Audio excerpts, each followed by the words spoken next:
Thank you for listening to this free audiobook created by Project Gutenberg and Microsoft AI.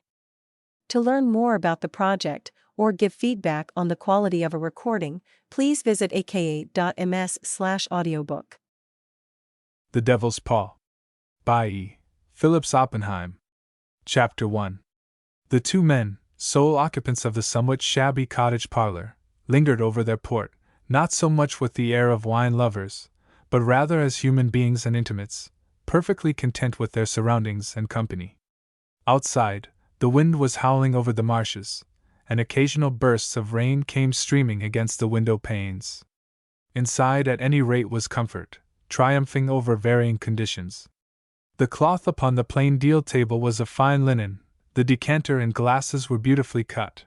There were walnuts, and, in a far corner, cigars of a well-known brand and cigarettes from a famous tobacconist.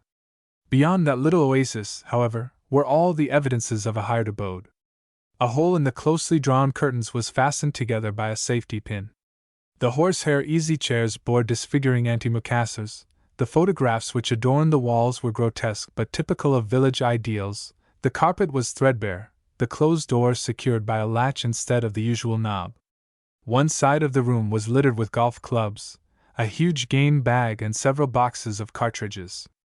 2 shotguns lay upon the remains of a sofa. It scarcely needed the costume of Miles Furley, the host, to demonstrate the fact that this was the temporary abode of a visitor to the Blakeney marshes in search of sport. Furley, broad-shouldered, florid, with tan skin and grizzled hair, was still wearing the high-sea boots and jersey of the duck shooter. His companion, on the other hand, a tall, slim man, with high forehead, clear eyes, stubborn jaw, and straight yet sensitive mouth, wore the ordinary dinner clothes of civilization. The contrast between the two men might indeed have afforded some ground for speculation as to the nature of their intimacy. Furley, a son of the people, had the air of cultivating, even clinging to a certain plebeian strain, never so apparent as when he spoke, or in his gestures. He was a member of Parliament for a Labour constituency, a shrewd and valuable exponent of the gospel of the working man. What he lacked in the higher qualities of oratory he made up in sturdy common sense. The will-o'-the-wisp socialism of the moment, with its many attendant isms and theories, received scant favour at his hands. He represented the solid element in British Labour politics, and it was well known that he had refused a seat in the cabinet in order to preserve an absolute independence. He had a remarkable gift of taciturnity, which in a man of his class made for strength, and it was concerning him that the Prime Minister had made his famous epigram, that Furley was the Labour man whom he feared the most and dreaded the least. Julian Orden, with an exterior more promising in many respects than that of his friend, could boast of no similar distinctions. He was the youngest son of a particularly fatuous peer resident in the neighbourhood, had started life as a barrister, in which profession he had attained a moderate success, had enjoyed a brief but not inglorious spell of soldiering, from which he had retired slightly lamed for life, and had filled up the intervening period in the harmless occupation of censoring. His friendship with Furley appeared on the surface too singular to be anything else but accidental. Probably no one save the two men themselves understood it, and they both possessed the gift of silence. "What's all this peace talk mean?" Julian Orden asked, fingering the stem of his wineglass. "Who knows?" Furley grunted. "The newspapers must have their daily sensation. I have a theory that it is being engineered." "Biolo business, eh?" Julian Orden moved in his place a little uneasily. His long, nervous fingers played with the stick which stood always by the side of his chair. "You don't believe in it, do you?" he asked quietly. Furley looked straight ahead of him. His eyes seemed caught by the glitter of the lamplight upon the cut-glass decanter. "You know my opinion of war, Julian," he said. "It's a filthy, intolerable heritage from generations of autocratic government. No democracy ever wanted war. Every democracy needs and desires peace." "One moment," Julian interrupted. "You must remember that a democracy seldom possesses the imperialistic spirit, and a great empire can scarcely survive without it." "Arrant nonsense," was the vigorous reply. "A great empire, from hemisphere to hemisphere, can be kept together a good deal better by democratic control." Force is always the trier pensée of the individual and the autocrat. These are generalities, Julian declared. I want to know your opinion about a piece at the present moment. Not having any, thanks. You're a dilettante journalist by your own confession, Julian, and I am not going to be drawn. There is something in it, then? Maybe, was the careless admission. You're a visitor worth having, Julian. 70 port and homegrown walnuts. A nice little addition to my simple fare. Must you go back tomorrow? Julian nodded. We've another batch of visitors coming, Stenson amongst them, by the by. Furley nodded. His eyes narrowed, and little lines appeared at their corners. I can't imagine, he confessed. What brings Stenson down to Maltonby? I should have thought that your governor and he could scarcely spend 10 minutes together without quarreling. They never do spend 10 minutes together alone, Julian replied drily. I see to that. Then my mother, you know, has the knack of getting interesting people together. The bishop is coming, amongst others. And Furley, I wanted to ask you, do you know anything of a young woman, she is half Russian, I believe, who calls herself Miss Catherine Abeway? Yes, I know her, was the brief rejoinder. She lived in Russia for some years, it seems, Julian continued. Her mother was Russian, a great writer on social subjects. Furley nodded. Miss Abeway is rather that way herself, he remarked. I've heard her lecture in the East End. She has got hold of the woman's side of the labor question as well as any one I ever came across. She is a most remarkably attractive young person, Julian declared pensively. Yes, she's good-looking. A countess in her own right, they tell me, but she keeps her title secret for fear of losing influence with the working classes. She did a lot of good down Poplar way. Shouldn't have thought she'd have been your sort, Julian. Why? Too serious. Julian smiled, rather a peculiar, introspective smile. I, too, can be serious sometimes, he said. His friend thrust his hands into his trousers pocket, and, leaning back in his chair, looked steadfastly at his guest. I believe you can, Julian, he admitted. Sometimes I am not quite sure that I understand you. That's the worst of a man with the gift for silence. You're not a great talker yourself, the younger man reminded his host. When you get me going on my own subject, Furley remarked, I find it hard to stop, and you are a wonderful listener. Have you got any views of your own? I never hear them. Julian drew the box of cigarettes towards him. Oh, yes, I've views of my own, he confessed. Some day, perhaps, you shall know what they are. A man of mystery, his friend jeered good-naturedly. Julian lit his cigarette and watched the smoke curl upward. Let's talk about the duck, he suggested. The two men sat in silence for some minutes. Outside, the storm seemed to have increased in violence. Furley rose, threw a log onto the fire, and resumed his place. Geese flew high, he remarked. Too high for me, Julian confessed. You got one more than I did. Sheer luck. The outside bird dipped down to me. Furley filled his guest's glass and then his own. What on earth have you kept your shooting kit on for? The latter asked, with lazy curiosity. Furley glanced down at his incongruous attire, and seemed for a moment ill at ease. I've got to go out presently, he announced. Julian raised his eyebrows. Got to go out? He repeated. On a night like this? Why, my dear fellow. He paused abruptly.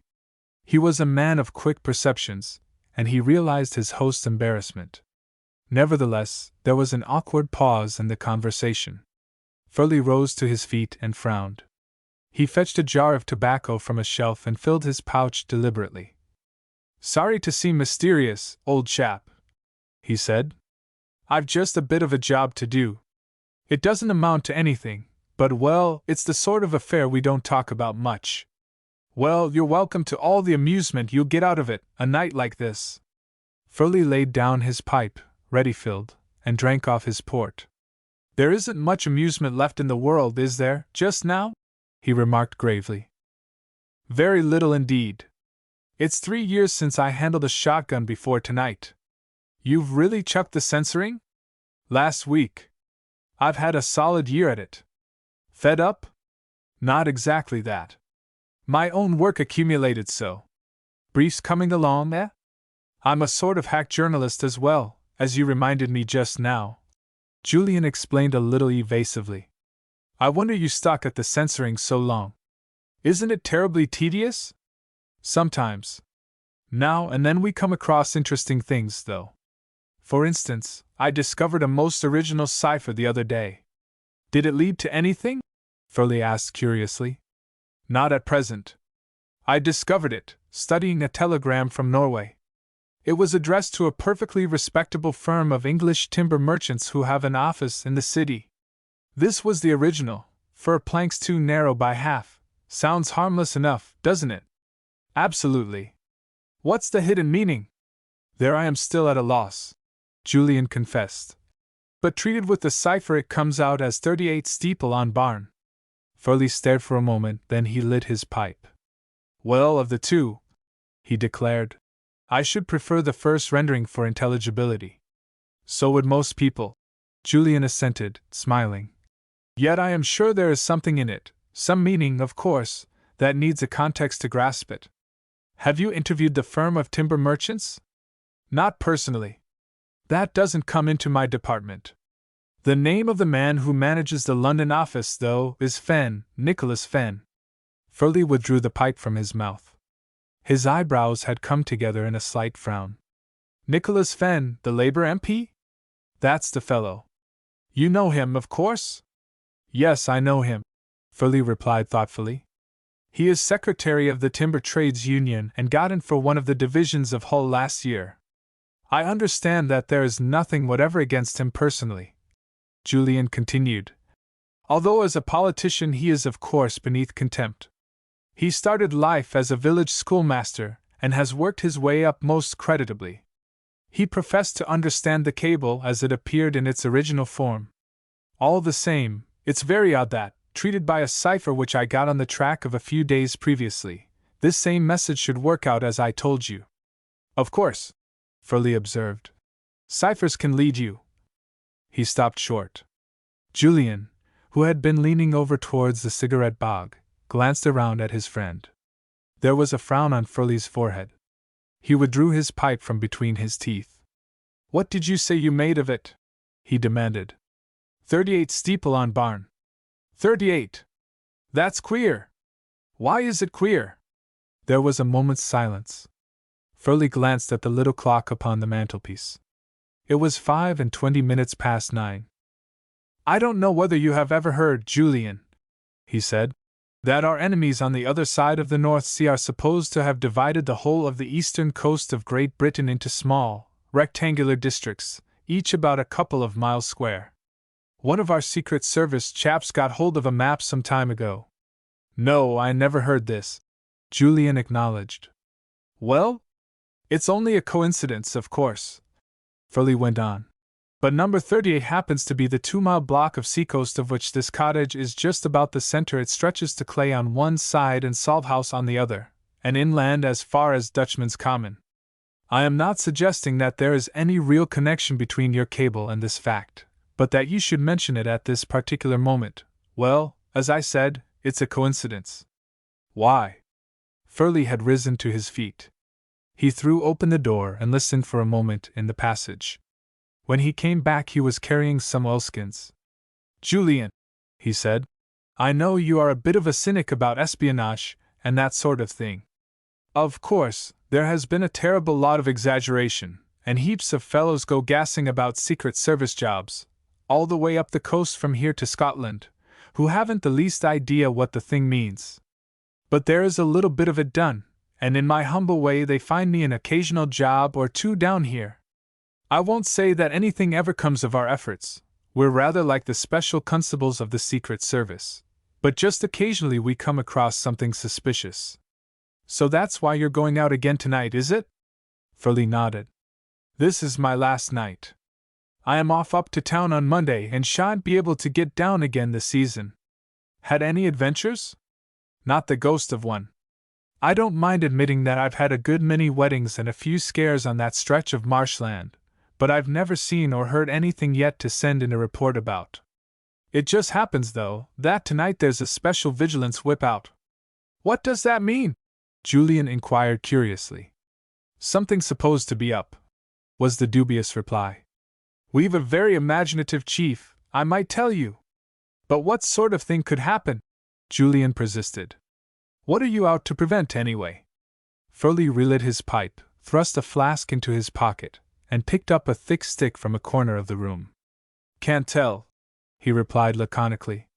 There's an idea, of course, that communications are carried on with the enemy from somewhere down this coast.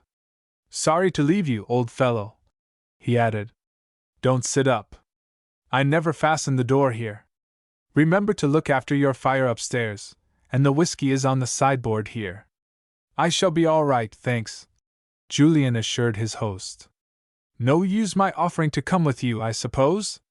Not allowed, was the brief response. Thank heavens! Julian exclaimed piously, as a storm of rain blew in through the half-open door. Good night and good luck, old chap! Furley's reply was drowned in the roar of wind. Julian secured the door, underneath which a little stream of rain was creeping in. Then he returned to the sitting room, threw a log upon the fire, and drew one of the ancient easy chairs close up to the blaze. Chapter 2. Julian, notwithstanding his deliberate intention of abandoning himself to an hour's complete repose, became, after the first few minutes of solitude, conscious of a peculiar and increasing sense of restlessness. With the help of a rubber-shod stick which leaned against his chair, he rose presently to his feet and moved about the room, revealing a lameness which had the appearance of permanency. In the small, white-ceilinged apartment his height became more than ever noticeable, also the squareness of his shoulders and the lean vigor of his frame. He handled his gun for a moment and laid it down, glanced at the card stuck in the cheap-looking glass, which announced that David Gryce let lodgings and conducted shooting parties, turned with a shiver from the contemplation of two atrocious oleographs, a church calendar pinned upon the wall, and a battered map of the neighborhood, back to the table at which he had been seated. He selected a cigarette and lit it.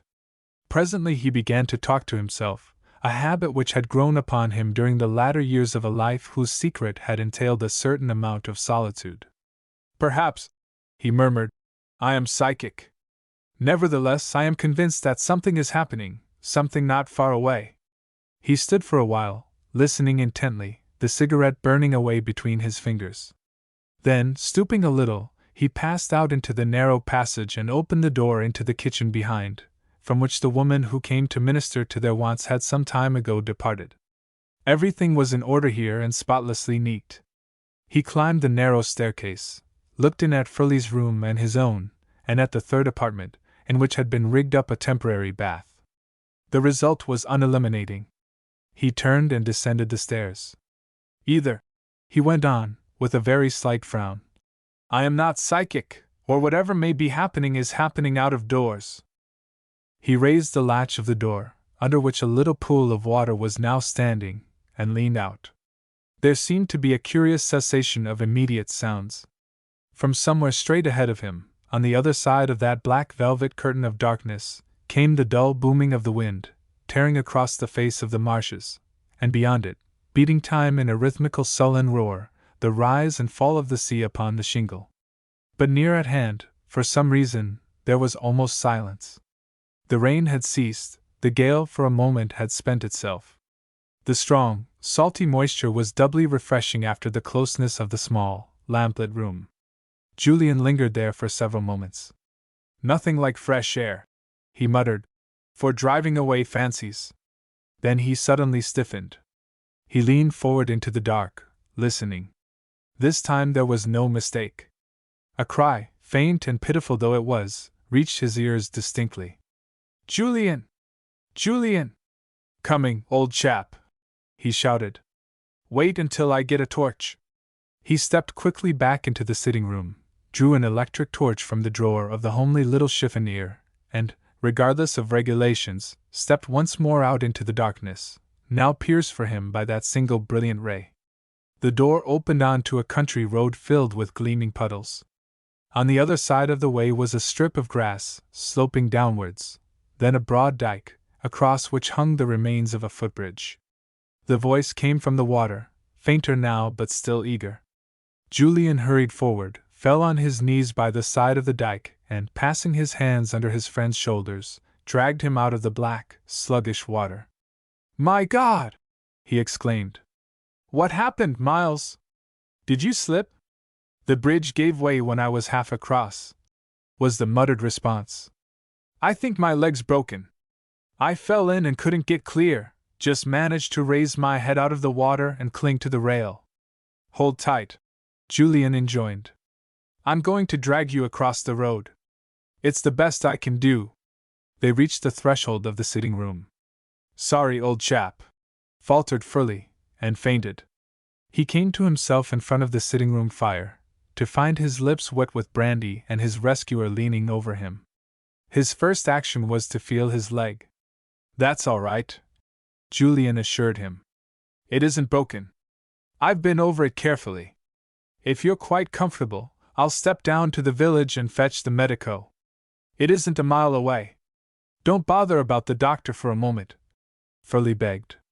"Listen to me. Take your torch, go out and examine that bridge. Come back and tell me what's wrong with it." "What the dickens does that matter?" Julian objected. "It's the doctor we want. The dike's flooded, and I expect the supports gave way." "Do as I ask," Furley insisted. "I have a reason." Julian rose to his feet, walked cautiously to the edge of the dike, turned on his light, and looked downwards. One part of the bridge remained, the other was caught in the weeds, a few yards down, and the single plank which formed its foundation was sawn through, clean and straight. He gazed at it for a moment in astonishment. Then he turned back towards the cottage, to receive another shock. About 40 yards up the lane, drawn in close to a straggling hedge, was a small motor car, revealed to him by a careless swing of his torch. He turned sharply towards it, keeping his torch as much concealed as possible. It was empty, a small coupe of progrès, a powerful two-seater, with deep, cushioned seats and luxuriously fitted body. He flashed his torch on to the maker's name, and returned thoughtfully to his friend. "Miles," he confessed, as he entered the sitting room, "there are some things I will never make fun of again. Have you a personal enemy here?" "Not one," replied Furley. "The soldiers, who are all decent fellows, the old farmer at the back, and your father and mother are the only people with whom I have the slightest acquaintance in these parts. The bridge has been deliberately sawn through," Julian announced gravely. Furley nodded. He seemed prepared for the news. "There is something doing in this section, then," he muttered. "Julian, will you take my job on?" "Like a bird," was the prompt response. "Tell me exactly what to do." Furley sat up, still nursing his leg. "Put on your sea boots, and your oilskins over your clothes," he directed. "You will want your own stick, so take that revolver and an electric torch. You can't get across the remains of the bridge, but about 50 yards down to the left, as you leave the door, the water's only about a foot deep. Walk through it, scramble up the other side, and come back again along the edge of the dike until you come to the place where one lands from the broken bridge. Is that clear?" "Entirely. After that, you go perfectly straight along a sort of cart track until you come to a gate. When you have passed through it, you must climb a bank on your left-hand side and walk along the top. It's a beastly path, and there are dikes on either side of you." "Pooh!" Julian exclaimed. "You forget that I am a native of this part of the world. You come to a sort of stile at the end of about 300 yards, Furley continued. "You get over that, and the bank breaks up into two. You keep to the left, and it leads you right down into the marsh. Turn seaward. It will be a nasty scramble, but there will only be about 50 yards of it. Then you get to a bit of rough ground, a bank of grass-grown sand.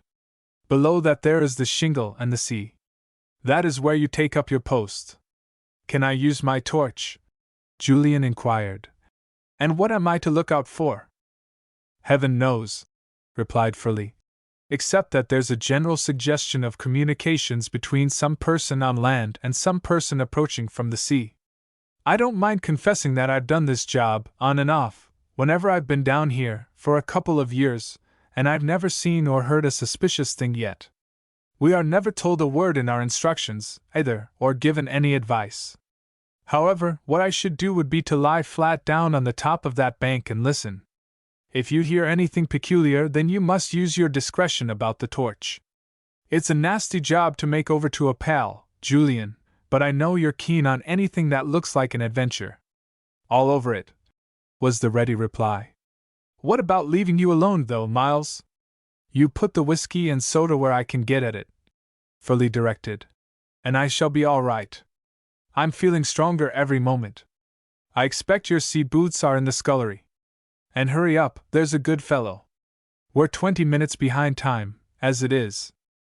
Julian started on his adventure without any particular enthusiasm. He found the crossing, returned along the side of the bank, trudged along the cart track until he arrived at the gate, and climbed up on the dike without misadventure. From here he made his way more cautiously, using his stick with his right hand, his torch, with his thumb upon the knob, in his left. The lull in the storm seemed to be at an end. Black, low-hanging clouds were closing in upon him.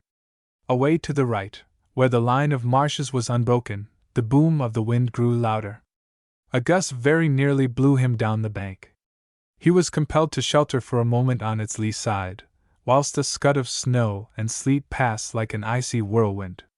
The roar of the sea was full in his ears now, and though he must still have been fully 200 yards away from it, little ghostly specks of white spray were dashed, every now and then, into his face. From here he made his way with great care, almost crawling, until he came to the stile. In the marshes he was twice in salt water over his knees, but he scrambled out until he reached the grass-grown sand bank which Furley had indicated. Obeying orders, he lay down and listened intently for any fainter sounds mingled with the tumult of nature. After a few minutes, it was astonishing how his eyes found themselves able to penetrate the darkness which at first had seemed like a black wall. Some distance to the right he could make out the outline of a deserted barn, once used as a Coast Guard station and now only a depository for the storing of life belts. In front of him he could trace the bank of shingle and the line of the sea, and presently the outline of some dark object, lying just out of reach of the breaking waves, attracted his attention. He watched it steadily. For some time it was as motionless as the log he presumed it to be. Then, without any warning, it hunched itself up and drew a little farther back. There was no longer any doubt. It was a human being, lying on its stomach with its head turned to the sea. Julian, who had entered upon his adventure with the supercilious incredulity of a staunch unbeliever invited to a spiritualist séance, was conscious for a moment of an absolutely new sensation. A person of acute psychological instincts, he found himself analyzing that sensation almost as soon as it was conceived. There is no doubt, he confessed under his breath, that I am afraid. His heart was beating with unaccustomed vigor. He was conscious of an acute tingling in all his senses. Then, still lying on his stomach, almost holding his breath, he saw the thin line of light from an electric torch steal out along the surface of the sea, obviously from the hand of his fellow watcher. Almost at that same moment the undefined agitation which had assailed him passed. He set his teeth and watched that line of light. It moved slowly sideways along the surface of the sea, as though searching for something. Julian drew himself cautiously, inch by inch, to the extremity of the sand hummock. His brain was working with a new clearness. An inspiration flashed in upon him during those few seconds. He knew the geography of the place well, the corner of the barn, the steeple beyond, and the watcher lying in a direct line. His cipher was explained. Perfectly cool now, Julian thought with some regret of the revolver which he had scorned to bring. He occupied himself, during these seconds of watching, by considering with care what his next action was to be. If he even set his foot upon the shingle, the watcher below would take alarm, and if he once ran away, pursuit was hopeless. The figure, so far as he could distinguish it, was more like that of a boy than a man. Julian began to calculate coolly the chances of an immediate intervention. Then things happened, and for a moment he held his breath. The line of light had shot out once more, and this time it seemed to reveal something, something which rose out of the water and which looked like nothing so much as a long strip of zinc piping.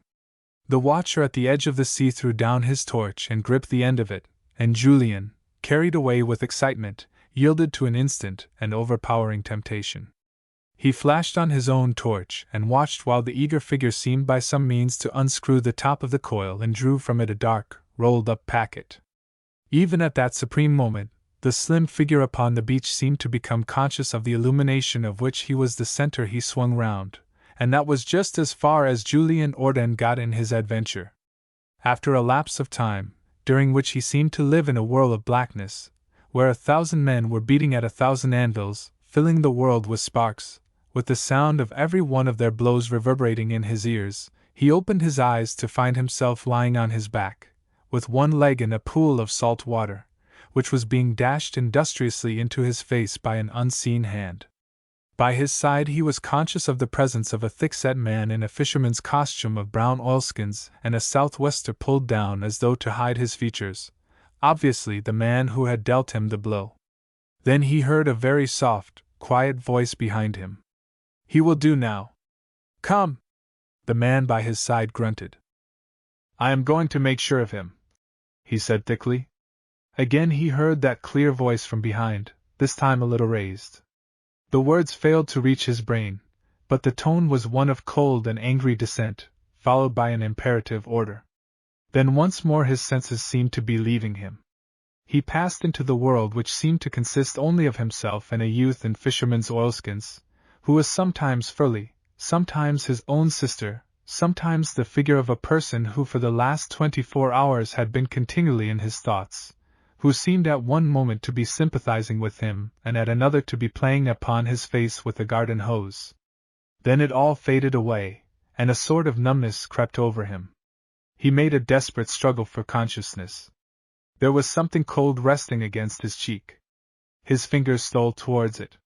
It was the flask, drawn from his own pocket, and placed there by some unseen hand, the top already unscrewed, and the reviving odor stealing into his nostrils.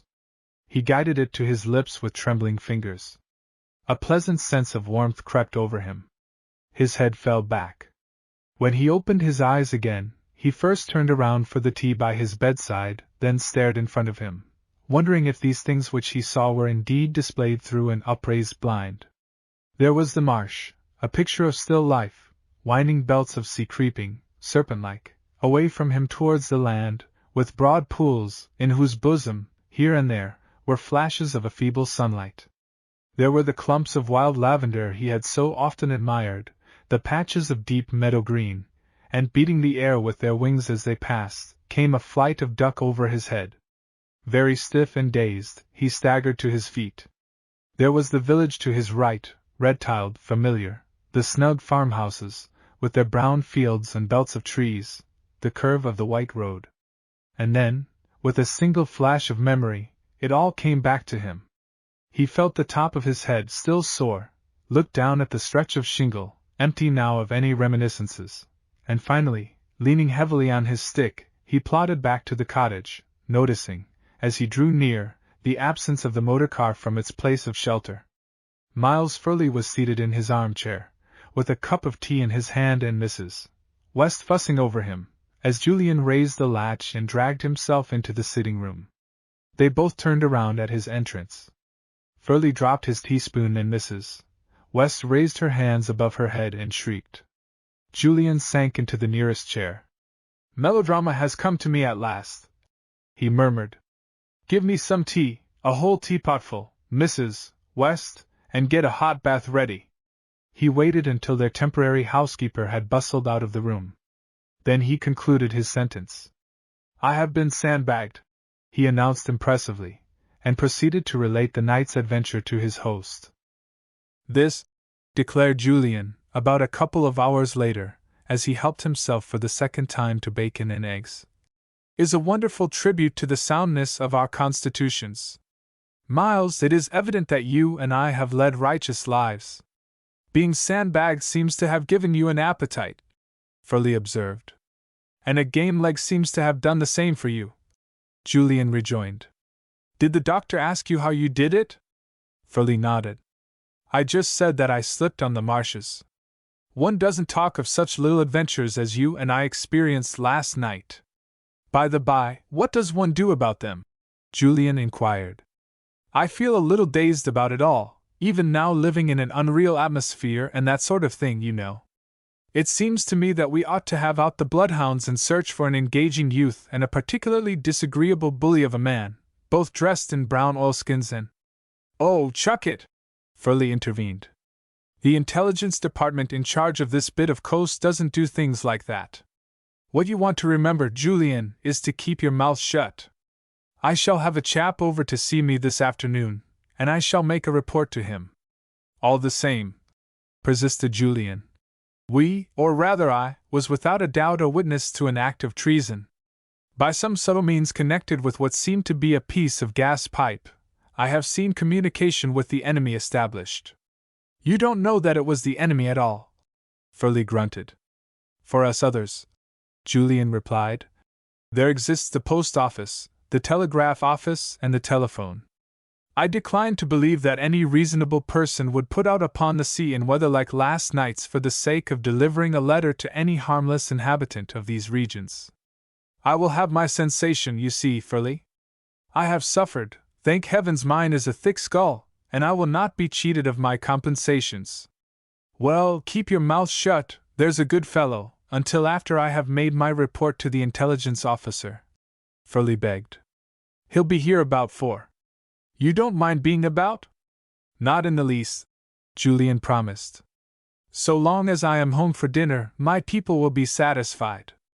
I don't know how you'll amuse yourself this morning, Furley observed, and I'm afraid I shan't be able to get out for the flighting this evening. Don't worry about me, Julian begged. Remember that I am practically at home. It's only 3 miles to the hall from here, so you mustn't look upon me as an ordinary guest. I am going for a tramp in a few minutes. Lucky chap, Furley declared enviously. Sunshine like this makes one feel as though one were on the Riviera instead of in Norfolk. Shall you visit the scene of your adventure?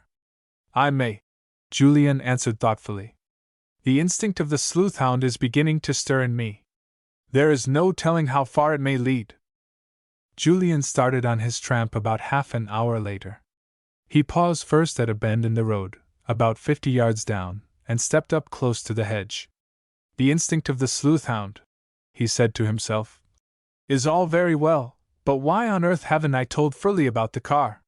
He paused to consider the matter, conscious only of the fact that each time he had opened his lips to mention it, he had felt a marked but purposeless disinclination to do so. He consoled himself now with the reflection that the information would be more or less valueless until the afternoon, and he forthwith proceeded upon the investigation which he had planned out. The road was still muddy, and the track of the tires, which were of somewhat peculiar pattern, clearly visible. He followed it along the road for a matter of 1.5 miles. Then he came to a standstill before a plain oak gate and was conscious of a distinct shock. On the top bar of the gate was painted in white letters, and it needed only the most cursory examination to establish the fact that the car whose track he had been following had turned in here. He held up his hand and stopped a luggage trolley which had just turned the bend in the avenue. The man pulled up and touched his hat. Where are you off to, fellows? Julian inquired. I am going to Holt Station, sir, the man replied. After some luggage. Are there any guests at the hall who motored here, do you know? Julian asked. Only the young lady, sir, the man replied. Miss Abway. She came in a little coupe Panhard. Julian frowned thoughtfully. Has she been out in it this morning? He asked. The man shook his head. She broke down in it yesterday afternoon, sir, he answered. About halfway up to the hall here. Broke down? Julian repeated. Anything serious? Couldn't you put it right for her? She wouldn't let me touch it, sir, the man explained.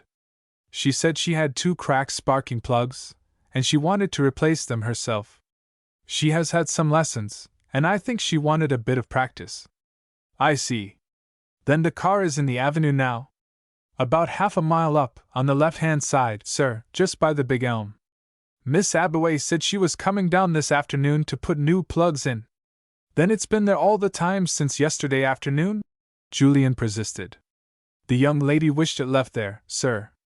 I could have put a couple of plugs in 5 minutes, and brought her up to the house, but she wouldn't hear of it. I see, fellows. Any luck with the geese last night, sir? The man asked. I heard there was a pack of them on Stiffkey Marshes. I got one.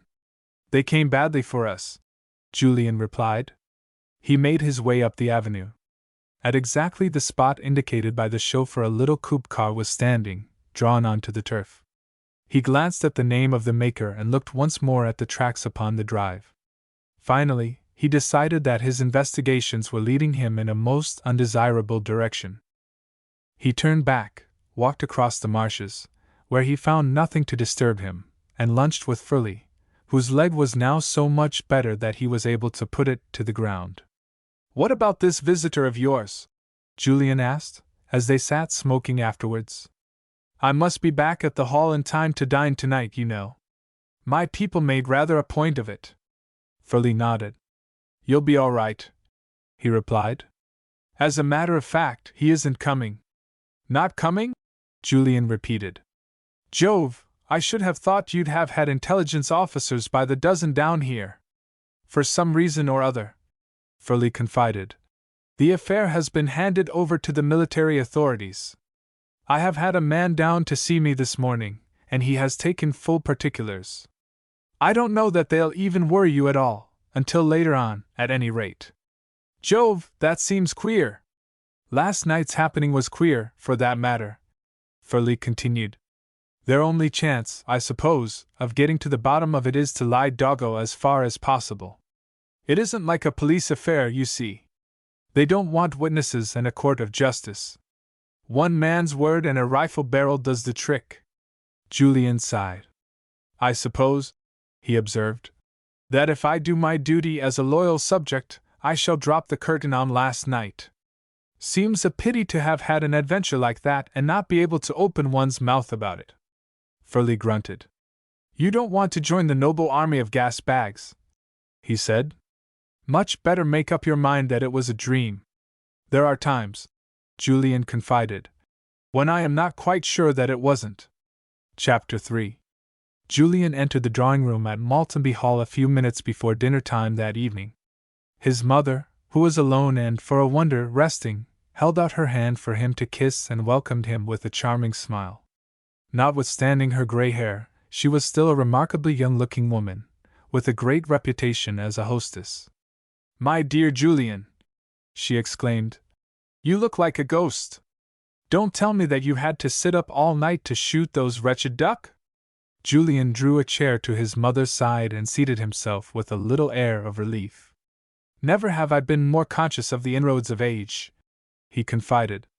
I can remember when, 10 or 15 years ago, I used to steal out of the house in the darkness and bicycle down to the marsh with a 20-bore gun, on the chance of an odd shot. And I suppose, his mother went on, after spending half the night waiting about in the salt water, you spent the other half talking to that terrible Mr. Furley. Quite right. We got cold and wet through in the evening. We sat up talking till the small hours. We got cold and wet again this morning, and here I am. A converted sportsman, his mother observed. I wish you could convert your friend, Mr. Furley. There's a perfectly terrible article of his in the National this month. I can't understand a word of it, but it reads like sheer anarchy. So long as the world exists, Julian remarked, there must be socialists, and Furley is at least honest. My dear Julian, his mother protested. How can a socialist be honest? Their attitude with regard to the war, too, is simply disgraceful. I am sure that in any other country that man Fenn, for instance, would be shot. What about your house party? Julian inquired, with bland irrelevance. All arrived. I suppose they'll be down directly. Mr. Hannaway Wells is here. Good old Wells, Julian murmured. How does he look since he became a cabinet minister? Portentous, Lady Maltby replied, with a smile. He doesn't look as though he would ever unbend. Then the Shervingtons are here, and the Princess Torsky, your friend Miss Abway's aunt. The Princess Torsky? Julian repeated. Who on earth is she? She was English, his mother explained. A cousin of the Abways. She married in Russia and is on her way now to France to meet her husband, who is in command of a Russian battalion there. She seems quite a pleasant person, but not in the least like her niece. Miss Abway is still here, of course? Naturally. I asked her for a week, and I think she means to stay. We talked for an hour after tea this afternoon, and I found her most interesting. She has been living in England for years, it seems, down in Chelsea, studying sculpture. She is a remarkably clever young woman, Julian said thoughtfully, but a little incomprehensible. If the Princess Torsky is her aunt, who were her parents? Her father, the Countess replied, was Colonel Richard Abway, who seems to have been military attaché at St. Petersburg years ago. He married a sister of the Princess Torsky's husband, and from her this young woman inherited a title which she won't use and a large fortune. Colonel Abway was killed accidentally in the Russo-Japanese War, and her mother died a few years ago. No German blood, or anything of that sort, then? My dear boy, what an idea! His mother exclaimed reprovingly. On the contrary, the Torskys are one of the most aristocratic families in Russia, and you know what the Abways are. The girl is excellently bred, and I think her charming in every way. Whatever made you suggest that she might have German blood in her? No idea. Anyhow, I am glad she hasn't. Who else? The bishop, his mother continued, looking very tired, poor dear. Dr. George Leonard from Oxford, 2 young soldiers from Norwich, whom Charlie asked us to be civil to, and the great man himself. Tell me about the great man? I don't think I've seen him to speak to since he became Prime Minister. He declares that this is his first holiday this year. He is looking rather tired, but he has had an hour's shooting since he arrived, and seemed to enjoy it. Here's your father. The Earl of Maltenby, who entered a moment later, was depressingly typical. He was as tall as his youngest son, with whom he shook hands absently, and whom he resembled in no other way. He had the conventionally aristocratic features, thin lips and steely blue eyes. He was apparently a little annoyed. Anything wrong, dear? Lady Maltenby asked. Her husband took up his position on the hearthrug. I am annoyed with Stenson, he declared. The Countess shook her head. It's too bad of you, Henry, she expostulated. You've been trying to talk politics with him. You know that the poor man was only longing for 48 hours during which he could forget that he was Prime Minister of England. Precisely, my dear, Lord Maltenby agreed. I can assure you that I have not transgressed in any way. A remark escaped me referring to the impossibility of providing beaters, nowadays, and to the fact that out of my 7 keepers 5 are fighting. I consider Mr. Stenson's comment was most improper, coming from one to whom the destinies of this country are confided. What did he say? The Countess asked meekly. Something about wondering whether any man would be allowed to have 7 keepers after the war. Her husband replied, with an angry light in his eyes. If a man like Stenson is going to encourage these socialistic ideas.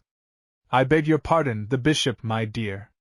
The remaining guests drifted in within the next few moments, the bishop, Julian's godfather, a curious blend of the fashionable and the devout, the anchorite and the man of the people, Lord and Lady Shervington, elderly connections of the nondescript variety, Mr. Hannaway Wells, reserved yet urbane, a wonderful type of the supreme success of mediocrity, a couple of young soldiers, light-hearted and out for a good time, of whom Julian took charge, an Oxford don, who had once been Lord Maltenby's tutor, and last of all the homely, very pleasant-looking, middle-aged lady, Princess Torsky, followed by her niece. There were a few introductions still to be effected. Whilst Lady Maltenby was engaged in this task, which she performed at all times with the unfailing tact of a great hostess, Julian broke off in his conversation with the 2 soldiers and looked steadfastly across the room at Catherine Abway, as though anxious to revise or complete his earlier impressions of her. She was of medium height, not unreasonably slim, with a deliberate but noticeably graceful carriage. Her complexion was inclined to be pale. She had large, soft brown eyes, and hair of an unusual shade of chestnut brown, arranged with remarkably effective simplicity. She wore a long string of green beads around her neck, a black tulle gown without any relief of color, but a little daring in its cut. Her voice and laugh, as she stood talking to the bishop, were delightful, and neither her gestures nor her accent betrayed the slightest trace of foreign blood. She was, without a doubt, extraordinarily attractive, gracious almost to freedom in her manner, and yet with that peculiar quality of aloofness only recognizable in the elect, a very appreciable charm. Julian found his undoubted admiration only increased by his closer scrutiny. Nevertheless, as he watched her, there was a slightly puzzled frown upon his forehead, a sense of something like bewilderment mingled with those other feelings. His mother, who had turned to speak to the object of his attentions, beckoned him, and he crossed the room at once to their side. "Julian is going to take you in to dinner, Miss Abbeway," the Countess announced. "And I hope you will be kind to him, for he's been out all night and a good part of the morning, too, shooting ducks and talking nonsense with a terrible socialist." Lady Maltenby passed on. Julian, leaning on his stick, looked down with a new interest into the face which had seldom been out of his thoughts since their first meeting, a few weeks ago. "Tell me, Mr. Orden," she asked, "which did you find the more exhausting, tramping the marshes for sport, or discussing sociology with your friend?" "As a matter of fact," he replied, "we didn't tramp the marshes. We stood still and got uncommonly wet. And I shot a goose, which made me very happy." "Then it must have been the conversation," she declared. "Is your friend a prophet or only one of the multitude?" "A prophet, most decidedly. He is a Mr. Miles Furley, of whom you must have heard." She started a little. "Miles Furley?" she repeated. "I had no idea that he lived in this part of the world." "He has a small country house somewhere in Norfolk," Julian told her. "And he takes a cottage down here at odd times for the wildfowl shooting." "Will you take me to see him tomorrow?" she asked. "With pleasure, so long as you promise not to talk socialism with him." "I will promise that readily, out of consideration to my escort. I wonder how it is," she went on, looking up at him a little thoughtfully, "that you dislike serious subjects so much."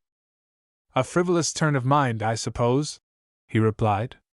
"I certainly prefer to talk art with you. But nowadays," she protested, "it is altogether the fashion down at Chelsea to discard art and talk politics." "It's a fashion I shouldn't follow," he advised. "I should stick to art if I were you." "Well, that depends upon how you define politics, of course. I don't mean party politics. I mean the science of living, as a whole, not as a unit." The princess ambled up to them. "I don't know what your political views are, Mr. Orden," she said, "but you must look out for shocks if you discuss social questions with my niece. In the old days they would never have allowed her to live in Russia. Even now, I consider some of her doctrines the most pernicious I ever heard." "Isn't that terrible from an affectionate aunt?" Catherine laughed, as the princess passed on. "Tell me some more about your adventures last night." She looked up into his face, and Julian was suddenly conscious from whence had come that faint sense of mysterious trouble which had been with him during the last few minutes. The slight quiver of her lips brought it all back to him. Her mouth, beyond a doubt, with its half-tender, half-mocking curve, was the mouth which he had seen in that tangled dream of his, when he had lain fighting for consciousness upon the marshes. Chapter 4. Julian, absorbed for the first few minutes of dinner by the crystallization of this new idea which had now taken a definite place in his brain, found his conversational powers somewhat at a discount. Catherine very soon, however, asserted her claim upon his attention. "Please do your duty and tell me about things," she begged. "Remember that I am Cinderella from Bohemia, and I scarcely know a soul here." "Well, there aren't many to find out about, are there?" he replied. "Of course you know Stenson?" "I have been gazing at him with dilated eyes," she confided. "Is that not the proper thing to do? He seems to me very ordinary, and very hungry." "Well, then, there is the bishop. I knew him at once from his photographs. He must spend the whole of the time when he isn't in church visiting the photographer. However, I like him. He is talking to my aunt quite amiably. Nothing does aunt so much good as to sit next a bishop. The Shervingtons you know all about, don't you? He went on. The soldiers are just young men from the Norwich barracks. Dr. Leonard was my father's tutor at Oxford, and Mr. Hannaway Wells is our latest cabinet minister. He still has the novice's smirk, she remarked. A moment ago I heard him tell his neighbor that he preferred not to discuss the war. He probably thinks that there is a spy under the table. Well, there we are, such as we are, Julian concluded. There is no one left except me. Then tell me all about yourself, she suggested. Really, when I come to think of it, considering the length of our conversations, you have been remarkably reticent. You are the youngest of the family, are you not? How many brothers are there? There were 4, he told her. Henry was killed at Ypres last year. Guy is out there still. Richard is a brigadier. And you? I am a barrister by profession, but I went out with the first Inns of Court lot for a little amateur soldiering and lost part of my foot at Mons. Since then I have been indulging in the unremunerative and highly monotonous occupation of censoring. Monotonous indeed, I should imagine, she agreed. You spend your time reading other people's letters, do you not, just to be sure that there are no communications from the enemy? Precisely, he assented. We discover ciphers and all sorts of things. What brainy people you must be! We are, most of us. Do you do anything else? Well, I've given up censoring for the present, he confided. I am going back to my profession. As a barrister? Just so. I might add that I do a little hack journalism. How modest! She murmured. I suppose you write the leading articles for the Times.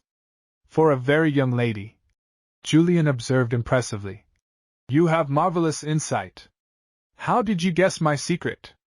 I am better at guessing secrets than you are, she retorted a little insolently. He was silent for some moments. The faint curve of her lips had again given him almost a shock. Have you a brother? He asked abruptly. No, why? Because I met someone quite lately, within the last few hours, as a matter of fact, with a mouth exactly like yours. But what a horrible thing! She exclaimed, drawing out a little mirror from the bag by her side and gazing into it.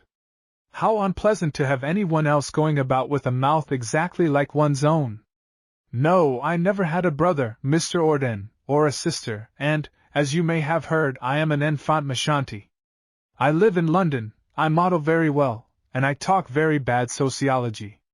As I think I told you, I know your anarchist friend, Miles Furley. I shouldn't call Furley an anarchist, protested Julian.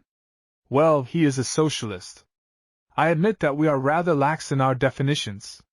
You see, there is just one subject, of late years, which has brought together the socialists and the labor men, the syndicalists and the communists, the nationalists and the internationalists.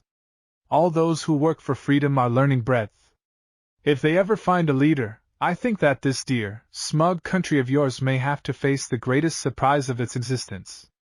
Julian looked at her curiously. You have ideas, Miss Abeway. So unusual in a woman, she mocked. Do you notice how every one is trying to avoid the subject of the war? I give them another half course, don't you? I am sure they cannot keep it up. They won't go the distance, Julian whispered. Listen. The question to be considered, Lord Shervington pronounced, is not so much when the war will be over as what there is to stop it. That is a point which I think we can discuss without inviting official indiscretions. If other means fail, declared the bishop, Christianity will stop it. The conscience of the world is already being stirred. Our enemies, the Earl pronounced confidently from his place at the head of the table, are already a broken race. They are on the point of exhaustion. Austria is, if possible, in a worse plight. That is what will end the war, the exhaustion of our opponents. The deciding factor, Mr. Hannaway Wells put in, with a very noncommittal air, will probably be America. She will bring her full strength into the struggle just at the crucial moment. She will probably do what we farther north have as yet failed to do. She will pierce the line and place the German armies in Flanders in peril. The cabinet minister's views were popular. There was a little murmur of approval, something which sounded almost like a purr of content. It was just one more expression of that strangely discreditable yet almost universal failing, the over-reliance upon others. The quiet remark of the man who suddenly saw fit to join in the discussion struck a chilling and a disturbing note. "There is one thing which could end the war at any moment," Mr. Stenson said, leaning a little forward, "and that is the will of the people." There was perplexity, as well as discomfiture in the minds of his hearers. "The people?" Lord Shervington repeated. "But surely the people speak through the mouths of their rulers?" "They have been content to, up to the present," the Prime Minister agreed. "But Europe may still see strange and dramatic events before many years are out." "Do go on, please," the Countess begged. Mr. Stenson shook his head. "Even as a private individual I have said more than I intended," he replied. "I have only one thing to say about the war in public, and that is that we are winning, that we must win, that our national existence depends upon winning, and that we shall go on until we do win. The obstacles between us and victory, which may remain in our minds, are not to be spoken of." There was a brief and somewhat uncomfortable pause. It was understood that the subject was to be abandoned. Julian addressed a question to the bishop across the table. Lord Maltenby consulted Dr. Leonard as to the date of the First Punic War. Mr. Stenson admired the flowers. Catherine, who had been sitting with her eyes riveted upon the Prime Minister, turned to her neighbor. "Tell me about your amateur journalism, Mr. Orden," she begged. "I have an idea that it ought to be interesting." "Deadly dull, I can assure you." "You write about politics? Or perhaps you are an art critic?" "I ought to be on my best behavior, in case." "I know little about art," he assured her. "My chief interest in life, outside my profession, of course, lies in sociology." His little confession had been impulsive. She raised her eyebrows. "You are in earnest, I believe!" she exclaimed. "Have I really found an Englishman who is in earnest? I plead guilty. It is incorrect philosophy, but a distinct stimulus to life. What a pity," she sighed, "that you are so handicapped by birth. Sociology cannot mean anything very serious for you. Your perspective is naturally distorted. What about yourself?" he asked pertinently. "The vanity of us women," she murmured. "I have grown to look upon myself as being an exception. I forget that there might be others. You might even be one of our prophets, a Paul Fiske in disguise." His eyes narrowed a little as he looked at her closely. From across the table, the bishop broke off an interesting discussion on the subject of his addresses to the working classes, and the earl set down his wineglass with an impatient gesture. "Does no one really know?" Mr. Stenson asked. "Who Paul Fiske is?" "No one, sir," Mr. Hannaway Wells replied. "I thought it wise, a short time ago, to set on foot the most searching inquiries, but they were absolutely fruitless." The bishop coughed. "I must plead guilty," he confessed, "to having visited the offices of the Monthly Review with the same object. I left a note for him there, in charge of the editor, inviting him to a conference at my house. I received no reply. His anonymity seems to be impregnable. Whoever he may be," the Earl declared, "he ought to be muzzled. He is a traitor to his country." "I cannot agree with you, Lord Maltenby," the bishop said firmly. "The very danger of the man's doctrines lies in their clarity of thought, their extraordinary proximity to the fundamental truths of life." "The man is, at any rate," Dr. Leonard interposed, "the most brilliant anonymous writer since the days of Swift and the letters of Junius." Mr. Stenson for a moment hesitated. He seemed uncertain whether or no to join in the conversation. Finally, impulse swayed him. "Let us all be thankful," he said, "that Paul Fiske is content with the written word. If the democracy of England found themselves today with such a leader, it is he who would be ruling the country, and not I." "The man is a pacifist," the Earl protested. "So we all are," the bishop declared warmly. "We are all pacifists in the sense that we are lovers of peace. There is not one of us who does not deplore the horrors of today. There is not one of us who is not passionately seeking for the mastermind which can lead us out of it. There is only one way out," the Earl insisted, "and that is to beat the enemy. It is the only obvious way. Julian intervened, joining in the conversation for the first time. But meanwhile, with every tick of the clock a fellow creature dies. It is a question, Mr. Hannaway Wells reflected, whether the present generation is not inclined to be mawkish with regard to human life. History has shown us the marvelous benefits which have accrued to the greatest nations through the lessening of population by means of warfare. History has also shown us, Dr. Leonard observed, that the last resource of force is force. No brain has ever yet devised a logical scheme for international arbitration. Human nature, I am afraid, has changed extraordinarily little since the days of the Philistines, the bishop confessed. Julian turned to his companion. Well, they've all settled it amongst themselves, haven't they? He murmured. Here you may sit and listen to what may be called the modern voice. Yet there is one thing wanting, she whispered. What do you suppose, if he were here at this moment, Paul Fiske would say? Do you think that he would be content to listen to these brazen voices and accept their verdict? Without irreverence, Julian answered. Or comparison, would Jesus Christ? With the same proviso, she retorted. I might reply that Jesus Christ, from all we know of him, might reign wonderfully in the kingdom of heaven, but he certainly wouldn't be able to keep together a cabinet in Downing Street. Still, I am beginning to believe in your sincerity. Do you think that Paul Fiske is sincere? I believe, Julian replied, that he sees the truth and struggles to express it. The women were leaving the table. She leaned towards him. Please do not be long, she whispered. You must admit that I have been an admirable dinner companion. I have talked to you all the time on your own subject. You must come and talk to me presently about art. Julian, with his hand on the back of his chair, watched the women pass out of the soft halo of the electric lights into the gloomier shadows of the high, vaulted room, Catherine a little slimmer than most of the others, and with a strange grace of slow movement which must have come to her from some Russian ancestor. Her last words lingered in his mind. He was to talk to her about art. A fleeting vision of the youth in the yellow oilskins mocked him. He remembered his morning's tramp in the broken-down motor car under the trees. The significance of these things was beginning to take shape in his mind. He resumed his seat, a little dazed. Chapter 5. Maltenby was one of those old-fashioned houses where the port is served as a lay sacrament, and the call of the drawing-room is responded to tardily. After the departure of the women, Dr. Leonard drew his chair up to Julian's. An interesting face, your dinner companion's, he remarked. They tell me that she is a very brilliant young lady. She certainly has gifts, acknowledged Julian.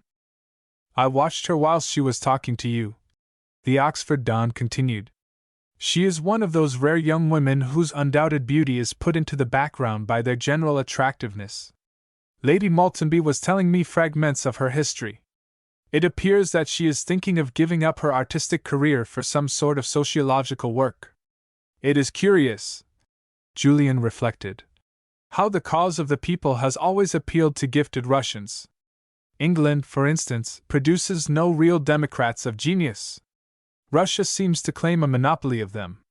There is nothing so stimulating as a sense of injustice for bringing the best out of a man or woman, Dr. Leonard pointed out. Russia, of course, for many years has been shamefully misgoverned. The conversation, owing to the intervention of other of the guests, became general and platitudinal. Soon after, Mr. Stenson rose and excused himself. His secretary, who had been at the telephone, desired a short conference. There was a brief silence after his departure. Stenson, the Oxonian observed, is beginning to show signs of straying. Why not? Lord Shervington pointed out. He came into office full of the most wonderful enthusiasm. His speeches rang through the world like a clarion note. He converted waverers. He lit fires which still burn. But he is a man of movement. This present stagnation is terribly irksome to him. I heard him speak last week, and I was disappointed. He seems to have lost his inspiration. What he needs is a stimulus of some sort, even of disaster. I wonder, the bishop reflected, if he is really afraid of the people? I consider his remark concerning them most ill-advised. Lord Maltenby declared pompously. I know the people, the bishop continued, and I love them. I think, too, that they trust me. Yet I am not sure that I cannot see a glimmering of what is at the back of Stenson's mind. There are a good many millions in the country who honestly believe that war is primarily an affair of the politicians, who believe, too, that victory means a great deal more to what they term the upper classes than it does to them. Yet, in every sense of the word, they are bearing an equal portion of the fight, because, when it comes down to human life, the life of the farm laborer's son is of the same intrinsic value as the life of the peer's. Lord Maltenby moved a little in his chair. There was a slight frown upon his aristocratic forehead. He disagreed entirely with the speaker, with whom he feared, however, to cross swords. Mr. Hannaway Wells, who had been waiting for his opportunity, took charge of the conversation. He spoke in a reserved manner, his fingers playing with the stem of his wineglass. I must confess, he said, that I feel the deepest interest in what the bishop has just said. I could not talk to you about the military situation, even if I knew more than you do, which is not the case, but I think it is clear that we have reached something like a temporary impasse. There certainly seems to be no cause for alarm upon any front, yet, not only in London, but in Paris and even Rome, there is a curious uneasiness afoot, for which no one can account, which no one can bring home to any definite cause. In the same connection, we have confidential information that a new spirit of hopefulness is abroad in Germany. It has been reported to us that sober, clear-thinking men, and there are a few of them, even in Germany, have predicted peace before a month is out. The assumption is, Dr. Leonard interpolated, that Germany has something up her sleeve. That is not only the assumption, the cabinet minister replied, but it is also, I believe, the truth. One could apprehend and fear a great possible danger. Lord Shervington observed. If the Labour Party in Germany were as strong as ours, or if our own Labour Party were entirely united. The present conditions, however, seem to me to give no cause for alarm. That is where I think you are wrong, Hannaway Wells declared. If the Labour Party in Germany were as strong as ours, they would be strong enough to overthrow the Hohenzollern clique, to stamp out the militarism against which we are at war, to lay the foundations of a great German republic with whom we could make the sort of peace for which every Englishman hopes. The danger, the real danger which we have to face, would lie in an amalgamation of the Labour Party, the Socialists and the Syndicalists in this country, and in their insisting upon treating with the weak Labour Party in Germany. I agree with the bishop, Julian pronounced. The unclassified democracy of our country may believe itself hardly treated, but individually it is intensely patriotic. I do not believe that its leaders would force the hand of the country towards peace, unless they received full assurance that their confreres in Germany were able to assume a dominant place in the government of that country, a place at least equal to the influence of the democracy here.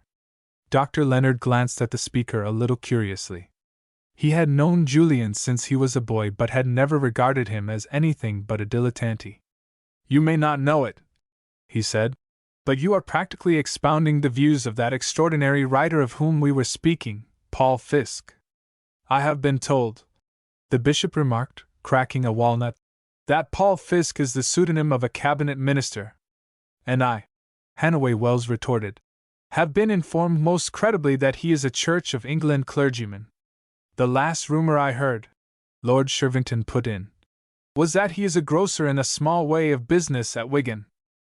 Dear me, Dr. Leonard remarked. The gossips have covered enough ground. A man at a Bohemian club of which I am a member, the Savage Club, in fact, assured me that he was an opium-drugged journalist, kept alive by the charity of a few friends, a human wreck, who was once the editor of an important London paper. You have some slight connection with journalism, have you not, Julian? The Earl asked his son condescendingly. Have you heard no reports? Many, Julian replied, but none which I have been disposed to credit. I should imagine, myself, that Paul Fiske is a man who believes, having created a public, that his written words find an added value from the fact that he obviously desires neither reward nor recognition, just in the same way as the really earnest Democrats of 20 years ago scoffed at the idea of a seat in Parliament, or of breaking bread in any way with the enemy. It was a fine spirit that, the bishop declared. I am not sure that we are not all of us a little over-inclined towards compromises. The sapping away of conscience is so easy. The dining room door was thrown open, and the butler announced a visitor. Colonel Henderson, your lordship. They all turned around in their places. The colonel, a fine, military-looking figure of a man, shook hands with Lord Maltenby. My most profound apologies, sir, he said, as he accepted a chair. The Countess was kind enough to say that if I were not able to get away in time for dinner, I might come up afterwards. You are sure that you have dined? I had something at mess, thank you. A glass of port, then? The colonel helped himself from the decanter which was passed towards him, and exchanged greetings with several of the guests to whom his host introduced him. No raids or invasions, I hope, Colonel? The latter asked. Nothing quite so serious as that, I am glad to say. We have had a little excitement of another sort, though. One of my men caught a spy this morning. Every one was interested. Even after 3 years of war, there was still something fascinating about the word. Dear me! Lord Maltenby exclaimed. I should scarcely have considered our out-of-the-way part of the world sufficiently important to attract attentions of that sort. It was a matter of communication, the colonel confided. There was an enemy submarine off here last night, and we have reason to believe that a message was landed. We caught one fellow just at dawn. What did you do with him? The bishop asked. We shot him an hour ago, was the cool reply. Are there any others at large? Julian inquired, leaning forward. One other, the colonel acknowledged, sipping his wine appreciatively. My military police here, however, are very intelligent, and I should think it very doubtful whether he can escape. Was the man who was shot a foreigner? The Earl asked. I trust that he was not one of my tenants. He was a stranger, was the prompt assurance. And his companion? Julian ventured. His companion is believed to have been quite a youth. There is a suggestion that he escaped in a motor car, but he is probably hiding in the neighborhood. Lord Maltenby frowned. There seemed to him something incongruous in the fact that a deed of this sort should have been committed in his domain without his knowledge. He rose to his feet. The Countess is probably relying upon some of us for bridge, he said. I hope, Colonel, that you will take a hand. The men rose and filed slowly out of the room. The colonel, however, detained his host, and Julian also lingered. I hope, Lord Maltenby, the former said, that you will excuse my men, but they tell me that they find it necessary to search your garage for a car which has been seen in the neighborhood. Search my garage? Lord Maltenby repeated, frowning. There is no doubt, the colonel explained, that a car was made use of last night by the man who is still at large, and it is very possible that it was stolen. You will understand, I am sure, that any inquiries which my men may feel it their duty to make are actuated entirely by military necessity. Quite so, the Earl acceded, still a little puzzled. You will find my head chauffeur a most responsible man. He will, I am sure, give them every possible information. So far as I am aware, however, there is no strange car in the garage. Do you know of any, Julian? Only Miss Abway's, his son replied. Her little Panhard was out in the avenue all night, waiting for her to put some plugs in. Everyone else seems to have come by train. The colonel raised his eyebrows very slightly, and moved slowly towards the door. The matter is in the hands of my police, he said, but if you could excuse me for half a moment, Lord Maltenby, I should like to speak to your head chauffeur. By all means, the Earl replied. I will take you round to the garage myself. Chapter 6. Julian entered the drawing-room hurriedly a few minutes later. He glanced around quickly, conscious of a distinct feeling of disappointment. His mother, who was arranging a bridge table, called him over to her side. You have the air, my dear boy, of missing someone, she remarked with a smile. I want particularly to speak to Miss Abway, he confided. Lady Maltenby smiled tolerantly. After nearly 2 hours of conversation at dinner! Well, I won't keep you in suspense. She wanted a quiet place to write some letters, so I sent her into the boudoir. Julian hastened off, with a word of thanks. The boudoir was a small room opening from the suite which had been given to the princess and her niece, a quaint, almost circular apartment, hung with faded blue Chinese silk and furnished with fragments of the Louis XVI period, a rosewood cabinet, in particular, which had come from Versailles, and which was always associated in Julien's mind with the faint fragrance of 2 Sevres jars of dried rose leaves. The door opened almost noiselessly. Catherine, who was seated before a small, ebony writing table, turned her head at his entrance. "You!" she exclaimed. Julien listened for a moment, and then closed the door. She sat watching him, with the pen still in her fingers. "Miss Abway," he said, "have you heard any news this evening?" The pen with which she had been tapping the table was suddenly motionless. She turned a little farther around. "News?" she repeated. "No. Is there any? A man was caught upon the marshes this morning and shot an hour ago. They say that he was a spy." She sat as though turned to stone. "Well? The military police are still hunting for his companion. They are now searching the garage here to see if they can find a small, gray, coupe car." This time she remained speechless, but all those ill-defined fears which had gathered in his heart seemed suddenly to come to a head. Her appearance had changed curiously during the last hour. There was a hunted, almost a desperate gleam in her eyes, a drawn look about her mouth as she sat looking at him. "How do you know this?" she asked. "The colonel of the regiment stationed here has just arrived. He is down in the garage now with my father." "Shot!" she murmured. "Most you!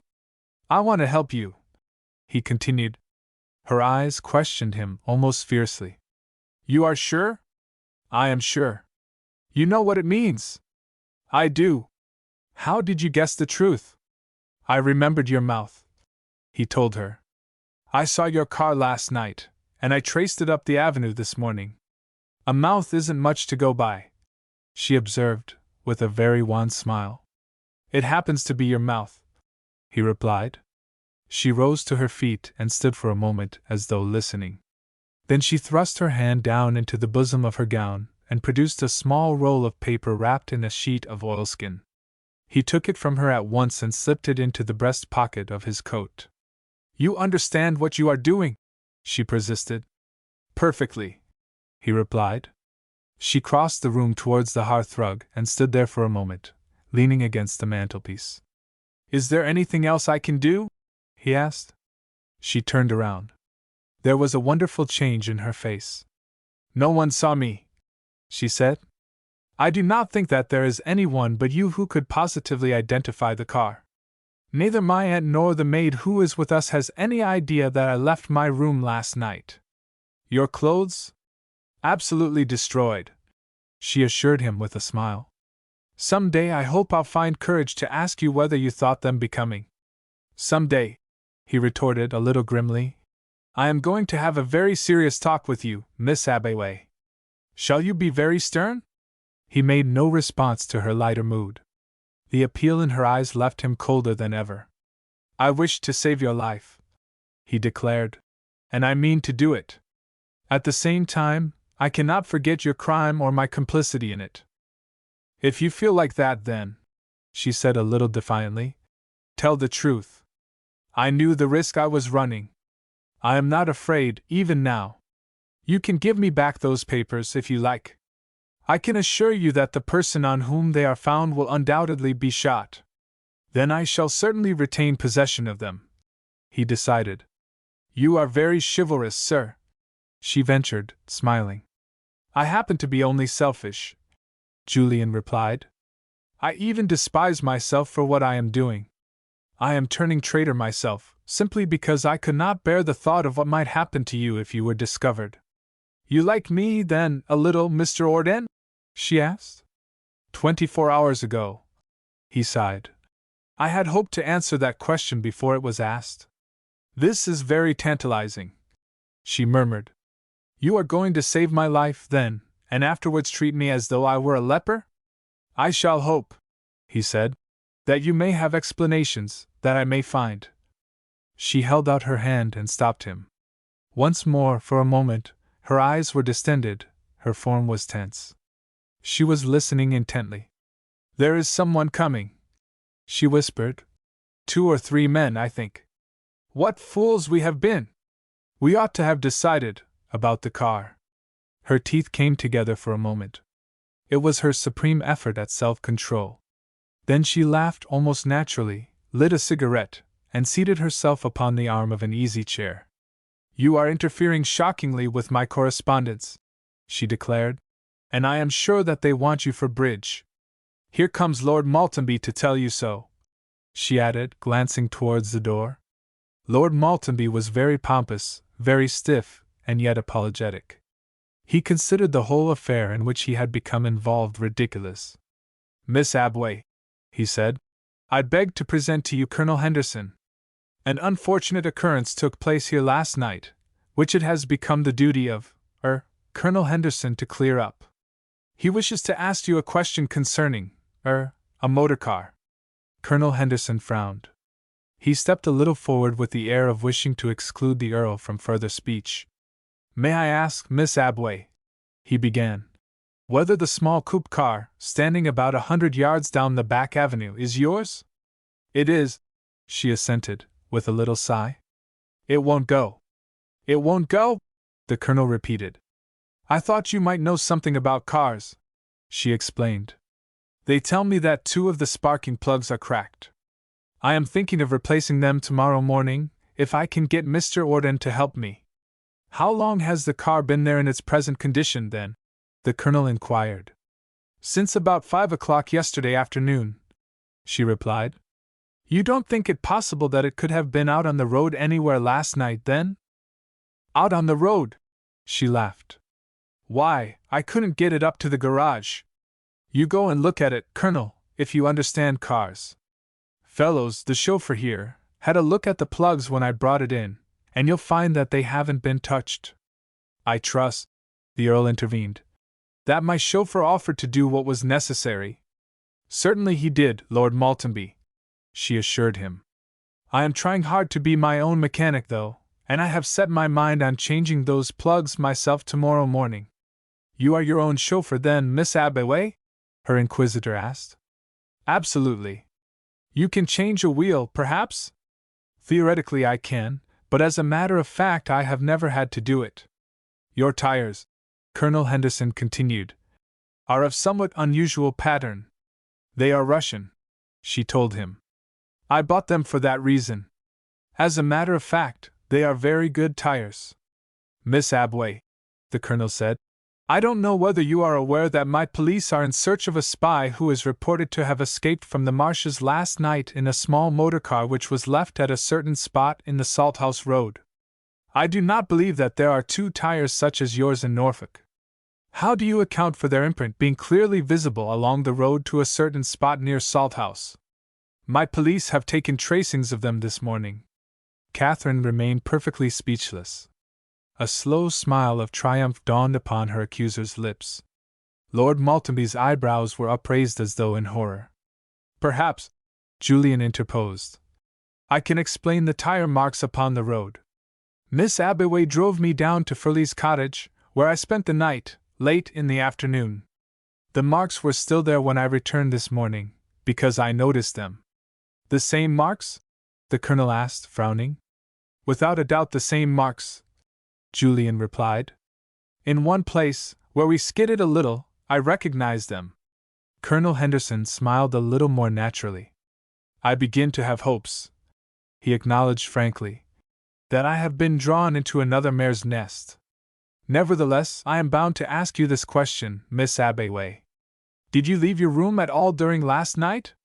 "Not unless I walked in my sleep," she answered, "but you had better make inquiries of my aunt and Parkins, our maid. They sleep one on either side of me.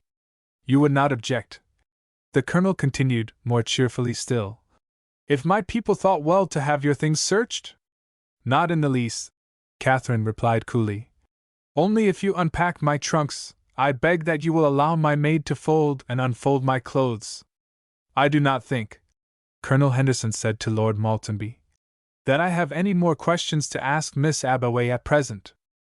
In which case we will return to the drawing-room," the Earl suggested a little stiffly. Miss Abbeway, you will, I trust, accept my apologies for our intrusion upon you. I regret that any guest of mine should have been subjected to a suspicion so outrageous. Catherine laughed softly. Not outrageous really, dear Lord Maltenby, she said.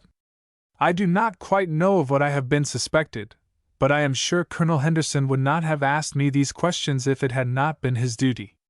If you had not been a guest in this house, Miss Abbeway, the Colonel assured her, with some dignity, I should have had you arrested first and questioned afterwards. You come of a race of men, Colonel Henderson, who win wars, she declared graciously. You know your own mind. You will be joining us presently, I hope? Lord Maltenby inquired from the door. In a very few minutes, she promised. The door closed behind them. Catherine waited for a moment, then she sank a little hysterically into a chair. I cannot avoid a touch of melodrama, you see, she confessed. It goes with my character and nationality. But seriously, now that is over, I do not consider myself in the slightest danger. The poor fellow who was shot this morning belongs to a different order of people. He has been a spy over here since the beginning of the war. And what are you? He asked bluntly. She laughed up in his face. A quite attractive young woman, she declared. At least I feel sure you will think so when you know me better. Chapter 7. It was about 10:30 on the following morning when Julian, obeying a stentorian invitation to enter, walked into Miles Furley's sitting room. Furley was stretched upon the couch, smoking a pipe and reading the paper. Good man, was his hearty greeting. I hoped you'd look me up this morning. Julian dragged up the other dilapidated-looking easy chair to the log fire and commenced to fill his pipe from the open jar. How's the leg? He inquired. Pretty nearly all right again, Furley answered cheerfully. Seems to me I was frightened before I was hurt. What about your head? No inconvenience at all, Julian declared, stretching himself out. I suppose I must have a pretty tough skull. Any news? News enough, of a sort, if you haven't heard it. They caught the man who sandbagged me, and who I presume sawed your plank through, and shot him last night. The devil they did! Furley exclaimed, taking his pipe from his mouth. Shot him? Who the mischief was he then? It appears, Julian replied, that he was a German hairdresser, who escaped from an internment camp 2 years ago and has been at large ever since, keeping in touch, somehow or other, with his friends on the other side. He must have known the game was up as soon as he was caught. He didn't even attempt any defense. Shot, eh? Furley repeated, relighting his pipe. Serves him damned well right. You think so, do you? Julian remarked pensively. Who wouldn't? I hate espionage. So does every Englishman. That's why we are such duffers at the game, I suppose? Julian watched his friend with a slight frown. How in thunder did you get mixed up with this affair, Furley? He asked quietly. Furley's bewilderment was too natural to be assumed. He removed his pipe from his teeth and stared at his friend. What the devil are you driving at, Julian? He demanded. I can assure you that I went out, the night before last, simply to make one of the rounds which falls to my lot when I am in this part of the world and nominated for duty.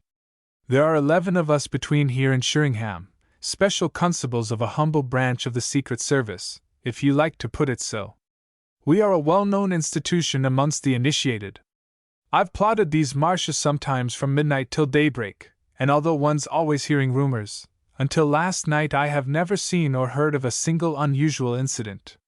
You had no idea then, Julian persisted, what it was that you were on the lookout for the night before last. You had no idea, say, from any source whatever, that there was going to be an attempt on the part of the enemy to communicate with friends on this side? Good God, no! Even to have known it would have been treason. You admit that? Furley drew himself stiffly up in his chair. His mass of brown hair seemed more unkempt than usual, his hard face sterner than ever by reason of its disfiguring frown.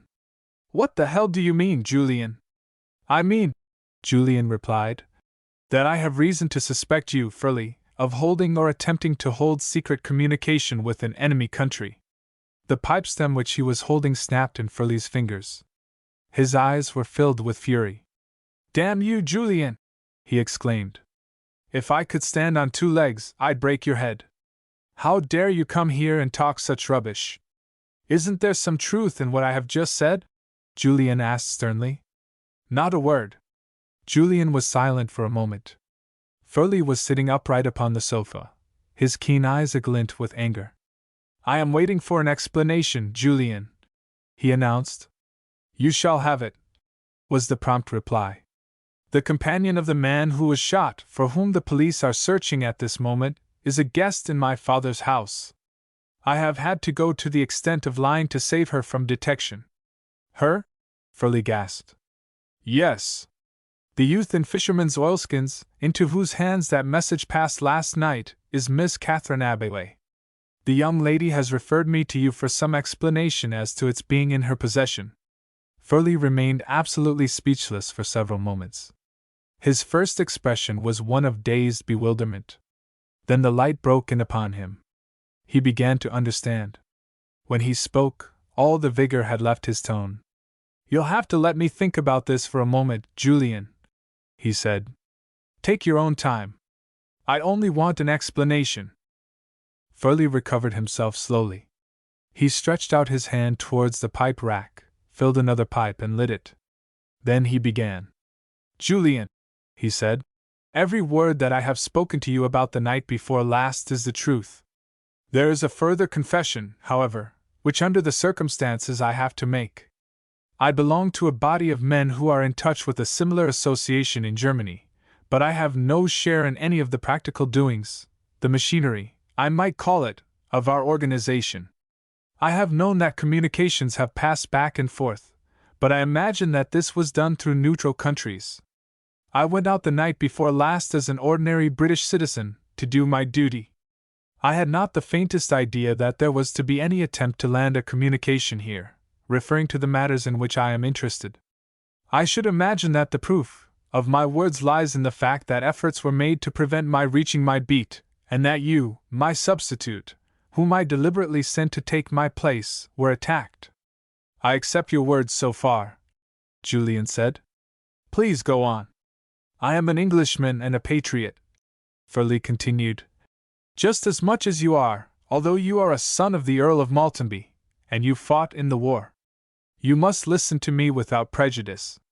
There are thoughtful men in England, patriots to the backbone, trying to grope their way to the truth about this bloody sacrifice.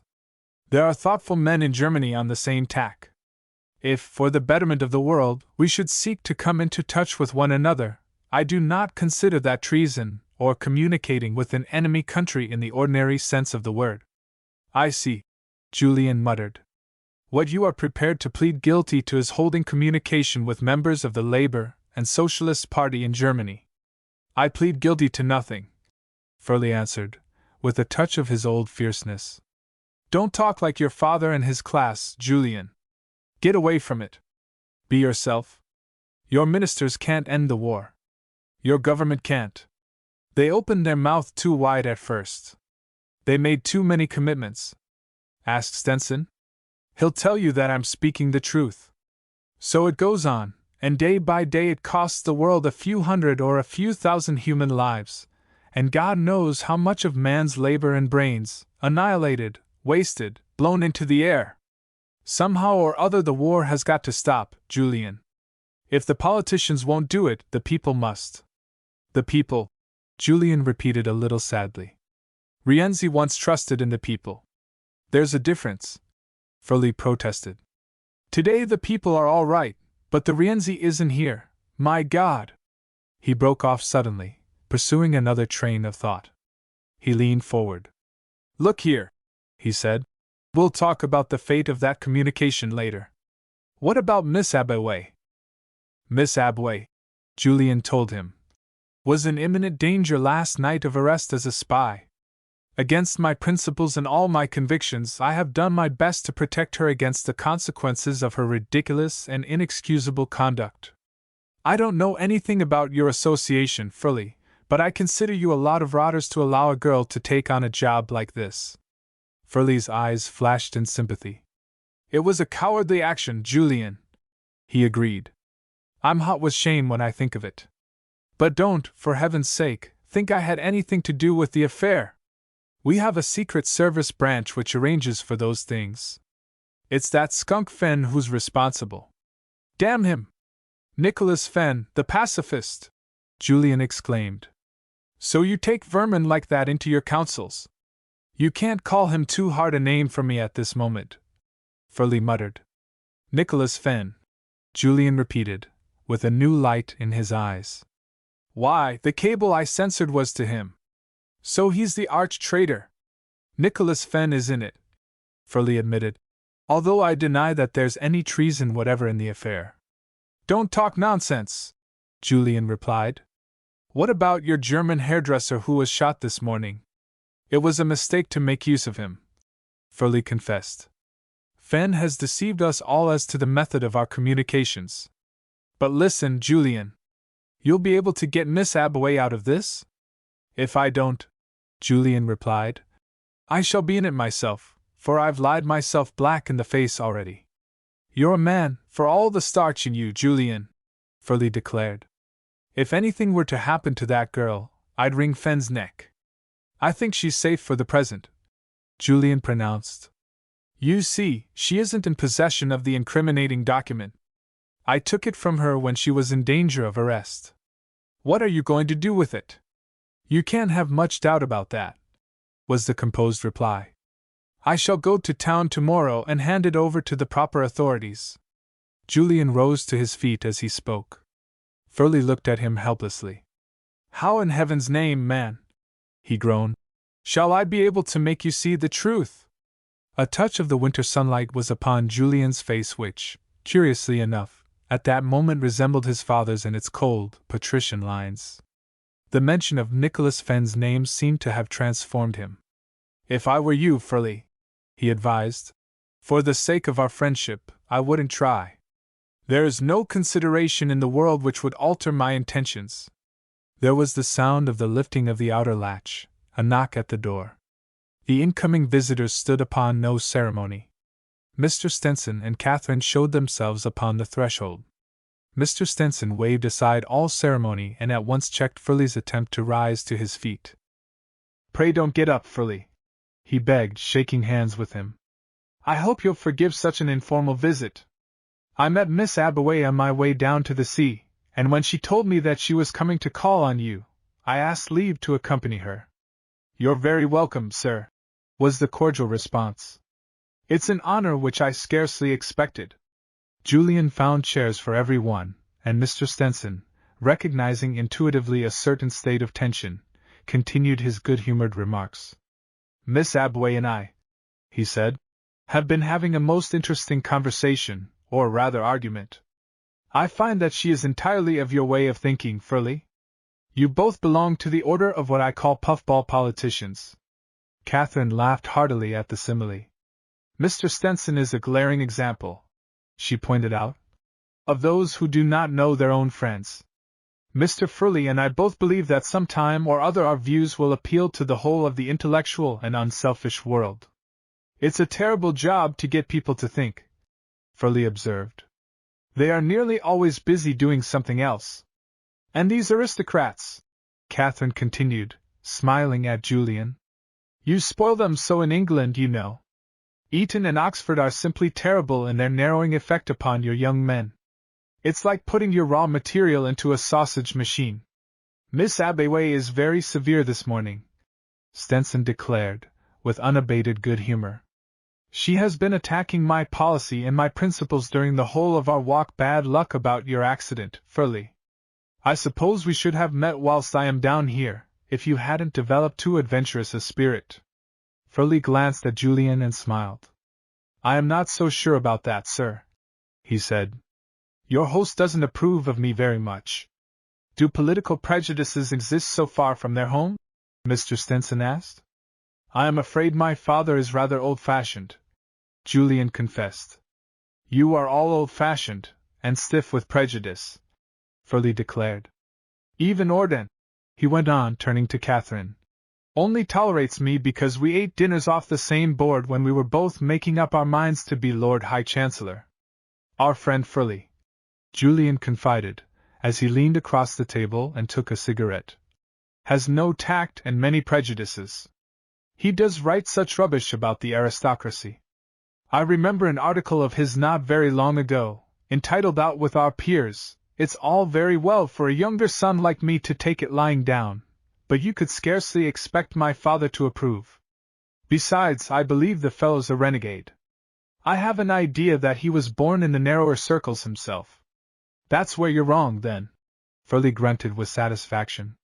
My father was a boot manufacturer in a country village of Leicestershire. I went in for the bar because he left me pots of money, most of which, by the by, I seem to have dissipated. Chiefly in utopian schemes for the betterment of his betters. Julian observed drily. I certainly had an idea, Furley confessed, of an asylum for incapable younger sons. I call a truce, Julian proposed. It isn't polite to spar before Miss Abbeway. To me, Mr. Stenson declared, this is a veritable temple of peace. I arrived here literally on all fours. Miss Abbeway has proved to me quite conclusively that as a democratic leader I have missed my vocation. She looked at him reproachfully. Nevertheless, his words seemed to have brought back to her mind the thrill of their brief but stimulating conversation. A flash of genuine earnestness transformed her face, just as a gleam of wintry sunshine, which had found its way in through the open window, seemed to discover threads of gold in her tightly braided and luxuriant brown hair. Her eyes filled with an almost inspired light. Mr. Stenson is scarcely fair to me, she complained. I did not presume to criticize his statesmanship, only there are some things here which seem pitiful. England should be the ideal democracy of the world. Your laws admit of it, your government admits of it. Neither birth nor money are indispensable to success. The way is open for the working man to pass even to the cabinet. And you are nothing of the sort. The cause of the people is not in any country so shamefully and badly represented. You have a bourgeoisie which maintains itself in almost feudal luxury by means of the labor which it employs, and that labor is content to squeak and open its mouth for worms, when it should have the finest fruits of the world. And all this is for want of leadership. Up you come, you David Sands, you Finis Crosses, you Nicholas Fenns, you Thomas Evanses. You each think that you represent labor, but you don't. You represent trade, the workers at one trade. How they laugh at you, the men who like to keep the government of this country in their own possession. They stretch down a hand to the one who has climbed the highest, they pull him up into the government, and after that labor is well quit of him. He has found his place with the gods. Perhaps they will make him a sir and his wife a lady, but for him it is all over with the cause. And so another 10 years is wasted, while another man grows up to take his place. She's right enough, Furley confessed gloomily. There is something about the atmosphere of the inner life of politics which has proved fatal to every labor man who has ever climbed. Paul Fiske wrote the same thing only a few weeks ago.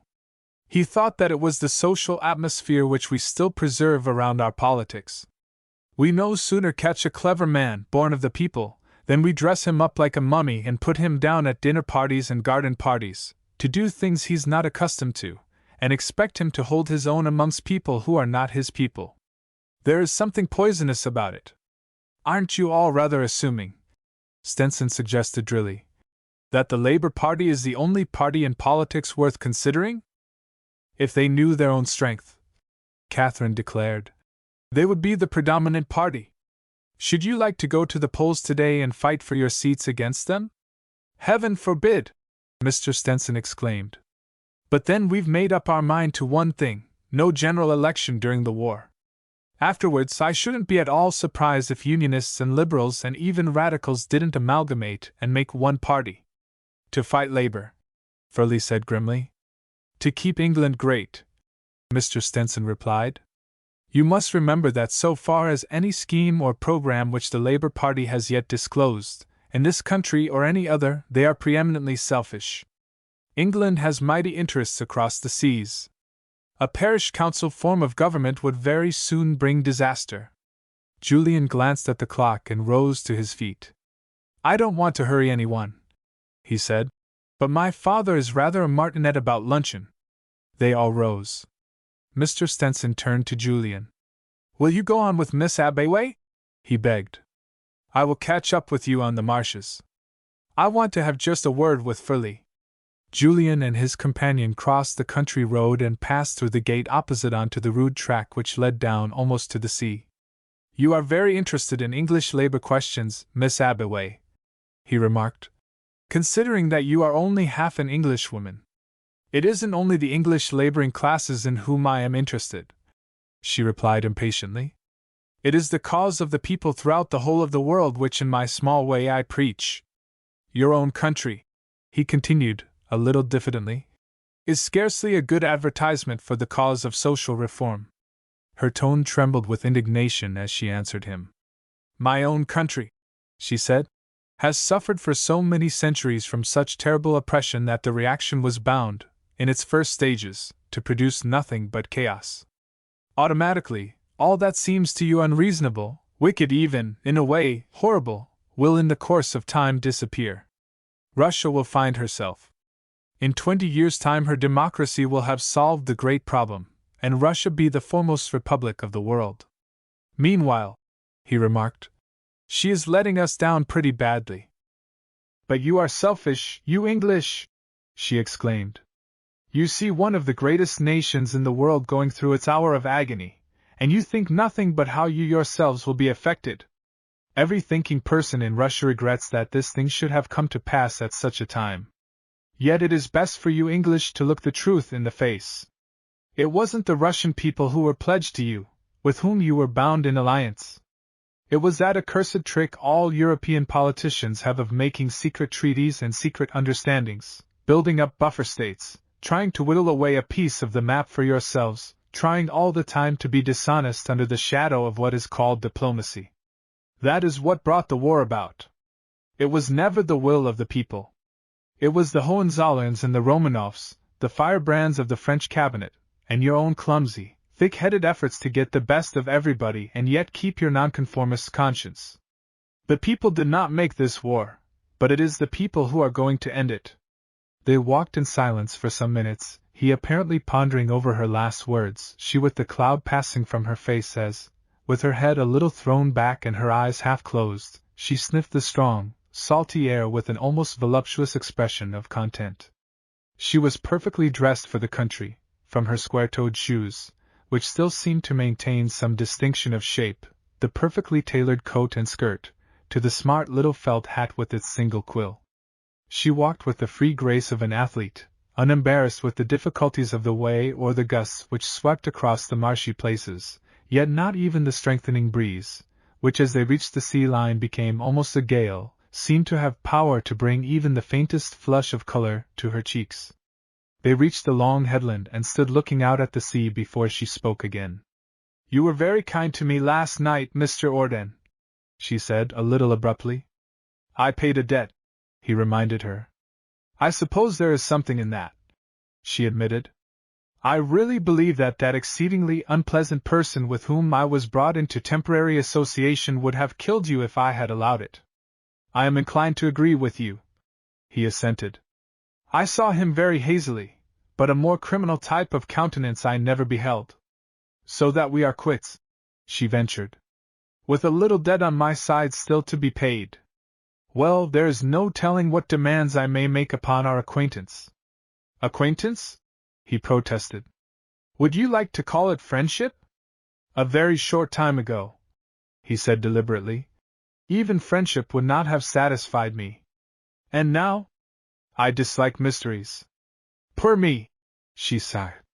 However, you can rid yourself of the shadow of one as soon as you like after luncheon. It would be quite safe now, I think, for me to take back that packet. Yes, he assented slowly. I suppose that it would. She looked up into his face. Something that she saw there brought her own delicate eyebrows together in a slight frown. You will give it me after lunch? She proposed. I think not, was the quiet reply. You were only entrusted with it for a time, she reminded him, with ominous calm. It belongs to me. A document received in this surreptitious fashion, he pronounced, is presumably a treasonable document. I have no intention of returning it to you. She walked by his side for a few moments in silence. Glancing down into her face, Julian was almost startled. There were none of the ordinary signs of anger there, but an intense white passion, the control of which was obviously costing her a prodigious effort. She touched his fingers with her unloved hand as she stepped over a stile, and he found them icy cold. All the joy of that unexpectedly sunny morning seemed to have passed. "I'm sorry, Miss Abaway," he said almost humbly, "that you take my decision so hardly. I ask you to remember that I am just an ordinary, typical Englishman, and that I have already lied for your sake. Will you put yourself in my place?" They had climbed a little ridge of grass-grown sand and stood looking out seaward. Suddenly all the anger seemed to pass from her face. She lifted her head, her soft brown eyes flashed into his, the little curl of her lips seemed to transform her whole expression. She was no longer the gravely-minded prophetess of a great cause, the scheming woman, furious at the prospect of failure. She was suddenly wholly feminine, seductive, a coquette. "If you were just an ordinary, stupid, stolid Englishman," she whispered, "why did you risk your honor and your safety for my sake? Will you tell me that, dear man of steel?" Julian leaned even closer over her. She was smiling now frankly into his face, refusing the warning of his burning eyes. Then suddenly, silently, he held her to him and kissed her, unresisting, upon the lips. She made no protest. He even fancied afterwards, when he tried to rebuild in his mind that queer, passionate interlude, that her lips had returned what his had given. It was he who released her, not she who struggled. Yet he understood. He knew that this was a tragedy. Stenson's voice reached them from the other side of the ridge. "Come and show me the way across this wretched bit of marsh, Orden. I don't like these deceptive green grasses. Pitfalls for the politician, or look before you leap. Julian muttered aimlessly. "Quite right to avoid that spot, sir. Just follow where I am pointing." Stenson made his laborious way to their side. "This may be a short cut back to the hall," he exclaimed, "but except for the view of the sea and this gorgeous air, I think I should have preferred the main road. Help me up, Orden. Isn't it somewhere near here that little affair happened the other night?" "This very spot," Julian assented. "Miss Abaway and I were just speaking of it." They both glanced towards her. She was standing with her back to them, looking out seawards. She did not move even at the mention of her name. "A dreary spot at night, I dare say," the Prime Minister remarked, without overmuch interest. "How do we get home from here, Orden? I haven't forgotten your warning about luncheon, and this air is giving me a most lively appetite." "Straight along the top of this ridge for about 3/4 of a mile, sir, to the entrance of the harbor there. And then? I have a petrol launch," Julian explained, "and I shall land you practically in the dining room in another 10 minutes. Let us proceed," Mr. Stenson suggested briskly. "What a queer fellow Miles Furley is! Quite a friend of yours, isn't he, Miss Abaway?" "I have seen a good deal of him lately," she answered, walking on and making room for Stenson to fall into step by her side, but still keeping her face a little averted. "A man of many but confused ideas, a man, I should think, who stands an evil chance of muddling his career away. We offered him a post in the government," Stenson ruminated. "He had just sense enough to refuse that, I suppose," she observed, moving slowly to the right and thereby preventing Julian from taking a place by her side. "Yet," she went on, "I find in him the fault of so many Englishmen, the fault that prevents their becoming great statesmen, great soldiers, or even," she added coolly, "successful lovers." "And what is that?" Julian demanded. She remained silent. It was as though she had heard nothing. She caught Mr. Stenson's arm and pointed to a huge white seagull, drifting down the wind above their heads. "To think," she said, "with that model, we intellectuals have waited nearly 2,000 years for the aeroplane." Chapter 8. According to plans made earlier in the day, a small shooting party left the hall immediately after luncheon and did not return until late in the afternoon. Julian, therefore, saw nothing more of Catherine until she came into the drawing-room, a few minutes before the announcement of dinner, wearing a wonderful toilette of pale blue silk, with magnificent pearls around her neck and threaded in her Russian headdress. As is the way with all women of genius, Catherine's complete change of toilette indicated a parallel change in her demeanor. Her interesting but somewhat subdued manner of the previous evening seemed to have vanished. At the dinner table she dominated the conversation. She displayed an intimate acquaintance with every capital of Europe and with countless personages of importance. She exchanged personal reminiscences with Lord Shervinton, who had once been attached to the embassy at Rome, and with Mr. Hannaway Wells, who had been first secretary at Vienna. She spoke amusingly of Munich, at which place, it appeared, she had first studied art, but dilated, with all the artist's fervor, on her travellings in Spain, on the soft yet wonderfully vivid coloring of the southern cities. She seemed to have escaped altogether from the gravity of which she had displayed traces on the previous evening. She was no longer the serious young woman with a purpose. From the chrysalis she had changed into the butterfly, the brilliant and cosmopolitan young queen of fashion, ruling easily, not with the arrogance of rank, but with the actual gifts of charm and wit. Julian himself derived little benefit from being her neighbor, for the conversation that evening, from first to last, was general. Even after she had left the room, the atmosphere which she had created seemed to linger behind her. "I have never rightly understood Miss Abbeyway," the bishop declared. "She is a most extraordinarily brilliant young woman." Lord Shervinton assented. "Tonight you have Catherine Abbeyway," he expounded, "as she might have been but for these queer, alternating crazes of hers, art and socialism. Her brain was developed a little too early, and she was unfortunately, almost in her girlhood, thrown in with a little clique of brilliant young Russians who attained a great influence over her. Most of them are in Siberia or have disappeared by now. One, Anna Katinsky, was brought back from Tobolsk like a royal princess on the first day of the revolution. It is strange," the Earl pronounced didactically, "that a young lady of Miss Abway's birth and gifts should espouse the cause of this labor rabble, a party already cursed with too many leaders." "A woman, when she takes up a cause," Mr. Hannaway Wells observed, "always seeks either for the picturesque or for something which appeals to the emotions. So long as she doesn't mix with them, the cause of the people has a great deal to recommend it. One can use beautiful phrases, can idealize with a certain amount of logic, and can actually achieve things." Julian shrugged his shoulders. "I think we are all a little blind," he remarked, "to the danger in which we stand through the great prosperity of labor today." The bishop leaned across the table. "You have been reading Fiske this week." "Did I quote?" Julian asked carelessly. "I have a wretched memory. I should never dare to become a politician. I should always be passing off other people's phrases as my own." "Fiske is quite right in his main contention," Mr. Stenson interposed. "The war is rapidly creating a new class of bourgeoisie. The very differences in the earning of skilled laborers will bring trouble before long, the miner with his 50 or 60 shillings, and the munition worker with his 7 or 8 pounds, men drawn from the same class. England," declared the Earl, indulging in his favorite speech, "was never so contented as when wages were at their lowest. Those days will never come again," Mr. Hannaway Wells foretold grimly. "The working man has tasted blood.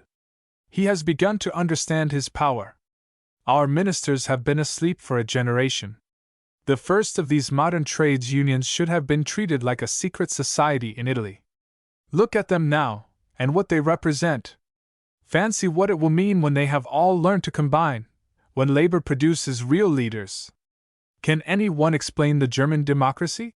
Lord Shervinton inquired. "The ubiquitous Fiske was trying to last week in one of the reviews," Mr. Stenson replied. "His argument was that Germany alone, of all the nations in the world, possessed an extra quality or an extra sense, I forget which he called it, the sense of discipline. It's born in their blood. Generations of military service are responsible for it. Discipline and combination, that might be their motto. Individual thought has been drilled into grooves, just as all individual effort is specialized. The Germans obey because it is their nature to obey. The only question is whether they will stand this, the roughest test they have ever had, whether they'll see the thing through. Personally, I think they will." Hannaway Wells pronounced. But if I should be wrong, if they shouldn't, the French Revolution would be a picnic compared with the German one. It takes a great deal to drive the national idea out of the German mind, but if ever they should understand precisely and exactly how they have been duped for the glorification of their masters, well, I should pity the Junkers. Do your essays in journalism, the bishop asked politely, ever lead you to touch upon labor subjects, Julian? Once or twice, in a very mild way, was the somewhat diffident reply. I had an interesting talk with Furley this morning, the Prime Minister observed. He tells me that they are thinking of making an appeal to this man Paul Fiske to declare himself. They want a leader, they want one very badly, and thank heavens they don't know where to look for him. But surely, Julian protested, they don't expect necessarily to find a leader of men in an anonymous contributor to the reviews? Fiske, when they have found him, may be a septuagenarian, or a man of academic turn of mind, who never leaves his study. Paul Fiske may even be the pseudonym of a woman. The Earl rose from his place. This afternoon, he announced, I read the latest article of this Paul Fiske. In my opinion, he is an exceedingly mischievous person, without the slightest comprehension of the forces which really count in government. The bishop's eyes twinkled as he left the room with his hand on his godson's arm. It would be interesting, he whispered, to hear this man Fiske's opinion of your father's last speech in the House of Lords upon land interests. It was not until the close of a particularly unsatisfactory evening of uninspiring bridge that Julian saw anything more of Catherine. She came in from the picture gallery, breathless, followed by 4 or 5 of the young soldiers, to whom she had been showing the steps of a new dance, and turning to Julian with an impulsiveness which surprised him, laid her fingers imperatively upon his arm. Take me somewhere, please, where we can sit down and talk, she begged, and give me something to drink. He led the way into the billiard room and rang the bell. You have been overtiring yourself, he said, looking down at her curiously. Have I? She answered. I don't think so. I used to dance all through the night in Paris and Rome, a few years ago. These young men are so clumsy, though, and I think that I am nervous. She lay back in her chair and half closed her eyes. A servant brought in the Evian water for which she had asked and a whiskey and soda for Julian. She drank thirstily and seemed in a few moments to have overcome her fatigue. She turned to her companion with an air of determination. I must speak to you about that packet, Mr. Orden, she insisted. Again? I cannot help it. You forget that with me it is a matter of life or death. You must realize that you were only entrusted with it. You are a man of honor. Give it to me. I cannot. What are you thinking of doing with it, then? I shall take it to London with me tomorrow, he replied, and hand it over to a friend of mine at the Foreign Office. Would nothing that I could do or say, she asked passionately, influence your decision? Everything that you do or say interests and affects me, he answered simply. But so far as regards this matter, my duty is clear. You have nothing to fear from my account of how it came into my possession. It would be impossible for me to denounce you for what I fear you are. On the other hand, I cannot allow you the fruits of your enterprise. You consider me, I suppose, she observed after a moment's pause, an enemy spy? You have proved it, he reminded her. Of Overman, my confederate, she admitted. That was true. Of me it is not. I am an honest intermediary between the honest people of Germany and England. There can be no communication between the two countries during wartime, except through official channels, he declared. Her eyes flashed. She seemed in the throes of one of those little bursts of tempestuous passion which sometimes assailed her. You talk, well, as you might be supposed to talk, she exclaimed, breaking off with an effort. What have official channels done to end this war? I am not here to help either side. I represent simply humanity. If you destroy or hand over to the government that packet, you will do your country an evil turn. He shook his head. I am relieved to hear all that you say, he told her. And I am heartily glad to think that you do not look upon yourself as Overman's associate. On the other hand, you must know that any movement towards peace, except through the authorized channels, is treason to the country. If only you were not the Honorable Julian Orden, the son of an English peer, she groaned. If only you had not been to Eton and to Oxford. If only you were a man of the people, who could understand. Neither my birth nor my education, he assured her, have affected my present outlook upon life. Pooh! She scoffed. You talk like a stiffened sheet of foolscap. I am to leave here tomorrow, then, without my packet? You must certainly leave, when you do leave, without that, he assented. There is one thing, however, which I very sincerely hope that you will leave behind you. And that? Your forgiveness. My forgiveness for what? She asked, after a moment's pause. For my rashness this morning. Her eyes grew a little larger. Because you kissed me? She observed, without flinching. I have nothing to forgive. In fact, she went on, I think that I should have had more to forgive if you had not. He was puzzled and yet encouraged. She was always bewildering him by her sudden changes from the woman of sober thoughtfulness to the woman of feeling, the woman eager to give, eager to receive. At that moment it seemed as though her sex possessed her to the exclusion of everything outside. Her eyes were soft and filled with the desire of love, her lips sweet and tremulous. She had suddenly created a new atmosphere around her, an atmosphere of bewildering and passionate femininity. Won't you tell me, please, what you mean? He begged. Isn't it clear? She answered, very softly but with a suspicion of scorn in her low tones. You kissed me because I deliberately invited it. I know that quite well. My anger, and I have been angry about it, is with myself. He was a little taken aback. Her perfect naturalness was disarming, a little confusing.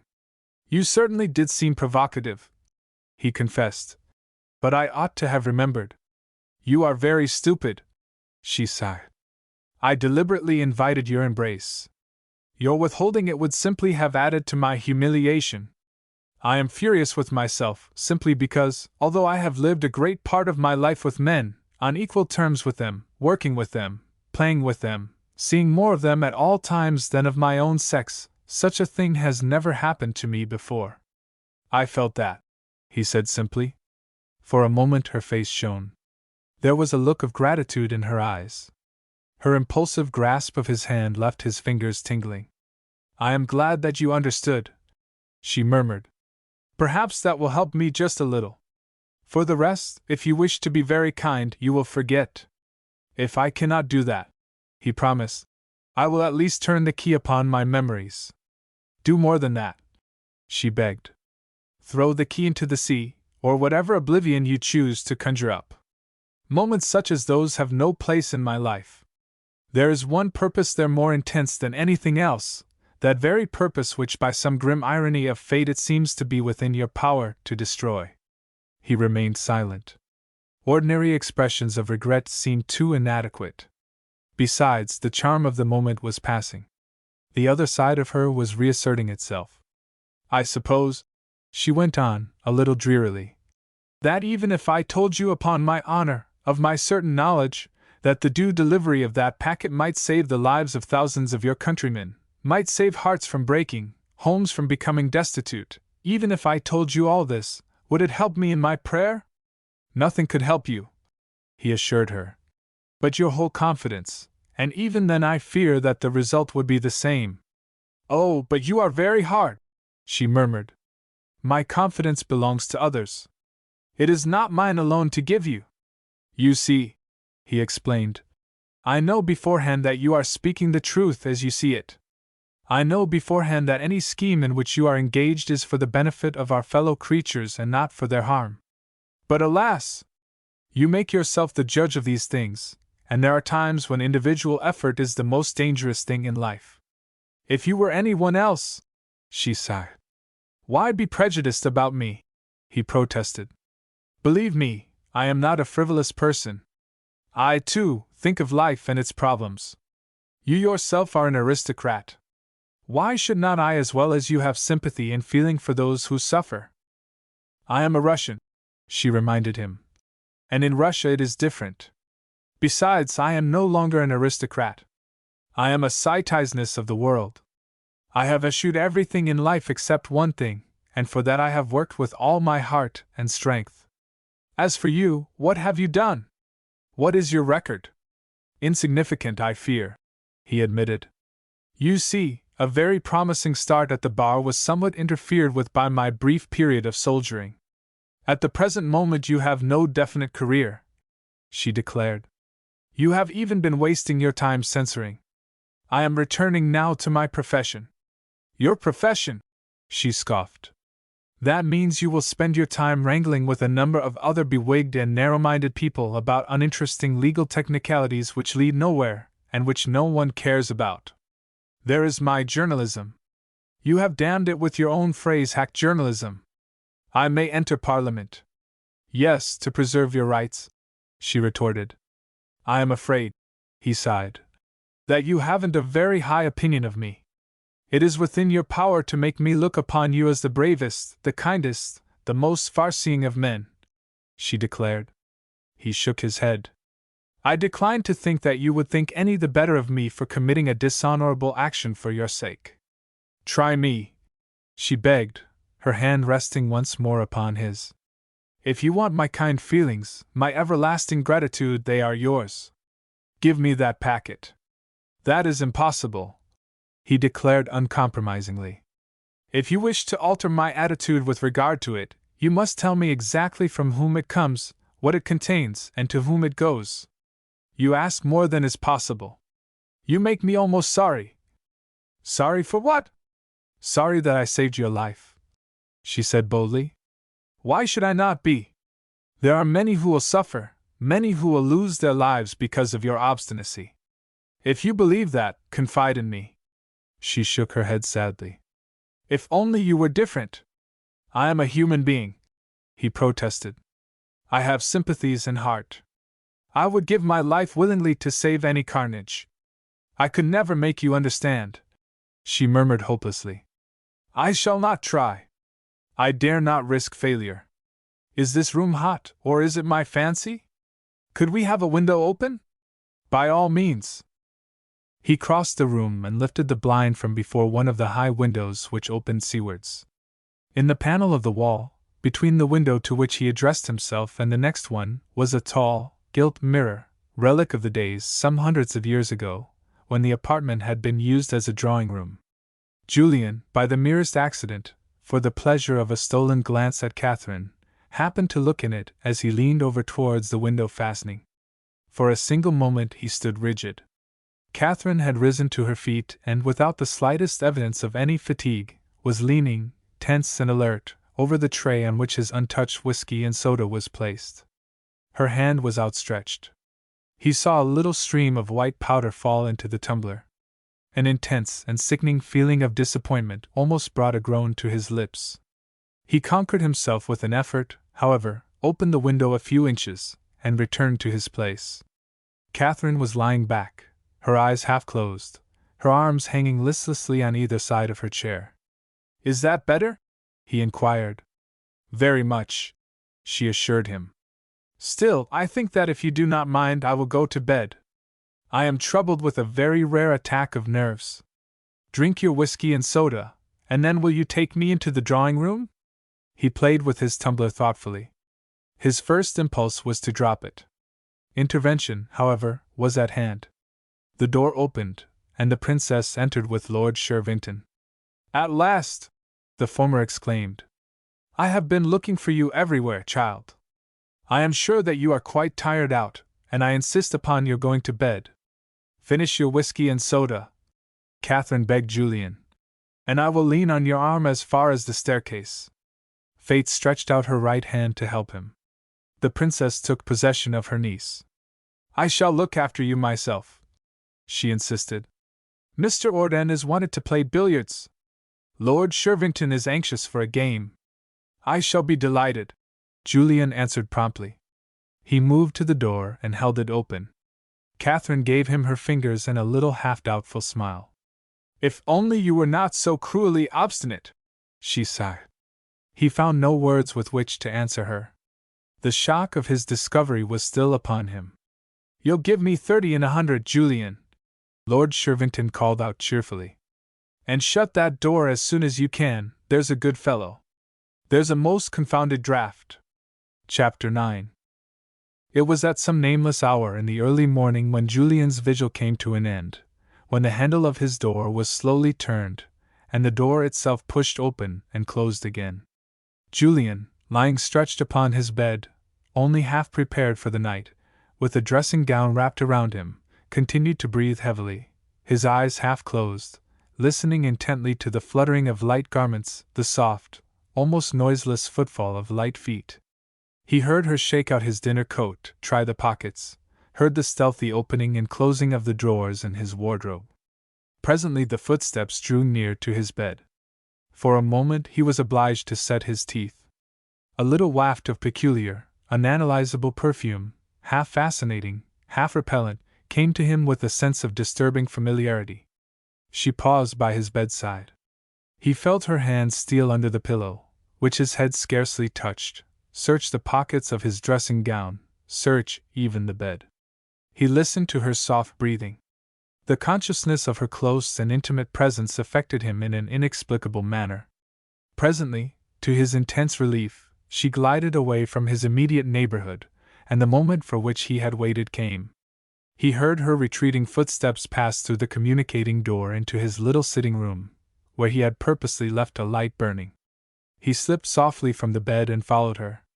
She was bending over an open desk as he crossed the threshold. He closed the door and stood with his back to it. "Much warmer," he said. "Only, you see, it isn't there." She started violently at the sound of his voice, but she did not immediately turn around. When she did so, her demeanor was almost a shock to him. There was no sign of nervousness or apology in her manner. Her eyes flashed at him angrily. She wore a loose red wrap trimmed with white fur, a dishabille unusually and provokingly attractive. "So you were shamming sleep!" she exclaimed indignantly. "Entirely," he admitted. Neither spoke for a moment. Her eyes fell upon a tumbler of whiskey and soda, which stood on a round table drawn up by the side of his easy chair. "I have not come to bed thirsty," he assured her.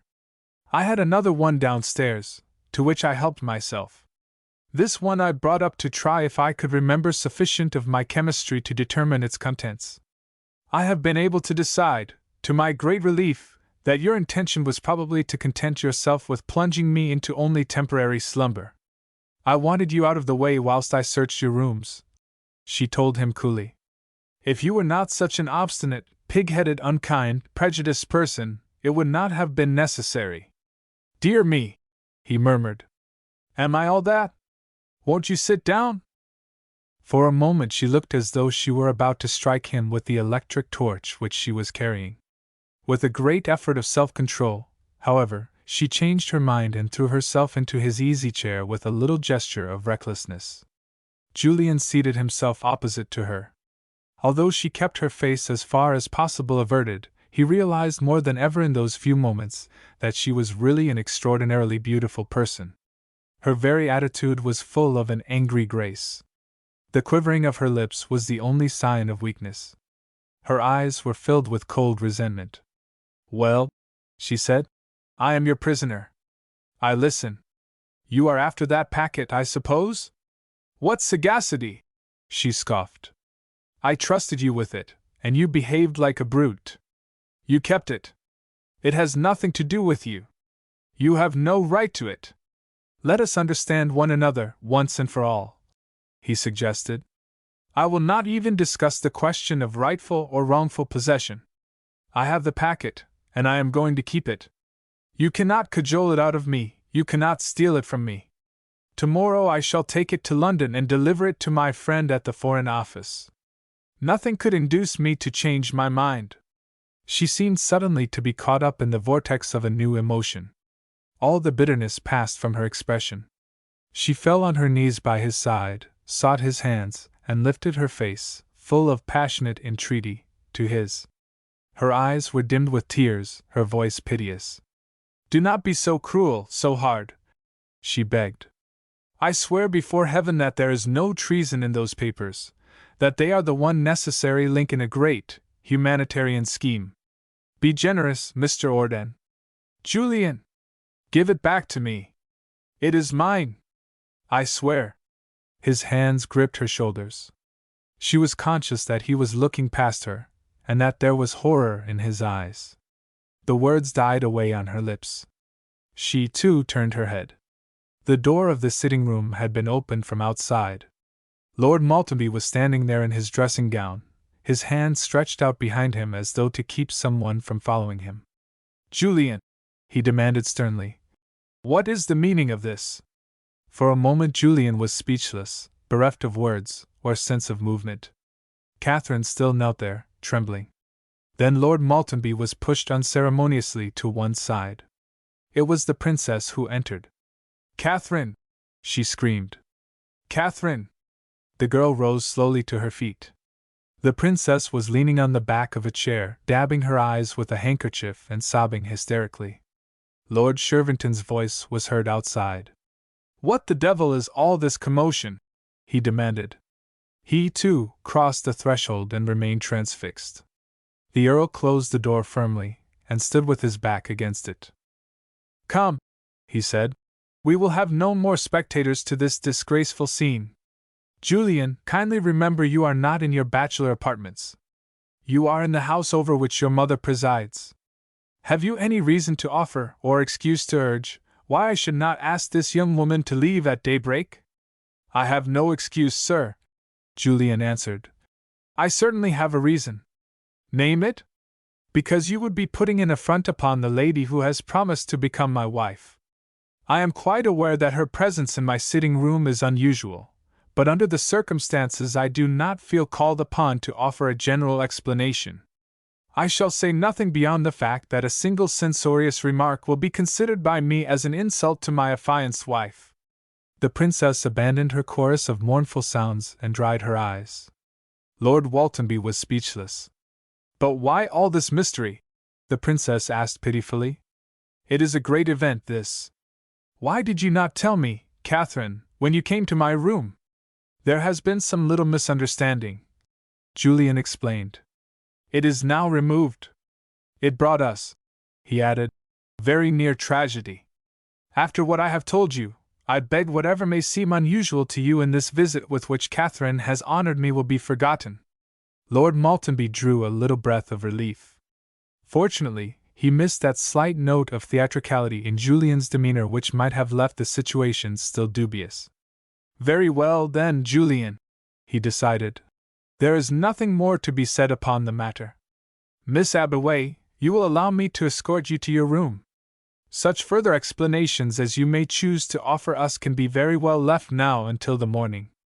You will find that the whole blame for this unconventional happening devolves upon me, Julian declared. It was entirely my fault, Catherine murmured repentantly. I am so sorry to have given any one cause for distress. I do not know, even now. She turned towards Julian. He leaned forward and raised her fingers to his lips. Catherine, he said, every one is a little overwrought. Our misunderstanding is finished. Princess, I shall try to win your forgiveness tomorrow. The princess smiled faintly. Catherine is so unusual, she complained. Julian held open the door, and they all filed away down the corridor, from which Lord Shervington had long since beat a hurried retreat.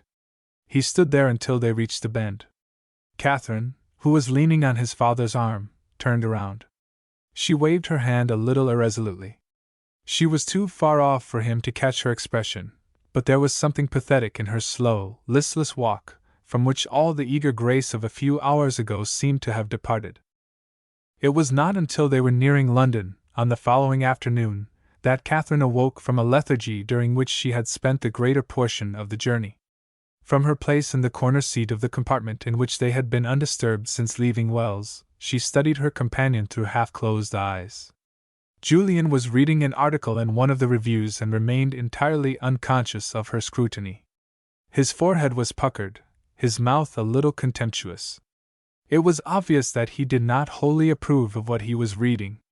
Catherine, during those few hours of solitude, was conscious of a subtle, slowly growing change in her mental attitude towards her companion. Until the advent of those dramatic hours at Maltenby, she had regarded him as a pleasant, even a charming acquaintance, but as belonging to a type with which she was entirely and fundamentally out of sympathy. The cold chivalry of his behavior on the preceding night, and the result of her own reflections as she sat there studying him, made her inclined to doubt the complete accuracy of her first judgment. She found something unexpectedly intellectual and forceful in his present concentration, in the high, pale forehead, the deep-set but alert eyes. His long, loose frame was yet far from ungainly, his gray tweed suit and well-worn brown shoes the careless attire of a man who has no need to rely on his tailor for distinction. His hands, too, were strong and capable. She found herself suddenly wishing that the man himself were different, that he belonged to some other and more congenial type. Julian, in course of time, laid down the review which he had been studying and looked out of the window. "We shall be in London in 3/4 of an hour," he announced politely. She sat up and yawned, produced her vanity case, peered into the mirror, and used her powder puff with the somewhat piquant assurance of the foreigner. Then she closed her dressing case with a snap, pulled down her veil, and looked across at him. "And how," she asked demurely, "does my fiancé propose to entertain me this evening?" He raised his eyebrows. "With the exception of 1/2 hour," he replied unexpectedly. "I am wholly at your service." "I am exacting," she declared. "I demand that half hour also. I am afraid that I could not allow anything to interfere with one brief call which I must pay." "In Downing Street?" "Precisely. You go to visit your friend at the Foreign Office?" "Immediately I have called at my rooms." She looked away from him out of the window. Beneath her veil her eyes were a little misty. She saw nothing of the trimly partitioned fields, the rolling pastoral country. Before her vision tragedies seemed to pass, the blood-stained paraphernalia of the battlefield, the empty, stricken homes, the sobbing women in black, striving to comfort their children whilst their own hearts were breaking. When she turned away from the window, her face was hardened. Once more she found herself almost hating the man who was her companion. Whatever might come afterwards, at that moment she had the sensations of a murderess. "You may know when you sleep tonight," she exclaimed, "that you will be the blood-guiltiest man in the world." "I would not dispute the title," he observed politely, "with your friend the Hohenzollern." "He is not my friend," she retorted, her tone vibrating with passion. "I am a traitress in your eyes because I have received a communication from Germany." "From whom does it come, do you think? From the court? From the Chancellor or one of his myrmidons?" "Fool! It comes from those who hate the whole military party. It comes from the Germany whose people have been befooled and strangled throughout the war. It comes from the people whom your politicians have sought to reach and failed." "The suggestion is interesting," he remarked coldly, "but improbable. Do you know," she said, leaning a little forward and looking at him fixedly, "if I were really your fiancée, worse, if I were really your wife, I think that before long I should be a murderess. Do you dislike me as much as all that? I hate you. I think you are the most pig-headed, obstinate, self-satisfied, ignorant creature who ever ruined a great cause." He accepted the lash of her words without any sign of offense, seemed, indeed, inclined to treat them reflectively. "Come," he protested. "You have wasted a lot of breath in abusing me. Why not justify it? Tell me the story of yourself and those who are associated with you in this secret correspondence with Germany? If you are working for a good end, let me know of it. You blame me for judging you, for maintaining a certain definite poise. You are not reasonable, you know." "I blame you for being what you are," she answered breathlessly. "If you were a person who understood, who felt the great stir of humanity outside your own little circle, who could look across your seas and realize that nationality is accidental and that the brotherhood of man throughout the world is the only real fact worthy of consideration. Ah! If you could realize these things, I could talk, I could explain. You judge me in somewhat arbitrary fashion. I judge you from your life, your prejudices, even the views which you have expressed. There are some of us," he reminded her, "to whom reticence is a national gift. I like what you said just now. Why should you take it for granted that I am a narrow squireen? Why shouldn't you believe that I, too, may feel the horror of these days? You feel it personally but not impersonally, she cried. You feel it intellectually but not with your heart. You cannot see that a kindred soul lives in the Russian peasant and the German laborer, the British toiler and the French artificer. They are all pouring out their blood for the sake of their dream, a politician's dream. Freedom isn't won by wars. It must be won, if ever, by moral sacrifice and not with blood. Then explain to me, he begged, exactly what you are doing? What your reason is for being in communication with the German government. Remember that the dispatch I intercepted came from no private person in Germany. It came from those in authority. That again is not true, she replied. I would ask for permission to explain all these things to you, if it were not so hopeless. The case of your friends will probably be more hopeless still, he reminded her. After tonight. She shrugged her shoulders. We shall see, she said solemnly. The Russian Revolution surprised no one. Perhaps an English Revolution would shake even your self-confidence. He made no reply. Her blood tingled, and she could have struck him for the faint smile, almost of amusement, which for a moment parted his lips. He was already on his feet, collecting their belongings. Can you help me? He asked. With reference to the explanations which it will be necessary to make to your aunt and to my own people? We left this morning, if you remember, in order that you might visit the Russian embassy and announce our betrothal. You are, I believe, under an engagement to return and stay with my mother. I cannot think about those things today, she replied. You may take it that I am tired and that you had business. You know my address. May I be favored with yours? He handed her a card and scribbled a telephone number upon it. They were in the station now, and their baggage in the hands of separate porters. She walked slowly down the platform by his side. Will you allow me to say, he ventured, how sorry I am for all this? The slight uncertainty of his speech pleased her. She looked up at him with infinite regret. As they neared the barrier, she held out her hand. I, too, am more sorry than I can tell you, she said a little tremulously. Whatever may come, that is how I feel myself. I am sorry. They separated almost upon the words.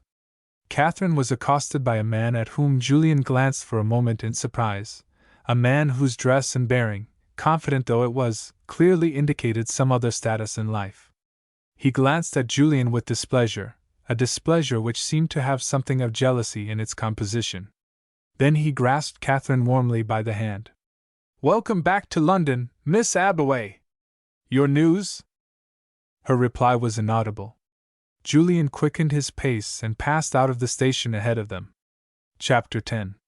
The bishop and the Prime Minister met, one afternoon a few days later, at the corner of Horse Guards Avenue.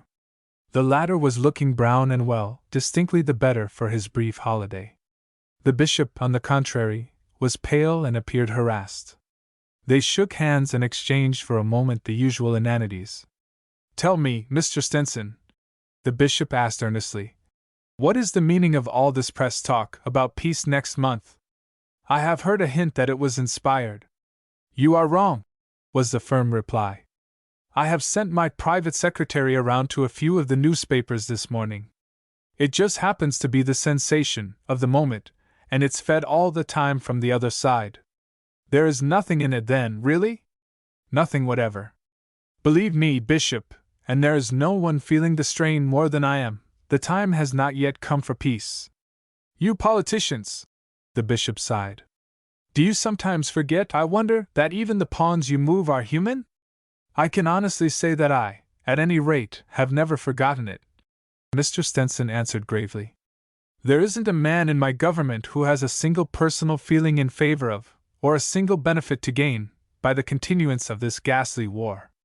On the other hand, there is scarcely one who does not realize that the end is not yet. We have pledged our word, the word of the English nation, to a peace based only upon certain contingencies. Those contingencies the enemy is not at present prepared to accept. There is no immediate reason why he should. But are you sure of that? The bishop ventured doubtfully. When you speak of Germany, you speak of William of Hohenzollern and his clan. Is that Germany? Is theirs the voice of the people? I would be happy to believe that it was not, Mr. Stenson replied. But if that is the case, let them give us a sign of it. That sign, declared the bishop, with a gleam of hopefulness in his tone, may come, and before long. The two men were on the point of parting. Mr. Stenson turned and walked a yard or two with his companion. By the by, Bishop, he inquired, have you heard any rumors concerning the sudden disappearance of our young friend Julian Orden? The bishop for a moment was silent. A passerby glanced at the two men sympathetically. Of the two, he thought, it was the man in spiritual charge of a suffering people who showed more sign of the straying. I have heard rumors, the bishop acknowledged. Tell me what you know. Singularly little, Mr. Stenson replied. He left Maltenby with Miss Abaway the day after their engagement, and according to the stories which I have heard, arranged to dine with her that night. She came to call for him and found that he had disappeared. According to his servant, he simply walked out in morning clothes, soon after 6 o'clock, without leaving any message, and never returned. On the top of that, though, there followed, as I expect you have heard, some very insistent police inquiries as to Orden's doings on the night he spent with his friend Miles Furley. There is no doubt that a German submarine was close to Blakeney Harbor that night, and that a communication of some sort was landed. It seems absurd to connect Julian with any idea of treasonable communication with Germany, the bishop said slowly. A more typical young Englishman of his class I never met. Up to a certain point I agree with you, Mr. Stenson confessed. But there are some further rumors to which I cannot allude concerning Julian Orden, which are, to say the least of it, surprising. The two men came to a standstill once more. Stenson laid his hand upon his companion's shoulder. Come, he went on. I know what is the matter with you, my friend. Your heart is too big. The cry of the widow and the children lingers too long in your ears. Remember some of your earlier sermons at the beginning of the war. Remember how wonderfully you spoke one morning at St. Paul's upon the spirituality to be developed by suffering, by sacrifice. The hand which chastises also purifies, wasn't that what you said? You probably didn't know that I was one of your listeners, even, I myself, in those days, scarcely looked upon the war as I do now. I remember crawling in at the side door of the cathedral and sitting unrecognized on a hard chair. It was a great congregation, and I was far away in the background, but I heard. I remember the rustle, too, the little moaning, indrawn breath of emotion when the people rose to their feet. Take heart, Bishop. I will remind you once more of your own words. These are the days of purification. The two men separated. The bishop walked thoughtfully towards the Strand, his hands clasped behind his back, the echo of those quoted words of his still in his ear. As he came to the busy crossing, he raised his head and looked around him. Perhaps, he murmured, my eyes have been closed. Perhaps there are things to be seen. He called a taxicab and, giving the man some muttered directions, was driven slowly down the Strand, looking eagerly first on one side of the way and then on the other. It was approaching the luncheon hour, and the streets were thronged. Here seemed to be the meeting place of the colonial troops, long, sinewy men, many of them, with bronze faces and awkward gait. They elbowed their way along, side by side with the queerest collection of people in the world. They stopped and talked in little knots. They entered and left the public houses, stood about outside the restaurants. Here and there they walked arm in arm with women. Taxicabs were turning in at the Savoy, taxicabs and private cars. Young ladies of the stage, sometimes alone, very often escorted, were everywhere in evidence. The life of London was flowing on in very much the same channels. There were few, if any, signs of that thing for which he sought. The taxicab turned westwards, crossed Piccadilly Circus and proceeded along Piccadilly, its solitary occupant still gazing into the faces of the people with that same consuming interest. It was all the same over again, the smiling throngs entering and leaving the restaurants, the smug promenaders, the stream of gaily dressed women and girls. Bond Street was even more crowded with shoppers and loiterers. The shop windows were as full as ever, the toilettes of the women as wonderful. Mankind, though khaki-clad, was plentiful. The narrow thoroughfare was so crowded that his taxicab went only at a snail's crawl, and occasionally he heard scraps of conversation. Two pretty girls were talking to two young men in uniform. "What a rag last night! I didn't get home till 3. Dick never got home at all. Still missing. Evie and I are worn out with shopping. Everything's twice as expensive, but one simply can't do without. I shouldn't do without anything these days. One never knows how long it may last." The taxicab moved on, and the bishop's eyes for a moment were half closed. The voices followed him, however. Two women, leading curled and pampered toy dogs, were talking at the corner of the street. "Sugar, my dear?" one was saying. "Why, I laid in nearly 100 weight, and I can always get what I want now. The shopkeepers know that they have to have your custom after the war. It's only the people who can't afford to buy much at a time who are really inconvenienced. Of course, it's awfully sad about the war, and all that, but one has to think of oneself. Harry told me last night that after paying all the income tax he couldn't get out of, and excess profits, he is still." The voices dropped to a whisper. The bishop thrust his head out of the window. "Drive me to Tothill Street, Westminster," he directed. "As quickly as possible, please." The man turned up a side street and drove off. Still the bishop watched, only by now the hopefulness had gone from his face. He had sought for something of which there had been no sign. He dismissed his taxicab in front of a large and newly finished block of buildings in the vicinity of Westminster. A lift man conducted him to the 7th floor, and a commissionaire ushered him into an already crowded waiting room. A youth, however, who had noticed the bishop's entrance, took him in charge, and conducting him through two other crowded rooms, knocked reverently at the door of an apartment at the far end of the suite. The door was opened, after a brief delay, by a young man of unpleasant appearance, who gazed suspiciously at the distinguished visitor through heavy spectacles. "The bishop wishes to see Mr. Fenn," his guide announced. "Show him in at once," a voice from the middle of the room directed. "You can go and have your lunch, Johnson." The bishop found himself alone with the man whom he had come to visit, a moderately tall, thin figure, badly dressed, with a drooping mustache, bright eyes and good forehead, but peevish expression. He stood up while he shook hands with the bishop and motioned him to a chair. "First time you've honored us, Bishop," he remarked, with the air of one straining after an equality which he was far from feeling. "I felt an unconquerable impulse to talk with you," the bishop admitted. "Tell me your news." "Everything progresses," Nicholas Fenn declared confidently. "The last 11 days have seen a social movement in this country, conducted with absolute secrecy, equivalent in its portentous issues to the greatest revolution of modern times.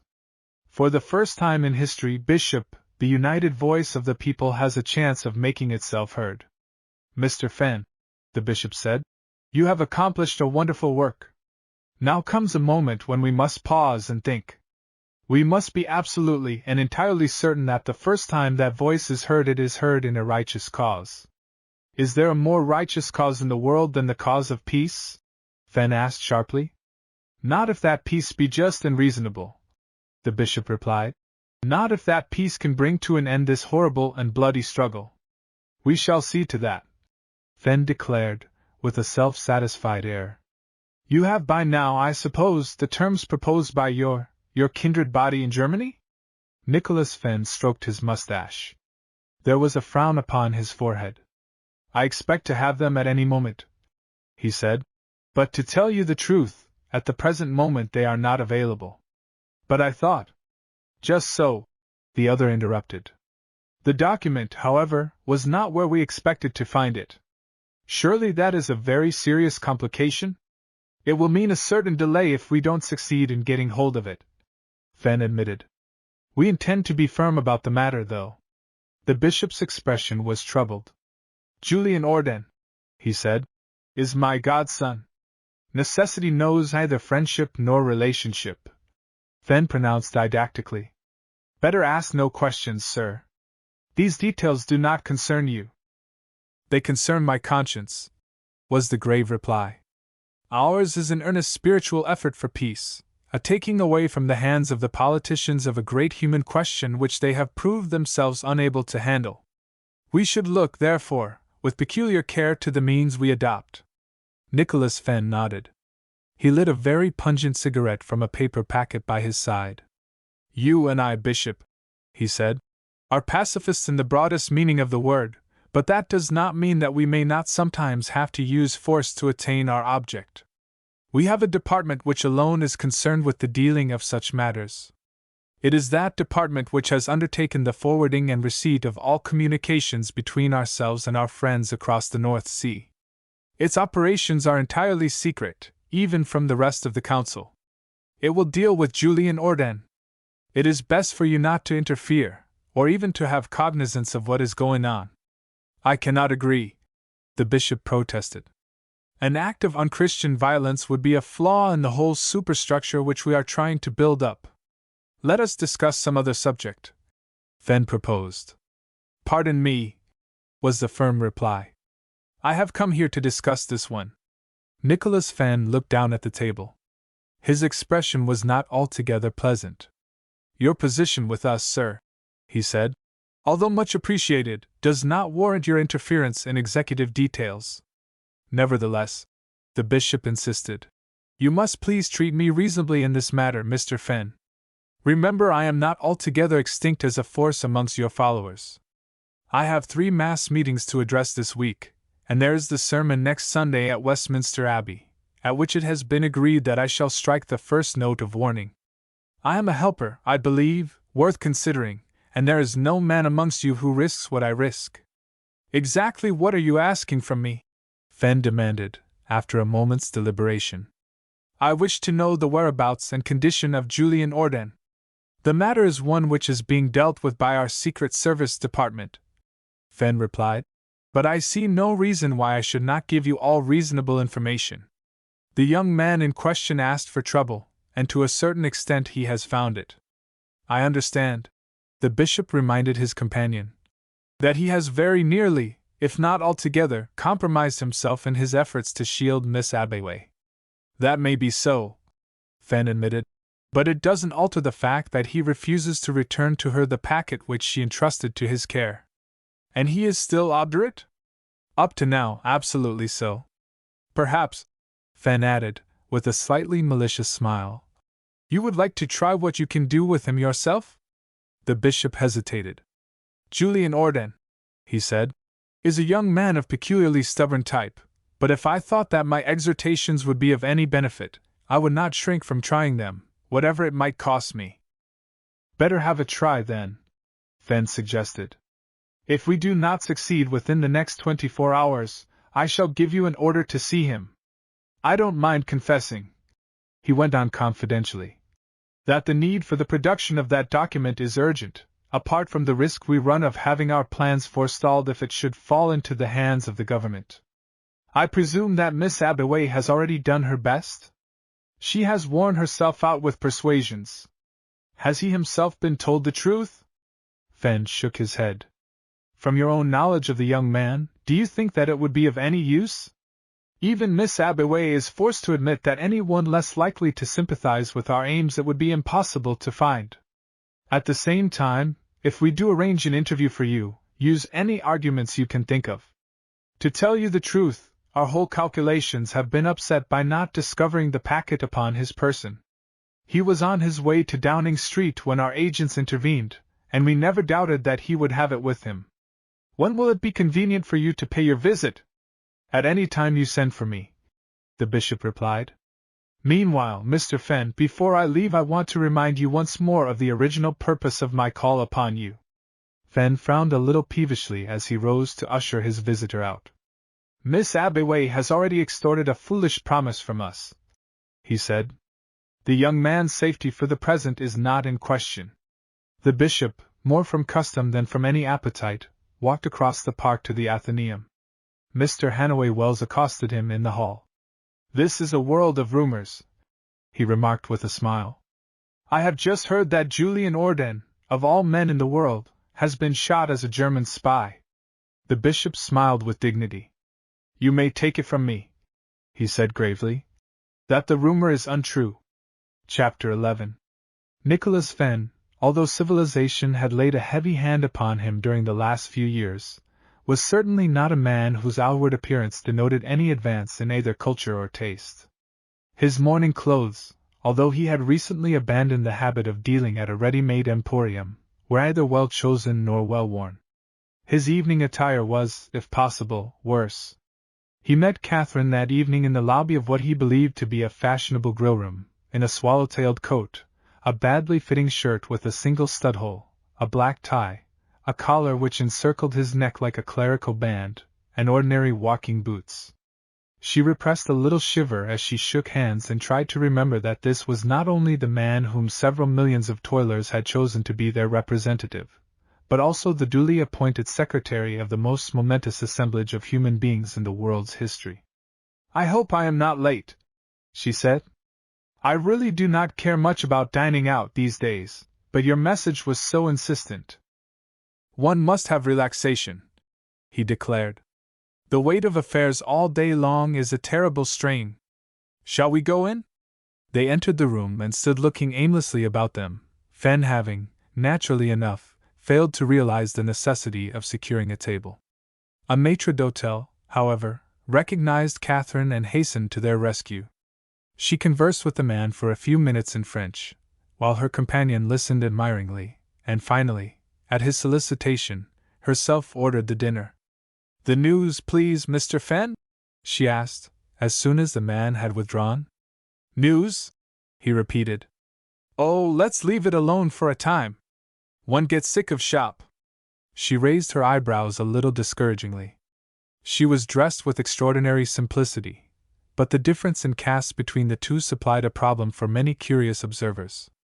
"Why should we talk of trifles?" she demanded, "when we both have such a great interest in the most wonderful subject in the world?" "What is the most wonderful subject in the world?" he asked impressively. "Our cause, of course," she answered firmly. "The cause of all the people's peace. One labors the whole day long for that," he grumbled. "When the hour for rest comes, surely one may drop it for a time?" "Do you feel like that?" she remarked indifferently. "For myself, during these days I have but one thought. There is nothing else in my life. And you, with all those thousands and millions of your fellow creatures toiling, watching and waiting for a sign from you, oh, I can't imagine how your thoughts can ever wander from them for a moment, how you can ever remember that self even exists. I should like to be trusted, Mr. Fen, as you are trusted. My work," he said complacently, "has, I hope, justified that trust." "Naturally," she assented. "And yet the greatest part of it is to come. Tell me about Mr. Orden?" "There is no change in the fellow's attitude. I don't imagine there will be until the last moment. He is just a pig-headed, insufferably conceited Englishman, full of class prejudices to his fingertips. He is nevertheless a man," she said thoughtfully. "I heard only yesterday that he earned considerable distinction even in his brief soldiering." "No doubt," Fen remarked, without enthusiasm. "He has the bravery of an animal. By the by, the bishop dropped in to see me this morning." "Really?" she asked. "What did he want?" "Just a personal call," was the elaborately careless reply. "He likes to look in for a chat now and then. He spoke about Orden too. I persuaded him that if we don't succeed within the next 24 hours, it will be his duty to see what he can do." "Oh, but that was too bad," she declared. "You know how he feels his position, poor man. He will simply loathe having to tell Julian, Mr. Orden, I mean that he is connected with." "Well, with what, Miss Abaway?" "With anything in the nature of a conspiracy. Of course, Mr. Orden wouldn't understand. How could he? I think it was cruel to bring the bishop into the matter at all." "Nothing," Fen pronounced, "is cruel that helps the cause. What will you drink, Miss Abaway? You'll have some champagne, won't you?" "What a horrible idea!" she exclaimed, smiling at him nevertheless. "Fancy a great labor leader suggesting such a thing! No, I'll have some light French wine, thank you." Fen passed the order on to the waiter, a little crestfallen. "I don't often drink anything myself," he said, "but this seemed to me to be something of an occasion." "You have some news, then?" "Not at all. I meant dining with you." She raised her eyebrows. Oh, that? She murmured. That is simply a matter of routine. I thought you had some news or some work. Isn't it possible, Miss Abaway, he pleaded, that we might have some interests outside our work? I shouldn't think so, she answered, with an insolence which was above his head. There is no reason why we shouldn't have, he persisted. You must tell me your tastes, she suggested. Are you fond of grand opera, for instance? I adore it. Parsifal, The Ring? I don't know much about music, he admitted. My sister, who used to live with me, plays the piano. We'll drop music then, she said hastily.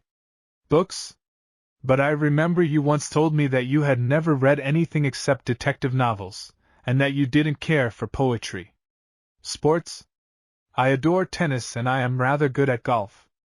I have never wasted a single moment of my life in games, he declared proudly. She shrugged her shoulders.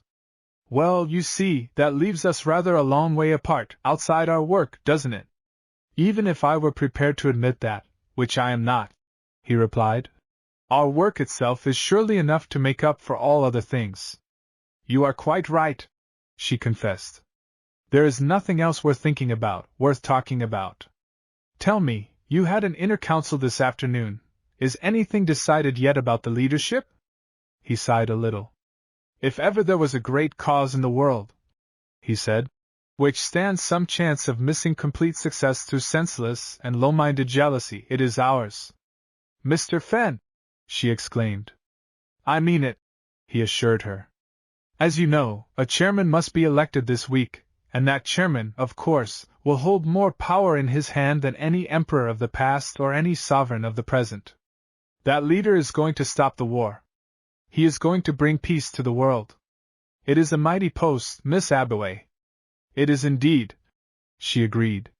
Yet would you believe, he went on, leaning across the table and neglecting for a moment his dinner. Would you believe, Miss Abaway, that out of the 20 representatives chosen from the trades unions governing the principal industries of Great Britain, there is not a single one who does not consider himself eligible for the post? Catherine found herself suddenly laughing, while Fenn looked at her in astonishment. I cannot help it, she apologized. Please forgive me. Do not think that I am irreverent. It is not that at all. But for a moment the absurdity of the thing overcame me. I have met some of them, you know, Mr. Cross of Northumberland, Mr. Evans of South Wales. Evans is one of the worst, Fenn interrupted, with some excitement. There's a man who has only worn a collar for the last few years of his life, who evaded the board school because he was a pitman's lad, who doesn't even know the names of the countries of Europe, but who still believes that he is a possible candidate. And Cross, too. Well, he washes when he comes to London, but he sleeps in his clothes and they look like it. He is very eloquent, Catherine observed. Eloquent? Fenn exclaimed scornfully. He may be, but who can understand him? He speaks in broad Northumbrian. What is needed in the leader whom they are to elect this week, Miss Abaway, is a man of some culture and some appearance. Remember that to him is to be confided the greatest task ever given to man. A certain amount of personality he must have, personality and dignity, I should say, to uphold the position. There is Mr. Miles Furley, she said thoughtfully. He is an educated man, is he not? For that very reason unsuitable, Fenn explained eagerly. He represents no great body of toilers. He is, in reality, only an honorary member of the council, like yourself and the bishop, there on account of his outside services. I remember, only a few nights ago, she reflected, I was staying at a country house, Lord Maltby's by the by, Mr. Orden's father. The Prime Minister was there and another cabinet minister. They spoke of the Labour Party and its leaderless state. They had no idea, of course, of the great council which was already secretly formed, but they were unanimous about the necessity for a strong leader. Two people made the same remark, almost with apprehension. If ever Paul Fiske should materialize, the problem would be solved. Fenn assented without enthusiasm. After all, though, he reminded her, a clever writer does not always make a great speaker, nor has he always that personality and distinction which is required in this case. He would come amongst us a stranger, too, a stranger personally, that is to say. Not in the broadest sense of the word, Catherine objected. Paul Fiske is more than an ordinary literary man. His heart is in tune with what he writes. Those are not merely eloquent words which he offers. There is a note of something above and beyond just phrase-making, a note of sympathetic understanding which amounts to genius. Her companion stroked his mustache for a moment. Fiske goes right to the spot, he admitted, but the question of the leadership, so far as he is concerned, doesn't come into the sphere of practical politics. It has been suggested, Miss Abeway, by one or two of the more influential delegates, suggested, too, by a vast number of letters and telegrams which have poured in upon us during the last few days, that I should be elected to this vacant post. You! She exclaimed, a little blankly. Can you think of a more suitable person? He asked, with a faint note of truculence in his tone. You have seen us all together. I don't wish to flatter myself, but as regards education, service to the cause, familiarity with public speaking, and the number of those I represent. Yes, yes! I see, she interrupted. Taking the 20 labor representatives only, Mr. Fenn, I can see nothing against your selection, but I fancied, somehow, that someone outside, the bishop for instance. Absolutely out of the question, Fenn declared. The people would lose faith in the whole thing in a minute. The person who throws down the gauge to the Prime Minister must have the direct mandate of the people. They finished dinner presently. Fenn looked with admiration at the gold coronet case from which Catherine helped herself to one of her tiny cigarettes. He himself lit an American cigarette.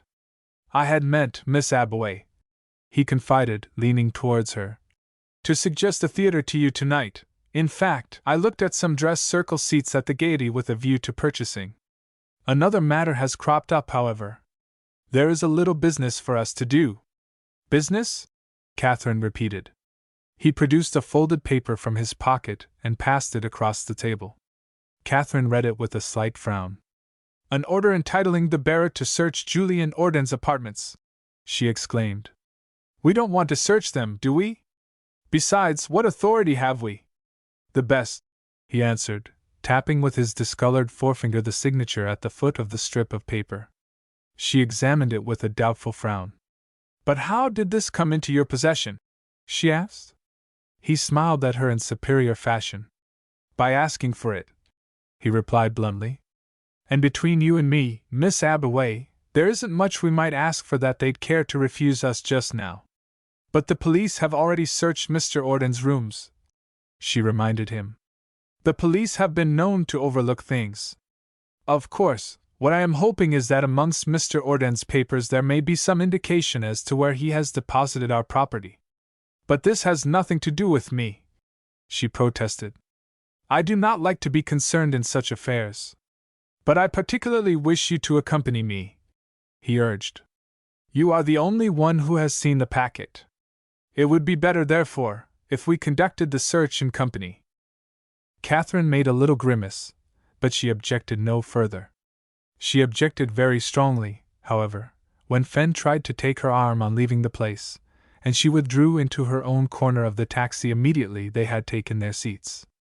You must forgive my prejudices, Mr. Fenn, she said. My foreign bringing up, perhaps, but I hate being touched.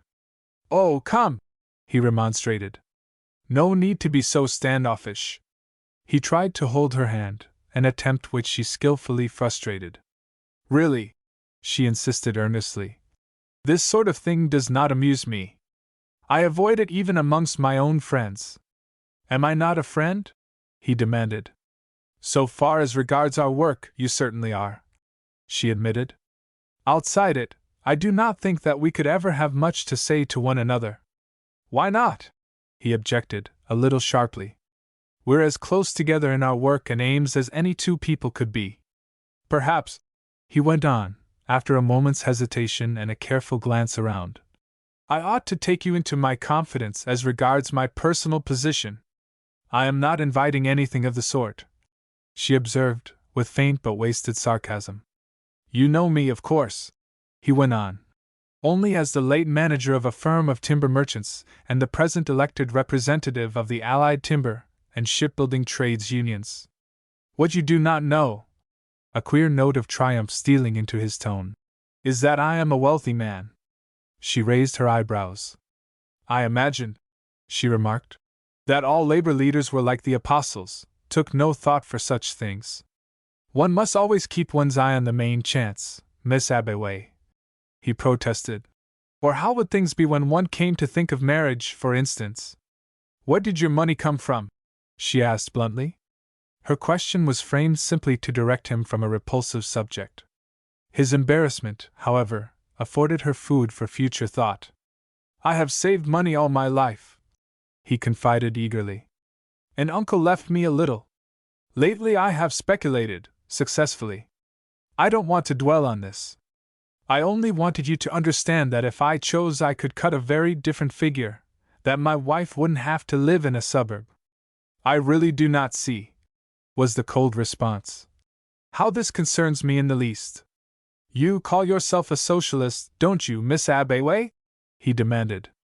"You're not allowing the fact that you're an aristocrat and that I am a self-made man to weigh with you." "The accident of birth counts for nothing," she replied. "You must know that those are my principles, but it sometimes happens that birth and environment give one tastes which it is impossible to ignore. Please do not let us pursue this conversation any further, Mr. Fenn. We have had a very pleasant dinner, for which I thank you, and here we are at Mr. Orden's flat." Her companion handed her out a little sulkily, and they ascended in the lift to the 5th floor. The door was opened to them by Julian's servant. He recognized Catherine and greeted her respectfully. Fenn produced his authority, which the man accepted without comment. "No news of your master yet?" Catherine asked him. "None at all, madam," was the somewhat depressed admission. "I am afraid that something must have happened to him. He was not the kind of gentleman to go away like this and leave no word behind him. Still," she advised cheerfully, "I shouldn't despair. More wonderful things have happened than that your master should return home tomorrow or the next day with a perfectly simple explanation of his absence." "I should be very glad to see him, madam," the man replied, as he backed towards the door. "If I can be of any assistance, perhaps you will ring." The valet departed, closing the door behind him. Catherine looked around the room into which they had been ushered, with a little frown. It was essentially a man's sitting room, but it was well and tastefully furnished, and she was astonished at the immense number of books, pamphlets, and reviews which crowded the walls and every available space. The derby desk still stood open, there was a typewriter on a special stand, and a pile of manuscript paper. "What on earth," she murmured, "could Mr. Orden have wanted with a typewriter? I thought journalism was generally done in the offices of a newspaper, the sort of journalism that he used to undertake." "Nice little crib, isn't it?" Fenn remarked, glancing around. "Cozy little place, I call it." Something in the man's expression as he advanced towards her brought all the iciness back to her tone and manner. "It is a pleasant apartment," she said, "but I am not at all sure that I like being here, and I certainly dislike our errand. It does not seem credible that, if the police have already searched, we should find the packet here." "The police don't know what to look for," he reminded her. "We do." There was apparently very little delicacy about Mr. Fenn. He drew a chair to the desk and began to look through a pile of papers, making running comments as he did so. "H.M. Our friend seems to have been quite a collector of old books. I expect second-hand booksellers found him rather a mark. Some fellow here thanking him for a loan. And here's a tailor's bill. By Jove, Miss Abbeway, just listen to this. One dress suit 14 guineas, that's the way these fellows who don't know any better chuck their money about," he added, swinging around in his chair towards her. "The clothes I have on cost me exactly £4.15 cash, and I guarantee his were no better." Catherine frowned impatiently. "We did not come here, did we, Mr. Fenn, to discuss Mr. Orden's tailor's bill? I can see no object at all in going through his correspondence in this way. What you have to search for is a packet wrapped up in thin yellow oilskin, with number 17 on the outside in black ink. Oh, he might have slipped it in anywhere, Fen pointed out. Besides, there's always a chance that one of his letters may give us a clue as to where he has hidden the document. Come and sit down by the side of me, won't you, Miss Abaway? Do. I would rather stand, thank you, she replied. You seem to find your present occupation to your taste. I should loathe it. Never think of my own feelings, Fen said briskly, when there's a job to be done. I wish you'd be a bit more friendly, though, Miss Abaway. Let me pull that chair up by the side of mine. I like to have you near. You know, I've been a bachelor for a good many years, he went on impressively. But a little homey place like this always makes me think of things. I've nothing against marriage if only a man can be lucky enough to get the right sort of girl, and although advanced thinkers like you and me and some of the others are looking at things differently, nowadays, I wouldn't mind much which way it was, he confided, dropping his voice a little and laying his hand upon her arm. If you could make up your mind. She snatched her arm away, and this time even he could not mistake the anger which blazed in her eyes. Mr. Fen, she exclaimed, why is it so difficult to make you understand? I detest such liberties as you are permitting yourself. And for the rest, my affections are already engaged. Sounds a bit old-fashioned, that, he remarked, scowling a little. Of course, I don't expect. Never mind what you expect, she interrupted. Please go on with this search, if you are going to make one at all. The vulgarity of the whole thing annoys me, and I do not for a moment suppose that the packet is here. It wasn't on Orden, he reminded her sullenly. Then he must have sent it somewhere for safekeeping, she replied. I had already given him cause to do so. If he has, then amongst his correspondence there may be some indication as to where he sent it, Fen pointed out, with unabated ill temper. If you don't like the job, and you won't be friendly, you'd better take the easy chair and wait till I'm through. She sat down, watching him with angry eyes, uncomfortable, unhappy, humiliated. She seemed to have dropped in a few hours from the realms of rarefied and splendid thought to a world of petty deeds. Not one of her companion's actions was lost upon her. She watched him study with ill-concealed reverence a ducal invitation, saw him read through without hesitation a letter which she felt sure was from Julian's mother. And then, the change in the man was so startling, his muttered exclamation, so natural that its profanity never even grated. His eyes seemed to be starting out of his head, his lips were drawn back from his teeth. Blank, unutterable surprise held him, dumb and spellbound, as he stared at a half-sheet of typewritten notepaper. She herself, amazed at his transformed appearance, found words for the moment impossible.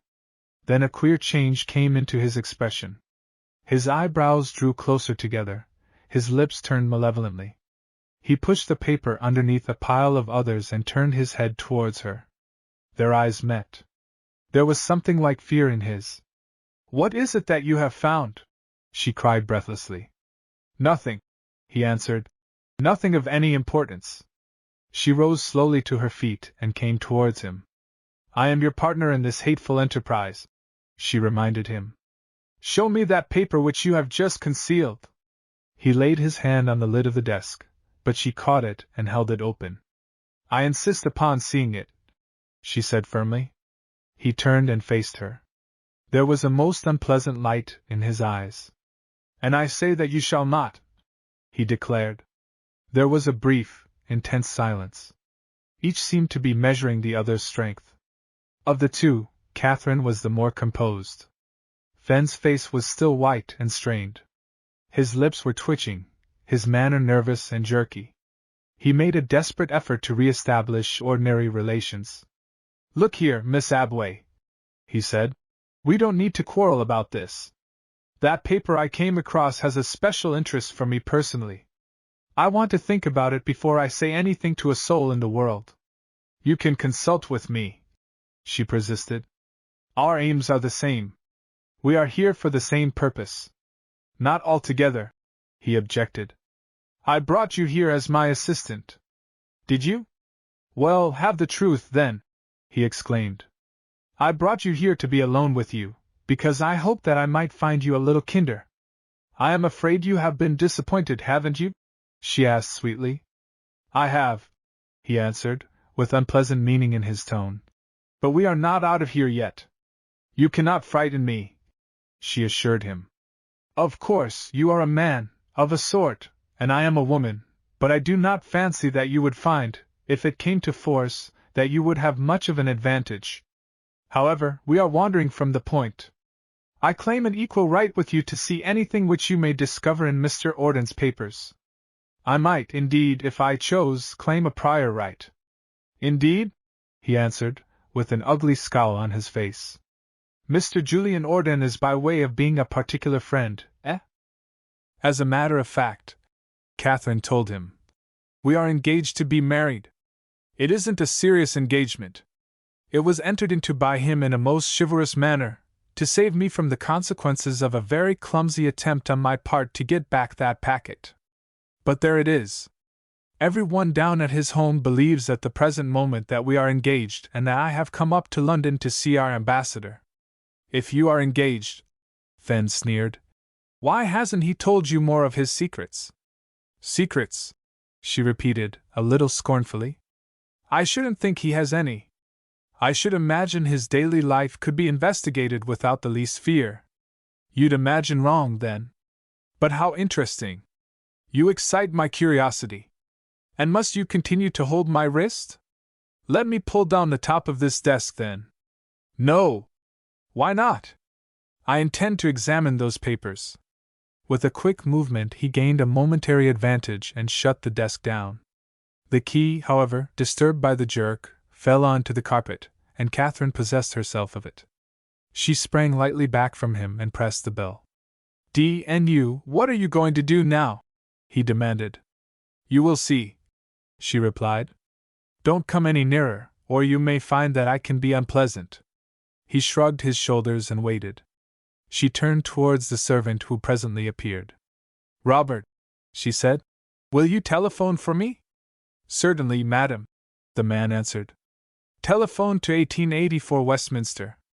Say that you are speaking for Miss Abaway, and ask Mr. Furley, Mr. Cross, or whoever is there, to come at once to this address." "Look here, there's no sense in that," Fen interrupted. "Will you do as I ask, please, Robert?" she persisted. The man bowed and left the room. Fen strode sulkily back to the desk. "Very well, then," he conceded. "I give in. Give me the key, and I'll show you the letter. You intend to keep your word?" "I do," he assured her. She held out the key. He took it, opened the desk, searched amongst the little pile of papers, drew out the half-sheet of notepaper, and handed it to her. "There you are," he said. "Although if you are really engaged to marry Mr. Julian Orden," he added with disagreeable emphasis, "I am surprised that he should have kept such a secret from you." She ignored him and started to read the letter, glancing first at the address at the top. It was from the British Review, and was dated a few days back. "My dear Orden, I think it best to let you know, in case you haven't seen it yourself, that there is a reward of £100 offered by some busybody for the name of the author of the Paul Fiske articles. Your anonymity has been splendidly preserved up till now, but I feel compelled to warn you that a disclosure is imminent. Take my advice and accept it with a good grace. You have established yourself so irrevocably now that the value of your work will not be lessened by the discovery of the fact that you yourself do not belong to the class of whom you have written so brilliantly. I hope to see you in a few days. Sincerely, M. Halkin. Even after she had concluded the letter, she still stared at it. She read again the one conclusive sentence. Your anonymity has been splendidly preserved up till now. Then she suddenly broke into a laugh which was almost hysterical. So this is his hack journalism, she exclaimed. Julian Orden, Paul Fiske. I don't wonder you're surprised, Fen observed. 14 guineas for a dress suit, and he thinks he understands the working man. She turned her head slowly and looked at him. There was a strange, repressed fire in her eyes. You are a very foolish person, she said. Your parents, I suppose, were small shopkeepers, or something of the sort, and you were brought up at a board school and Julian Orden at Eton and Oxford, and yet he understands, and you do not. You see, heart counts, and sympathy, and the flair for understanding. I doubt whether these things are really found where you come from. He caught up his hat. His face was very white. His tone shook with anger. This is our own fault, he exclaimed angrily, for having ever permitted an aristocrat to hold any place in our councils. Before we move a step further, we'll purge them of such helpers as you and such false friends as Julian Orden. You very foolish person, she repeated. Stop, though. Why all this mystery? Why did you try to keep that letter from me? I conceived it to be for the benefit of our cause, he said didactically, that the anonymity of Paul Fiske should be preserved. Rubbish, she scoffed. You were afraid of him. Why, what fools we are! We will tell him the whole truth. We will tell him of our great scheme. We will tell him what we have been working for these many months. The bishop shall tell him, and you and I, and Miles Furley and Cross. He shall hear all about it.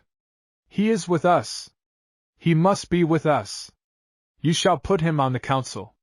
Why, there is your great difficulty solved, she went on, in growing excitement. There is not a working man in the country who would not rally under Paul Fiske's banner. There you have your leader. It is he who shall deliver your ultimatum. I'm damned if it is, Fenn declared, suddenly throwing his hat down and coming towards her furiously. The door opened. Robert stood there.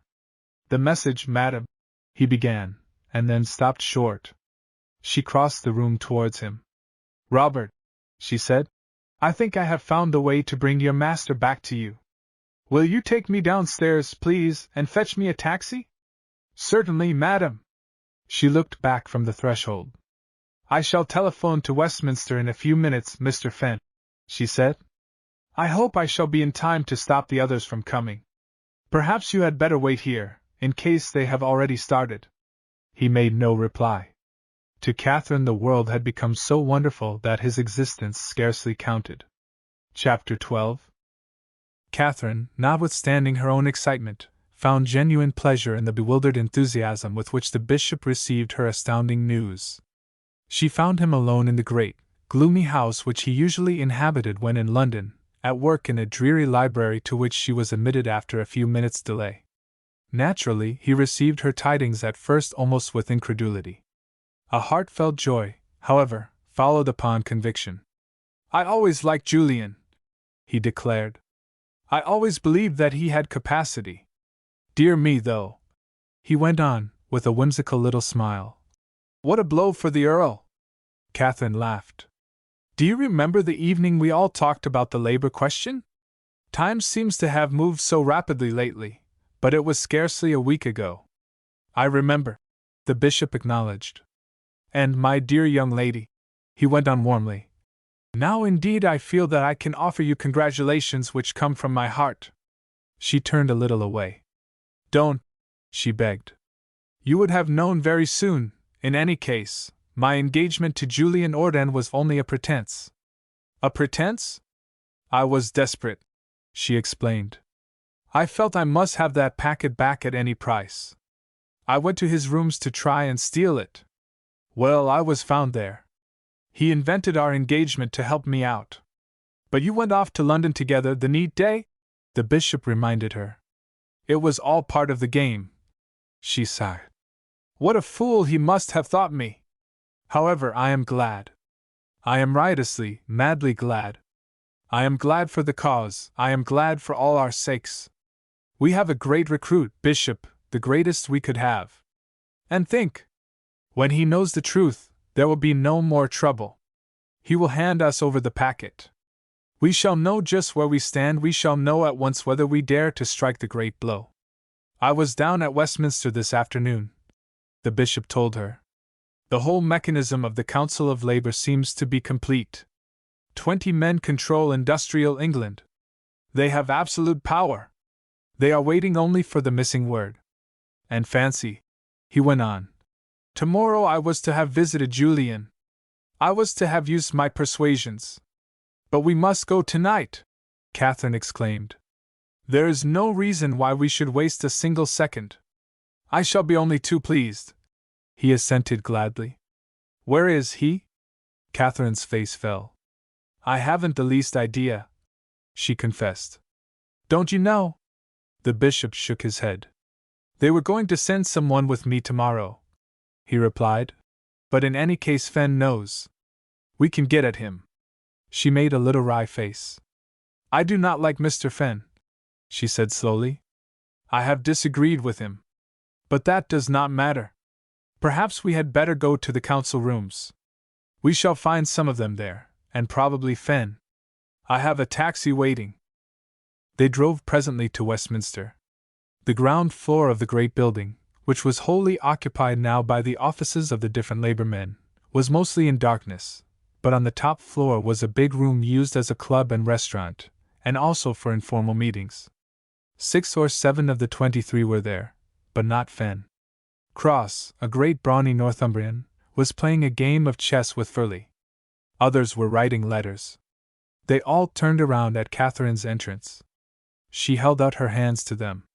Great news, my friends! She exclaimed. Light up the committee room. I want to talk to you. Those who were entitled to followed her into the room across the passage. 1 or 2 secretaries and a visitor remained outside. 6 of them seated themselves at the long table: Phineas Cross, the Northumbrian pitman; Miles Furley, David Sands, representative of 1,000,000 Yorkshire mill hands; Thomas Evans, the South Wales miner. We got a message from you, Miss Abaway, a little time ago, Furley remarked.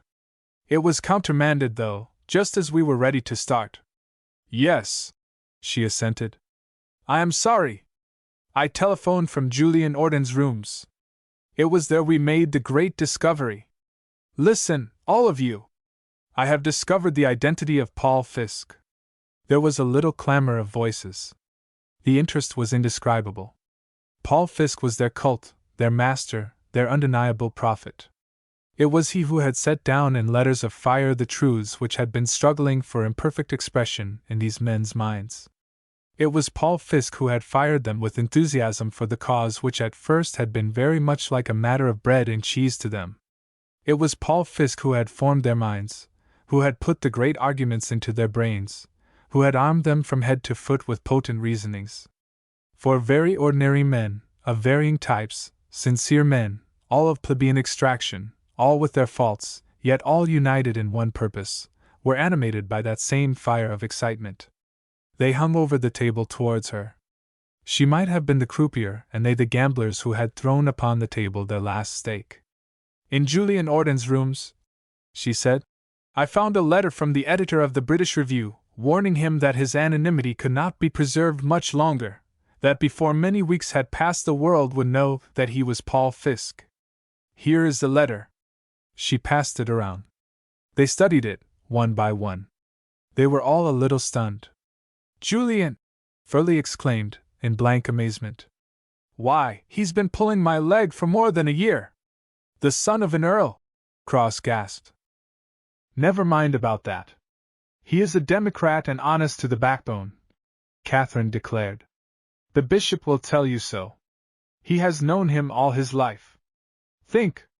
Julian Orden has no purpose to serve, no selfish interest to further. He has nothing to gain, everything to lose. If he were not sincere, if those words of his, which we all remember, did not come from his heart, where could be the excuse, the reason, for what he stands for? Think what it means to us. He is the man, isn't he? Sands asked mysteriously. Whom they are looking after down yonder? I don't know where down yonder is, Catherine replied. But you have him in your power somewhere.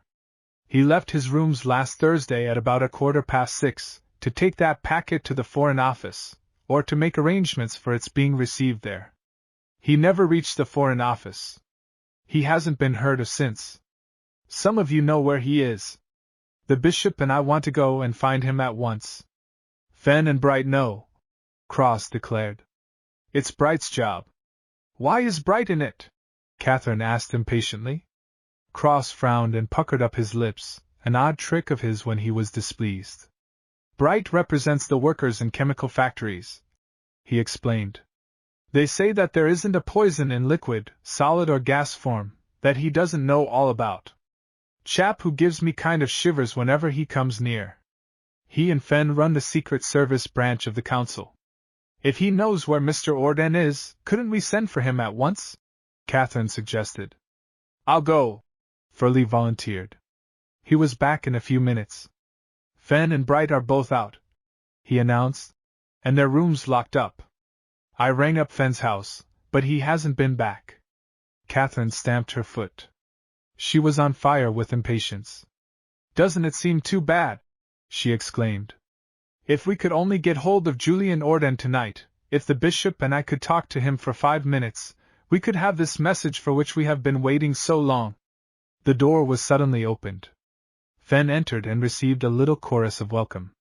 He was wearing a rough black overcoat over his evening clothes, and a black bowler hat. He advanced to the table with a little familiar swagger. Mr. Fenn, the bishop said, we have been awaiting your arrival anxiously.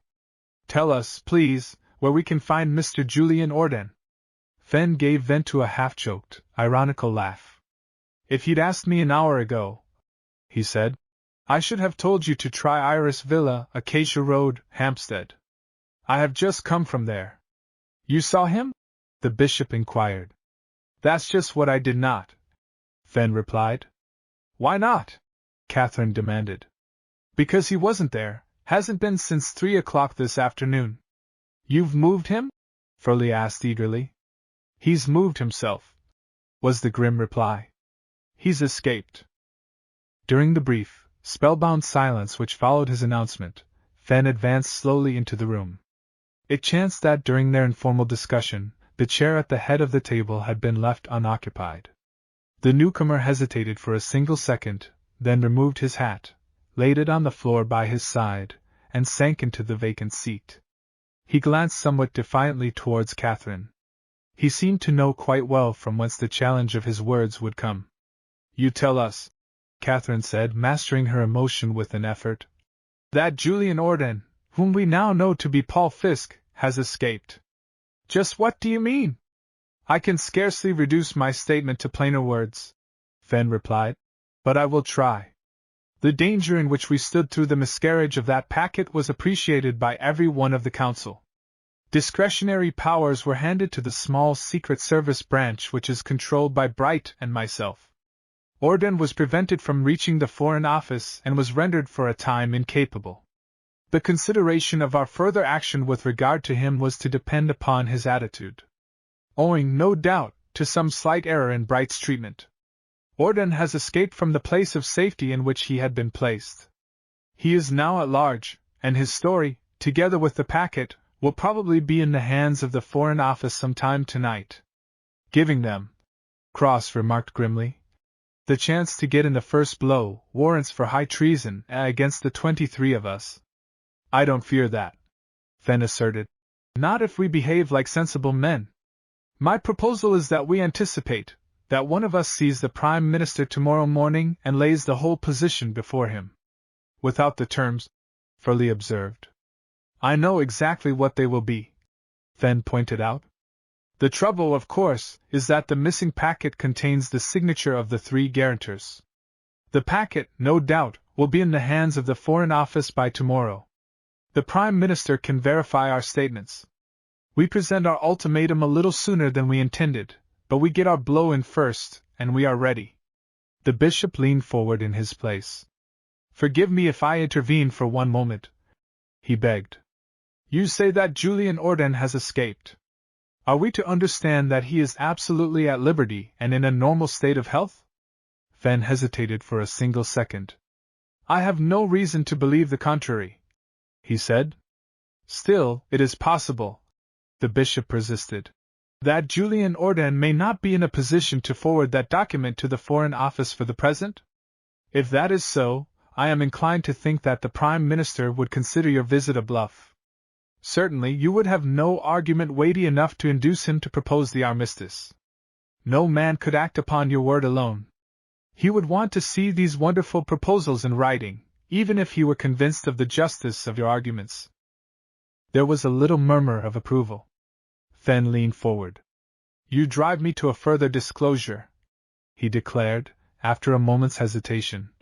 One, perhaps, which I ought already to have made. I have arranged for a duplicate of that packet to be prepared and forwarded. I set this matter on foot the moment we heard from Miss Abaway here of her mishap. The duplicate may reach us at any moment. Then I propose, the bishop said, that we postpone our decision until those papers be received. Remember that up to the present moment the council have not pledged themselves to take action until they have perused that document. And supposing, Fenn objected, that tomorrow morning at 8 o'clock, 23 of us are marched off to the tower. Our whole cause may be paralyzed, all that we have worked for all these months will be in vain, and this accursed and bloody war may be dragged on until our politicians see fit to make a peace of words.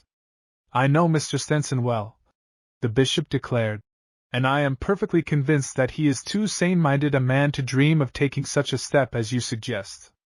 He, at any rate, if others in his cabinet are not so prescient, knows what labor means. I agree with the bishop, for many reasons, Phillips pronounced. And I, Cross echoed. The sense of the meeting was obvious. Fenn's unpleasant-looking teeth flashed for a moment, and his mouth came together with a little snap. This is entirely an informal gathering, he said. I shall summon the council to come together tomorrow at midday. I think that we may sleep in our beds tonight without fear of molestation, the bishop remarked. Although if it had been the wish of the meeting, I would have broached the matter to Mr. Stenson. You are an honorary member of the council, Fenn declared rudely. We don't wish interference. This is a national and international labor movement. I am a member of the Labor Party of Christ, the bishop said quietly, and an honored member of this executive council. Cross intervened. You're a bit too glib with your tongue tonight, Fenn. I think of those whom I represent, was the curt reply. They are toilers, and they want the toilers to show their power. They don't want help from the church. I'll go even so far, he added, as to say that they don't want help from literature. It's their own job. They've begun it, and they want to finish it. Tomorrow's meeting, Furley observed, will show how far you are right in your views. I consider my position and the bishop's, as members of the Labour Party, on a par with your own. I will go further and say that the very soul of our council is embodied in the teachings and the writings of Paul Fiske, or, as we now know him to be, Julian Orden. Fenn rose to his feet. He was trembling with passion. This informal meeting is adjourned, he announced harshly. Cross himself did not move. Adjourned or not it may be, Mr. Fenn, he said, but it's no place of yours to speak for it. You've thrust yourself into that chair, but that don't make you chairman, now or at any other time. Fenn choked down the words which had seemed to tremble on his lips. His enemies he knew, but there were others here who might yet be neutral. If I have assumed more than I should have done, I am sorry, he said. I brought you news which I was in a hurry to deliver. The rest followed. The little company rose to their feet and moved towards the door, exchanging whispered comments concerning the news which Catherine had brought. She herself crossed the room and confronted Fenn. There is still something to be said about that news, she declared.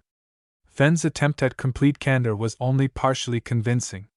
There is not the slightest reason, he declared, why anything concerning Julian Orden should be concealed from any member of the council who desires information.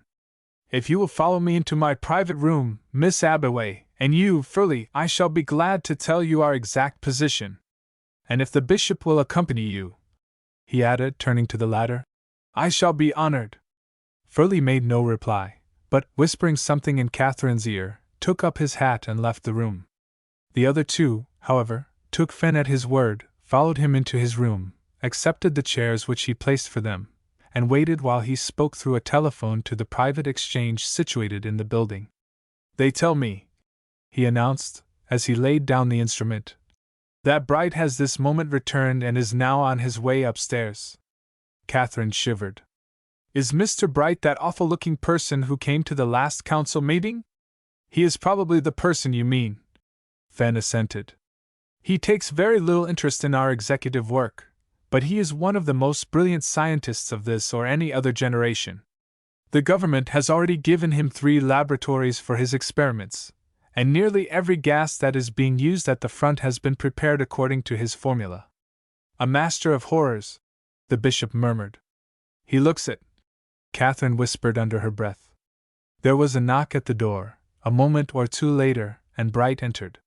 He was a little over medium height, with long and lanky figure, a pronounced stoop, and black, curly hair of coarse quality. His head, which was thrust a little forward, perhaps owing to his short-sightedness, was long, his forehead narrow, his complexion a sort of olive green. He wore huge, disfiguring spectacles, and he had the protuberant lips of a Negro. He greeted Catherine and the bishop absently, and seemed to have a grievance against Fenn. "What is it you want, Nicholas?" he asked impatiently. "I have some experiments going on in the country and can only spare a minute." "The council has rescinded its instructions with regard to Julian Orden," Fenn announced, "and is anxious to have him brought before them at once. As you know, we are for the moment powerless in the matter. Will you please explain to Miss Abbeway and the bishop here just what has been done?"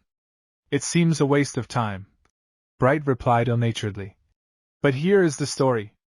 Julian Orden left his rooms at 5:45 on Thursday evening. He walked down to St. James's Street and turned into the park.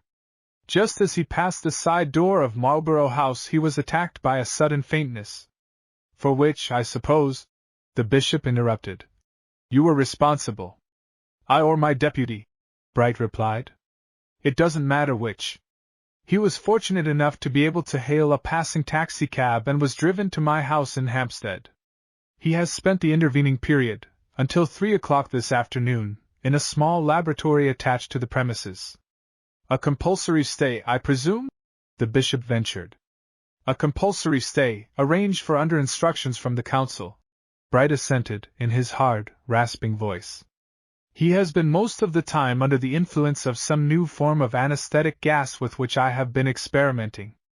Tonight, however, I must have made a mistake in my calculations. Instead of remaining in a state of coma until midnight, he recovered during my absence and appears to have walked out of the place." "You have no idea where he is at the present moment, then?" Catherine asked. "Not the slightest," Bright assured her.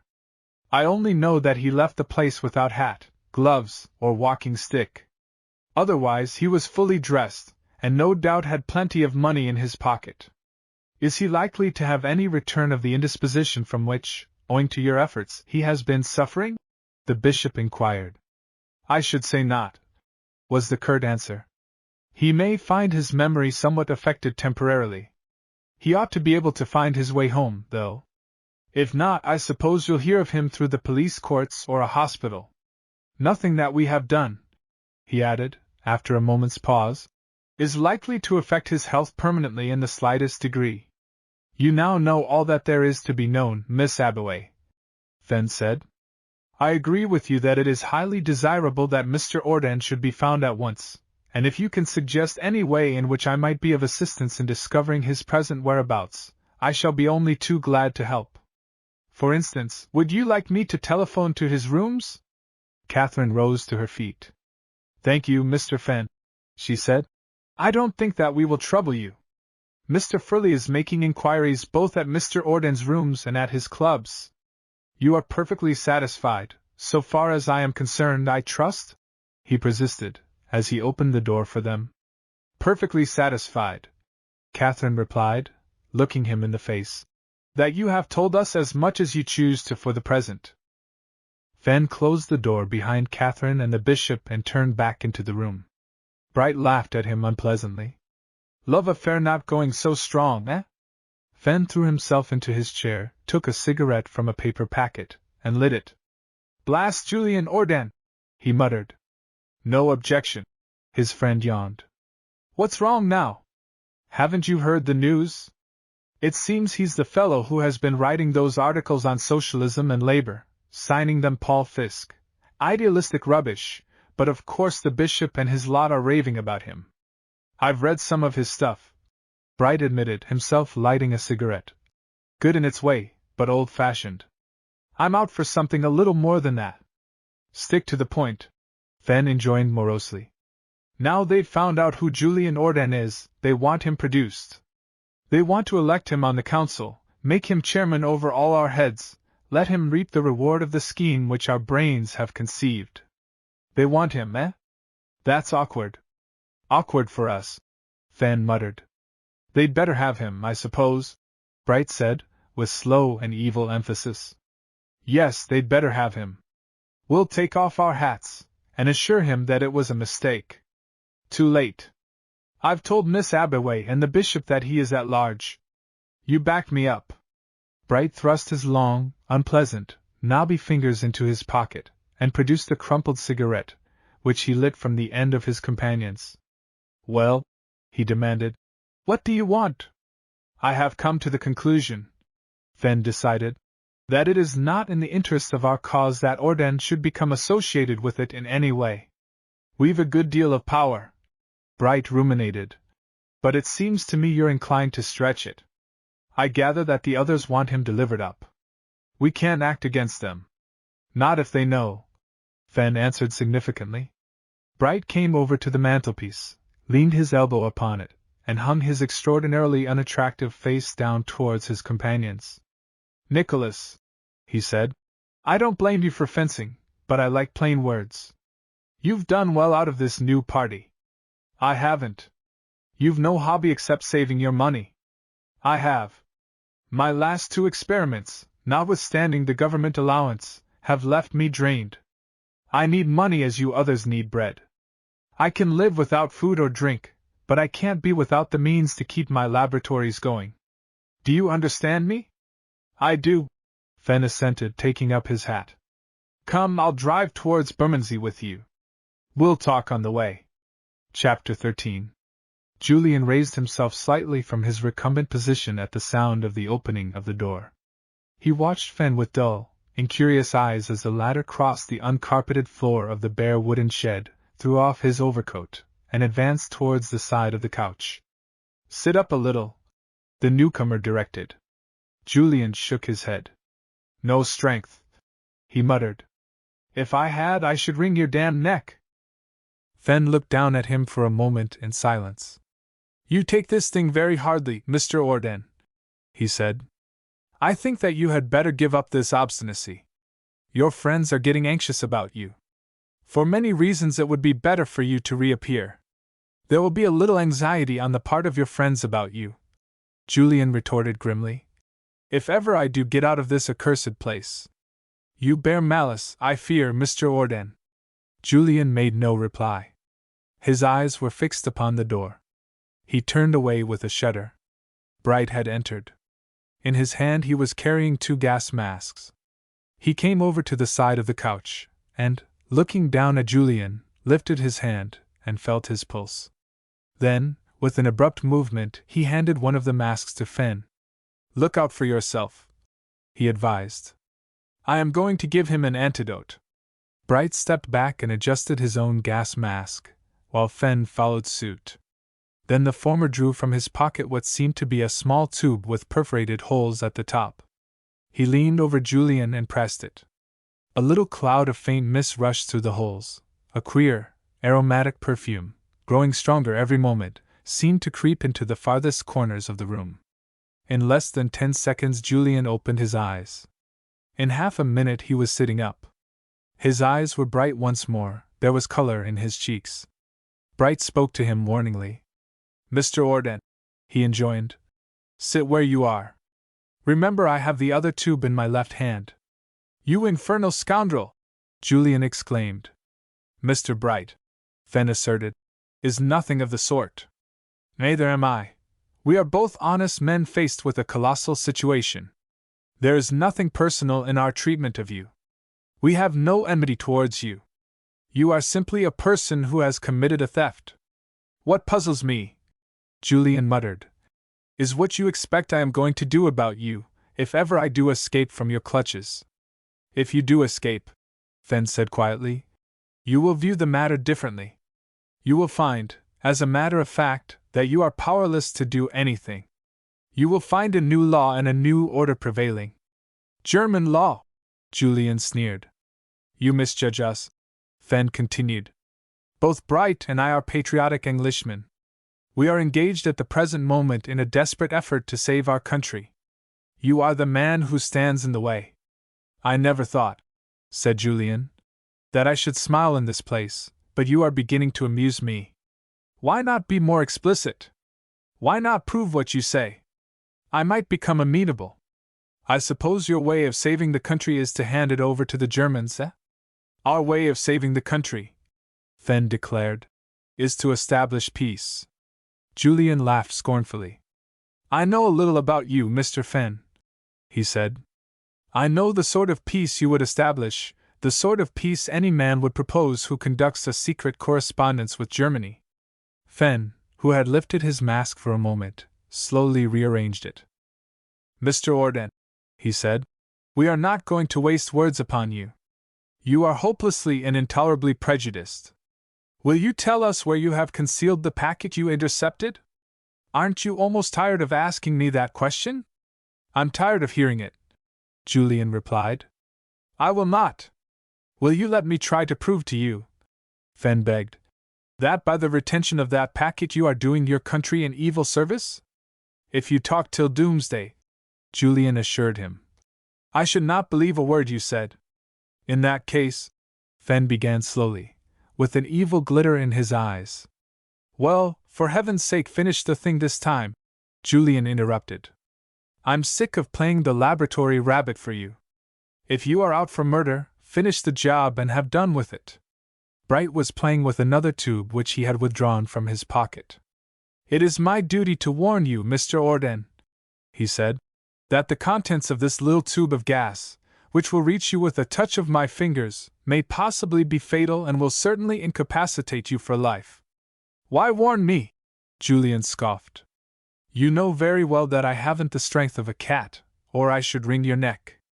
We feel ourselves," Bright continued unctuously, "justified in using this tube because its first results will be to throw you into a delirium, in the course of which we trust that you will divulge the hiding place of the stolen packet.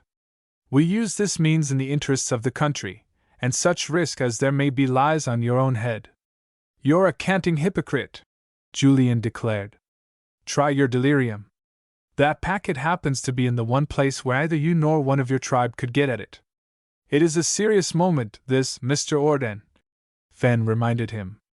"You are in the prime of life, and there is a scandal connected with your present position which your permanent disappearance would certainly not dissipate. Remember." He stopped short. A whistle in the corner of the room was blowing. Bright moved towards it, but at that moment there was the sound of flying footsteps on the wooden stairs outside, and the door was flung open. Catherine, breathless with haste, paused for a moment on the threshold, then came forward with a little cry. "Julian!" she exclaimed. He gazed at her speechless, but with a sudden light in his eyes. She came across the room and dropped on her knees by his couch. The two men fell back. Fenn slipped back between her and the door. They both removed their masks, but they held them ready.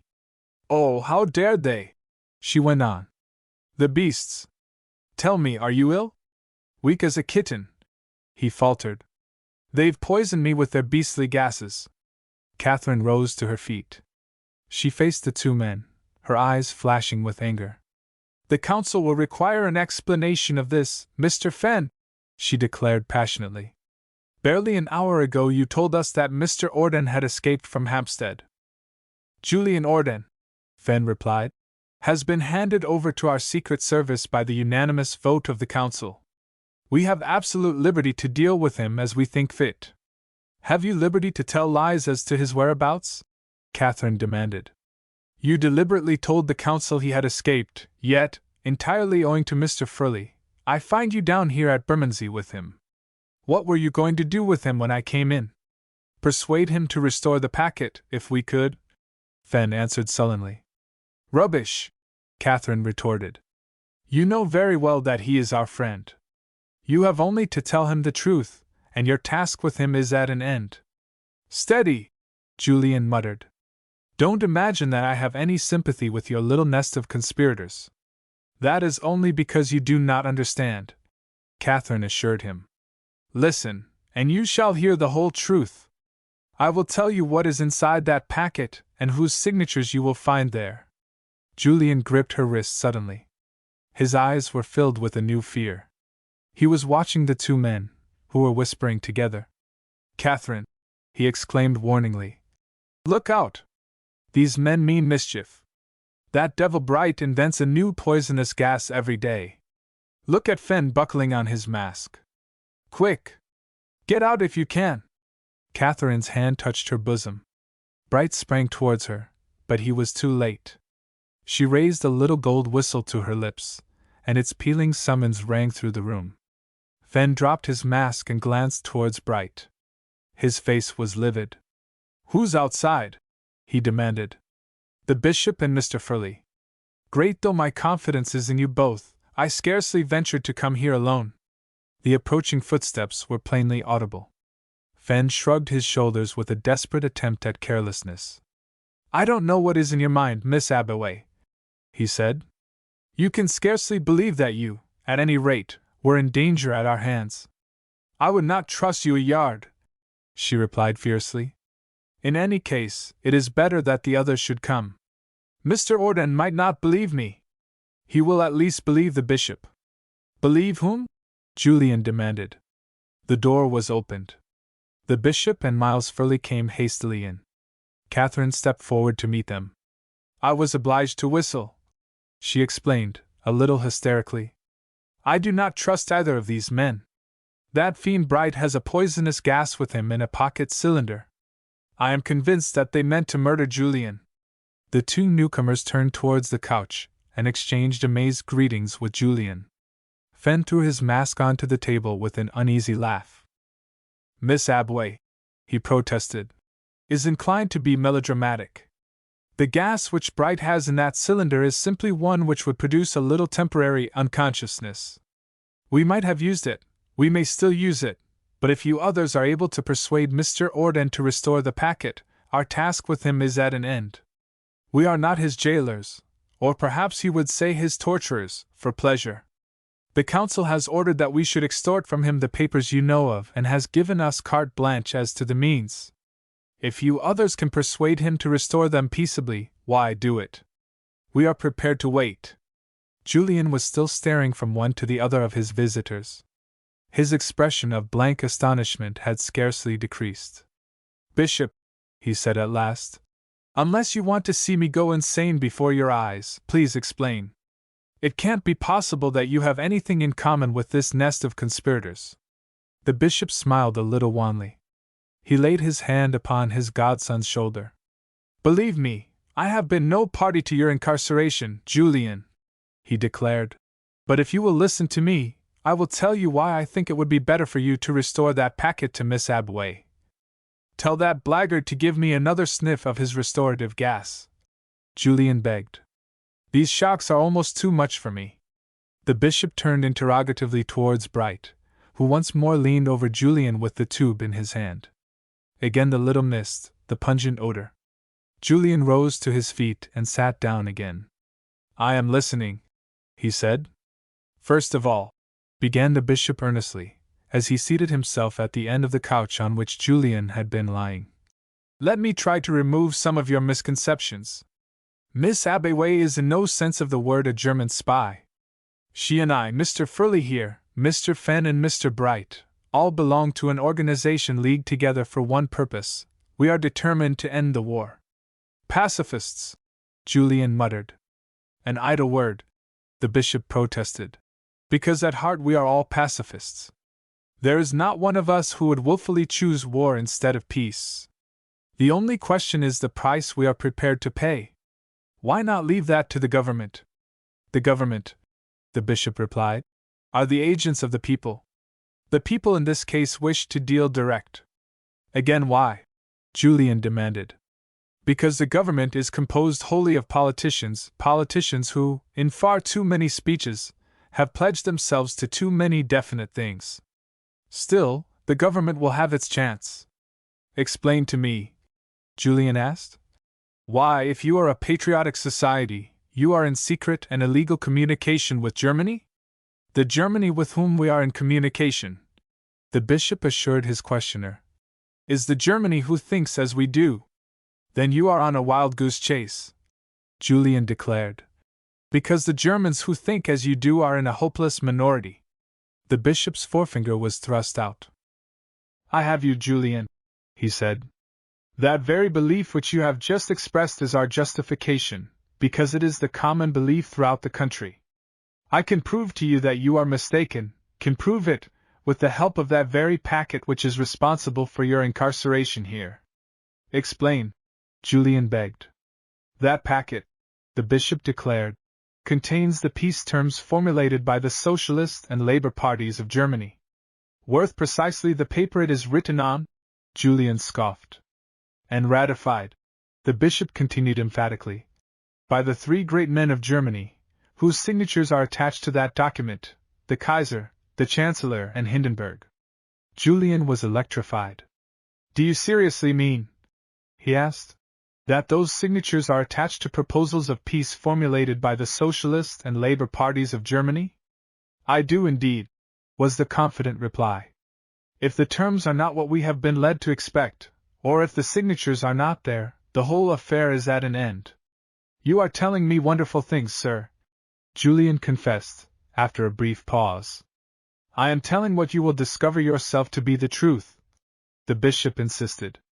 And Julian, I am appealing to you not only for the return of that packet, but for your sympathy, your help, your partisanship. You can guess now what has happened. Your anonymity has come to an end.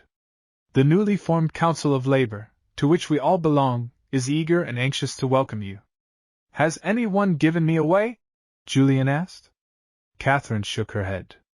The truth was discovered this evening, when your rooms were searched, she explained. What is the constitution of this Council of Labor? Julian inquired, a little dazed by this revelation. It is the very body of men which you yourself foreshadowed, the bishop replied eagerly. 20 of the members are elected by the trades unions and represent the great industries of the empire, and there are 3 outsiders, Miss Abaway, Miles Furley, and myself.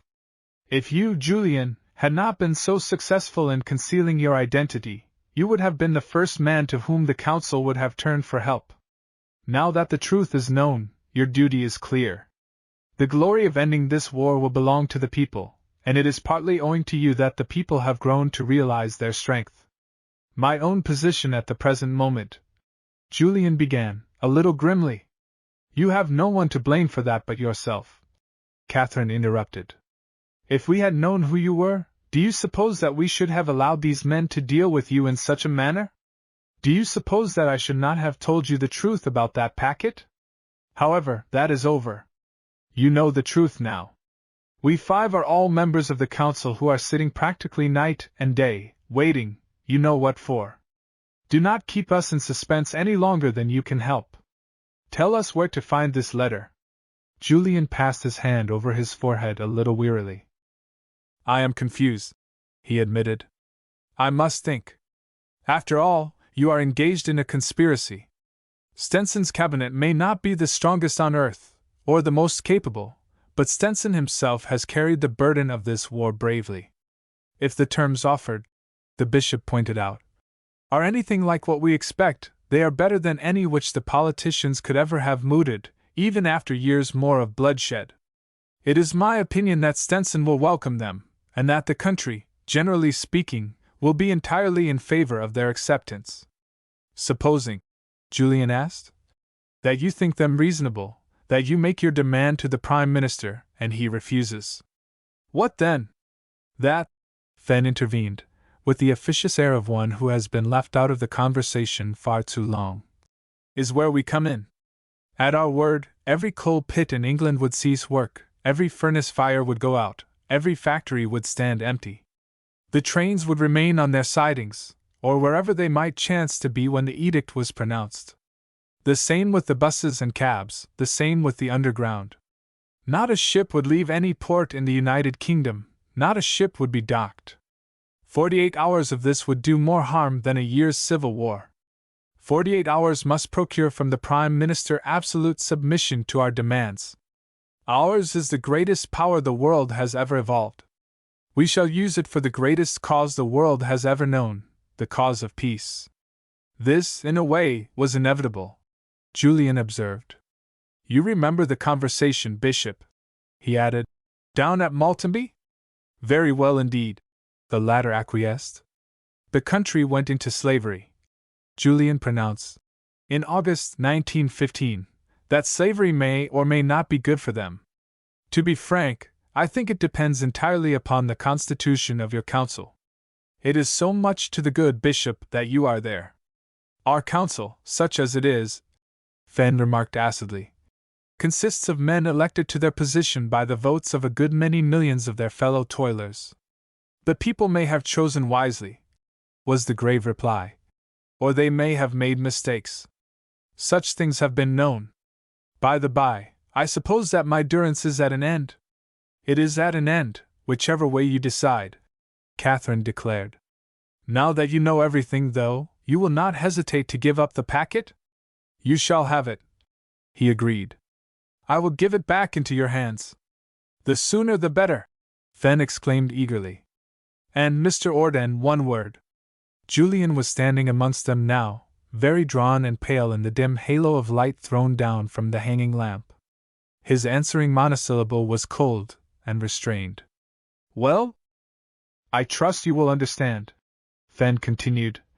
That Bright and I were simply carrying out orders. To us you were an enemy. You had betrayed the trust of one of our members. The prompt delivery of that packet meant the salvation of thousands of lives.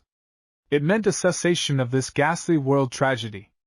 We were harsh, perhaps, but we acted according to orders. Julian glanced at the hand which Fenn had half extended but made no movement to take it. He leaned a little upon the bishop's arm. Help me out of this place, sir, will you? He begged. As for Fenn and that other brute, what I have to say about them will keep. Chapter 14. It was a little more than half an hour later when Julian ascended the steps of his club in Pall Mall and asked the hall porter for letters. Except that he was a little paler than usual, and was leaning more heavily upon his stick, there was nothing about his appearance to denote several days of intense strain. There was a shade of curiosity, mingled with surprise, in the commissionnaire's respectful greeting. There have been a good many inquiries for you the last few days, sir, he observed. I dare say, Julian replied. I was obliged to go out of town unexpectedly. He ran through the little pile of letters and selected a bulky envelope addressed to himself in his own handwriting. With this he returned to the taxicab in which the bishop and Catherine were seated. They gazed with fascinated eyes at the packet which he was carrying and which he at once displayed. You see, he remarked, as he leaned back, there is nothing so impenetrable in the world as a club of good standing. It beats combination safes hollow. It would have taken all Scotland Yard to have dragged this letter from the rack. That is really it? Catherine demanded breathlessly. It is the packet, he assured her, which you handed to me for safe keeping at Maltenby. They drove almost in silence to the bishop's house, where it had been arranged that Julian should spend the night.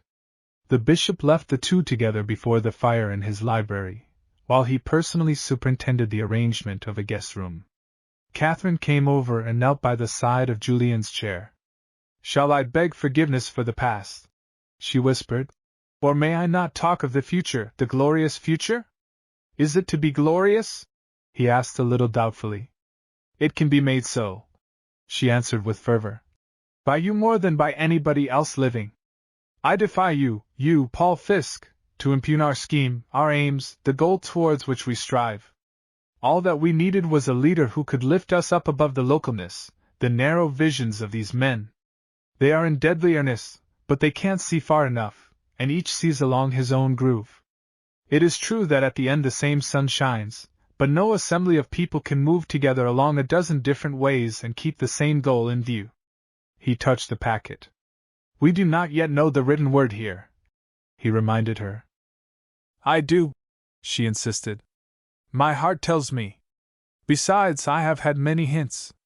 There are people in London whose position forces them to remain silent, who understand and know.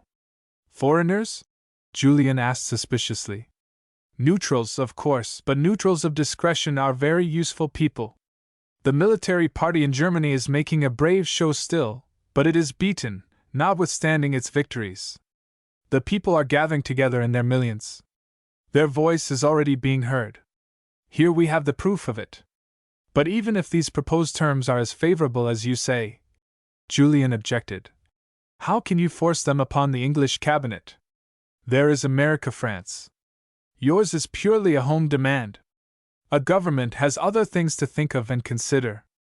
France is war-weary to the bone, she declared. France will follow England, especially when she knows the contents of that packet. As for America, she came into this after the great sacrifices had been made. She demands nothing more than is to be yielded up.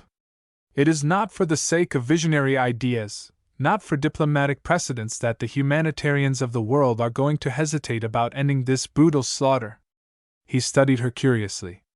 In the firelight her face seemed to him almost strangely beautiful. She was uplifted by the fervor of her thoughts. The depth in her soft brown eyes was immeasurable. The quiver of her lips, so soft and yet so spiritual, was almost inspiring. Her hand was resting upon his shoulder.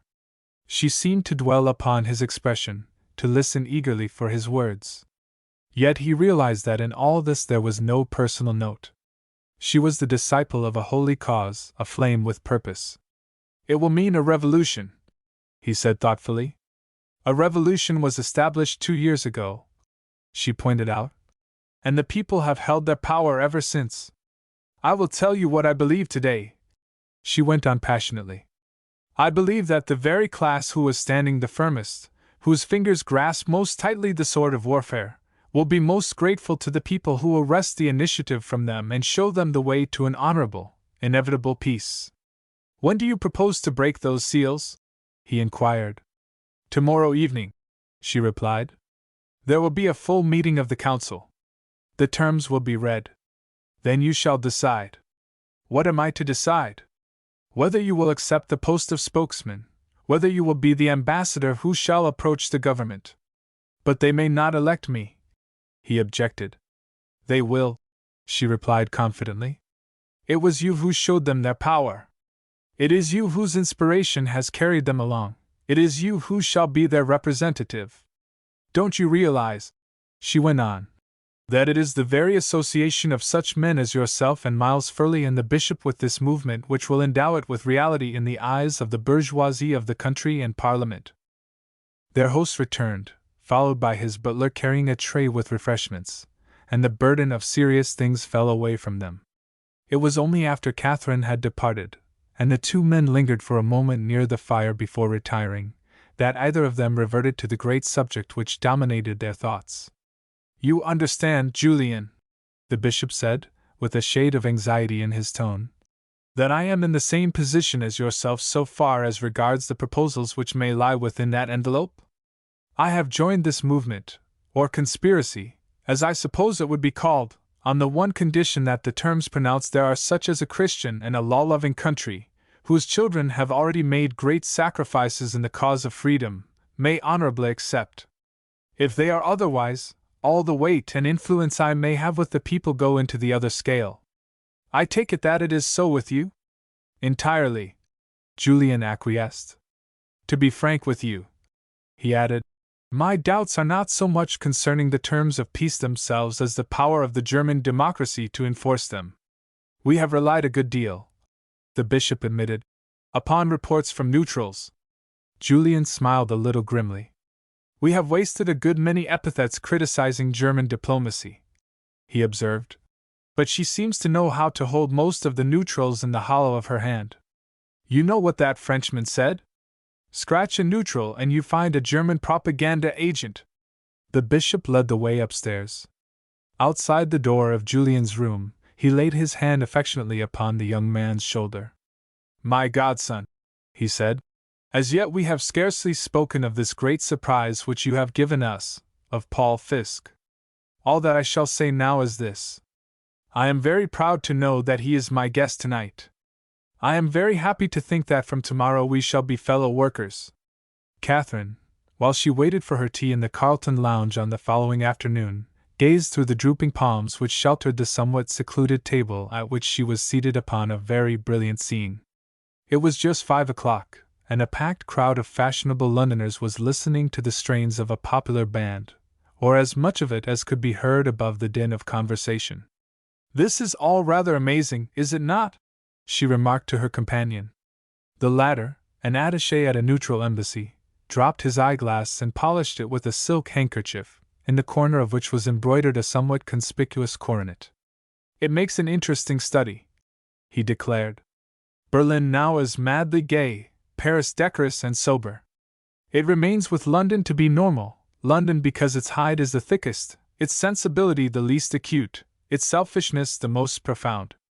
Catherine reflected for a moment. I think, she said, that a philosophical history of the war will some day, for those who come after us, be extraordinarily interesting. I mean the study of the national temperaments as they were before, as they are now during the war, and as they will be afterwards. There is one thing which will always be noted, and that is the intense dislike which you, perhaps I, certainly the majority of neutrals, feel towards England. It is true, the young man assented solemnly. One finds it everywhere. Before the war, Catherine went on, it was Germany who was hated everywhere. She pushed her way into the best places at hotels, watering places, Monte Carlo, for instance, and the famous spas. Today, all that accumulated dislike seems to be turned upon England. I am not myself a great admirer of this country, and yet I ask myself why. England is smug, the young man pronounced. She is callous, she is, without meaning to be, hypocritical. She works herself into a terrible state of indignation about the misdeeds of her neighbors, and she does not realize her own faults. The Germans are overbearing, but one realizes that and expects it. Englishmen are irritating. It is certainly true that amongst us remaining neutrals, he added, dropping his voice a little and looking around to be sure of their isolation, the sympathy remains with the Central Powers. I have some dear friends in this country, too, Catherine sighed. Naturally, amongst those of your own order. But then there is very little difference between the aristocracies of every race in the world. It is the bourgeoisie which tells, which sets its stamp upon a nation's character. Their tea had arrived, and for a few moments the conversation traveled in lighter channels. The young man, who was a person of some consequence in his own country, spoke easily of the theaters, of mutual friends, of some sport in which he had been engaged. Catherine relapsed into the role which had been her first in life, the young woman of fashion. As such they attracted no attention save a few admiring glances on the part of passers-by towards Catherine. As the people around them thinned out a little, their conversation became more intimate. I shall always feel, the young man said thoughtfully, that in these days I have lived very near great things. I have seen and realized what the historians will relate at second hand. The greatest events move like straws in the wind. A month ago, it seemed as though the Central Powers would lose the war. I suppose, she observed, it depends very much upon what you mean by winning it. The terms of peace are scarcely the terms of victory, are they? The terms of peace, he repeated thoughtfully. We happen to know what they are, do we not? She continued, speaking almost under her breath. The basic terms, at any rate. You mean, he said slowly, the terms put forward by the Socialist Party of Germany to ensure the granting of an armistice? An acceded to, she reminded him, by the Kaiser and the two greatest German statesmen. He toyed with his teacup, drew a gold cigarette case from his pocket, selected a cigarette, and lit it. You would try to make me believe, he remarked, smiling at his companion, that today you are not in your most intelligent mood. Explain, if you please, she begged earnestly. He smoked stolidly for several moments. I imagine, he said, that you preserve with me something of that very skillfully assumed ignorance which is the true mask of the diplomatist. But is it worthwhile, I wonder? She caught at her breath. You are too clever, she murmured, looking at him covertly. You have seen, he continued, how Germany, who needs peace sorely, has striven to use the most despised power in her country for her own advantage, I mean the Socialist Party. From being treated with scorn and ignominy, they were suddenly, at the time of the proposed Stockholm Conference, judged worthy of notice from the All-Highest himself. He suddenly saw how wonderful a use might be made of them. It was a very clever trap which was baited, and it was not owing to any foresight or any cleverness on the part of this country that the Allies did not walk straight into it.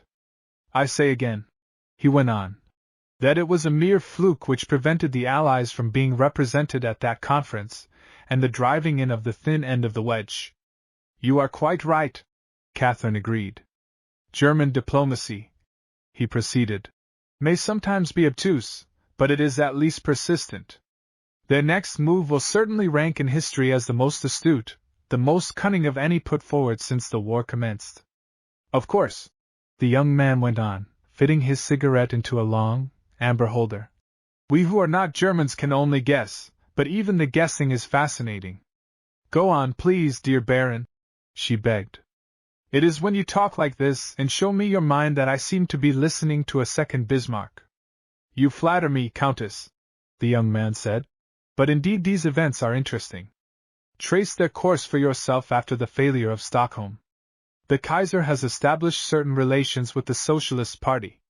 Once more he turns towards them. He affects a war weariness he does not feel. He puts it into their heads that they shall approach without molestation certain men in England who have a great labor following. The plot is started. You know quite well how it has progressed. Naturally, Catherine assented. But after all, tell me, where does the wonderful diplomacy come in? The terms of peace are not the terms of a conqueror. Germany is to engage herself to give up what she has sworn to hold, even to pay indemnities, to restore all conquered countries, and to retire her armies behind the Rhine. The young man looked at his companion steadfastly for several seconds. In the idiom of this country, Countess, he said, I raise my hat to you. You preserve your mask of ignorance to the end. So much so, indeed, that I find myself asking, do you really believe that Germany intends to do this? But you forget, she reminded him. I was one of those present at the discussion of the preliminaries. The confirmation of the agreed terms, with the signatures, has arrived, and is to be placed before the Labour Council at 6 o'clock this evening. The young man for a moment seemed puzzled. Then he glanced at a little gold watch upon his wrist, knocked the cigarette from its holder, and carefully replaced the latter in its case. That is very interesting, Countess, he said. For the moment I had forgotten your official position amongst the English socialists. She leaned forward and touched his coat sleeve. You had forgotten nothing, she declared eagerly. There is something in your mind of which you have not spoken. No, he replied. I have spoken a great deal of my mind, too much, perhaps, considering that we are seated in this very fashionable lounge, with many people around us. We must talk of these serious matters on another occasion, Countess. I shall pay my respects to your aunt, if I may, within the next few days. Why do you fence with me? She persisted, drawing on her gloves. You and I both know, so far as regards those peace terms, that if we both know, he interrupted, let us keep each our own knowledge. Words are sometimes very dangerous, and great events are looming. So, Countess, you have perhaps a car, or may I have the pleasure of escorting you to your destination? I am going to Westminster, she told him, rising to her feet. In that case, he observed, as they made their way down the room, perhaps I had better not offer my escort, although I should very much like to be there in person. You are amongst those today who will make history. Come and see me soon, she begged, dropping her voice a little, and I will confide in you as much as I dare. It is tempting, he admitted. I should like to know what passes at that meeting. You can, if you will, dine with us tomorrow night, she invited, at 8:30. My aunt will be delighted to see you. I forget whether we have people coming or not, but you will be very welcome. The young man bowed low as he handed his charge into a taxicab. Dear Countess, he murmured, I shall be charmed. Chapter 15. For a gathering of men upon whose decision hung such momentous issues, the council which met that evening at Westminster seemed alike unambitious in tone and uninspired in appearance. Some short time was spent in one of the anterooms, where Julian was introduced to many of the delegates. The disclosure of his identity, although it aroused immense interest, was scarcely an unmixed joy to the majority of them. Those who were in earnest, and they mostly were in grim and deadly earnest, had hoped to find him a man nearer their own class. Fenn and Bright had their own reasons for standing apart, and the extreme pacifists took note of the fact that he had been a soldier. His coming, however, was an event the importance of which nobody attempted to conceal. The bishop was voted into the chair when the little company trooped into the apartment which had been set aside for their more important meetings. His election had been proposed by Miles Furley, and as it was announced that under no circumstances would he become a candidate for the permanent leadership of the party, was agreed to without comment. A few notes, for his guidance, had been jotted down earlier in the day.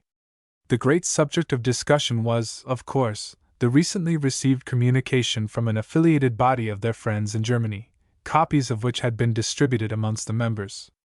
"I am asked to explain," the bishop announced, in opening the proceedings, "that this document, which we all recognize as being of surpassing importance, has been copied by Mr. Fenn himself, and that since copies have been distributed amongst the members, the front door of the building has been closed and the telephones placed under surveillance.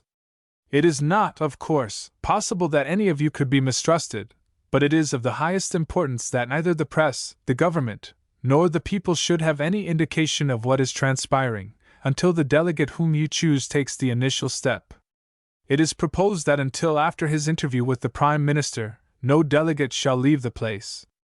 The question now arises, what of the terms themselves?